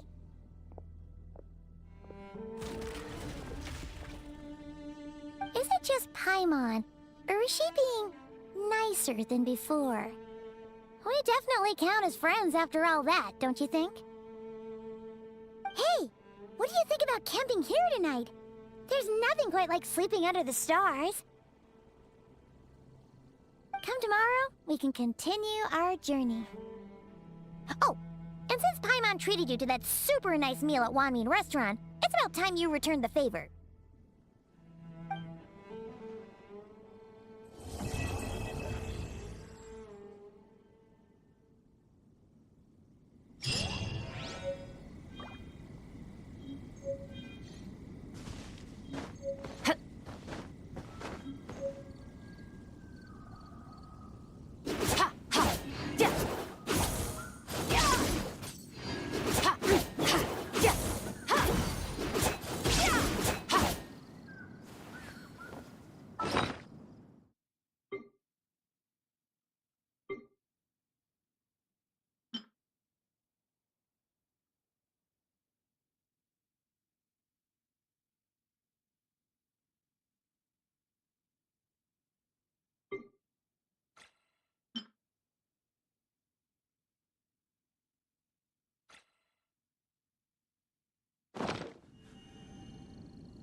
Annihilate.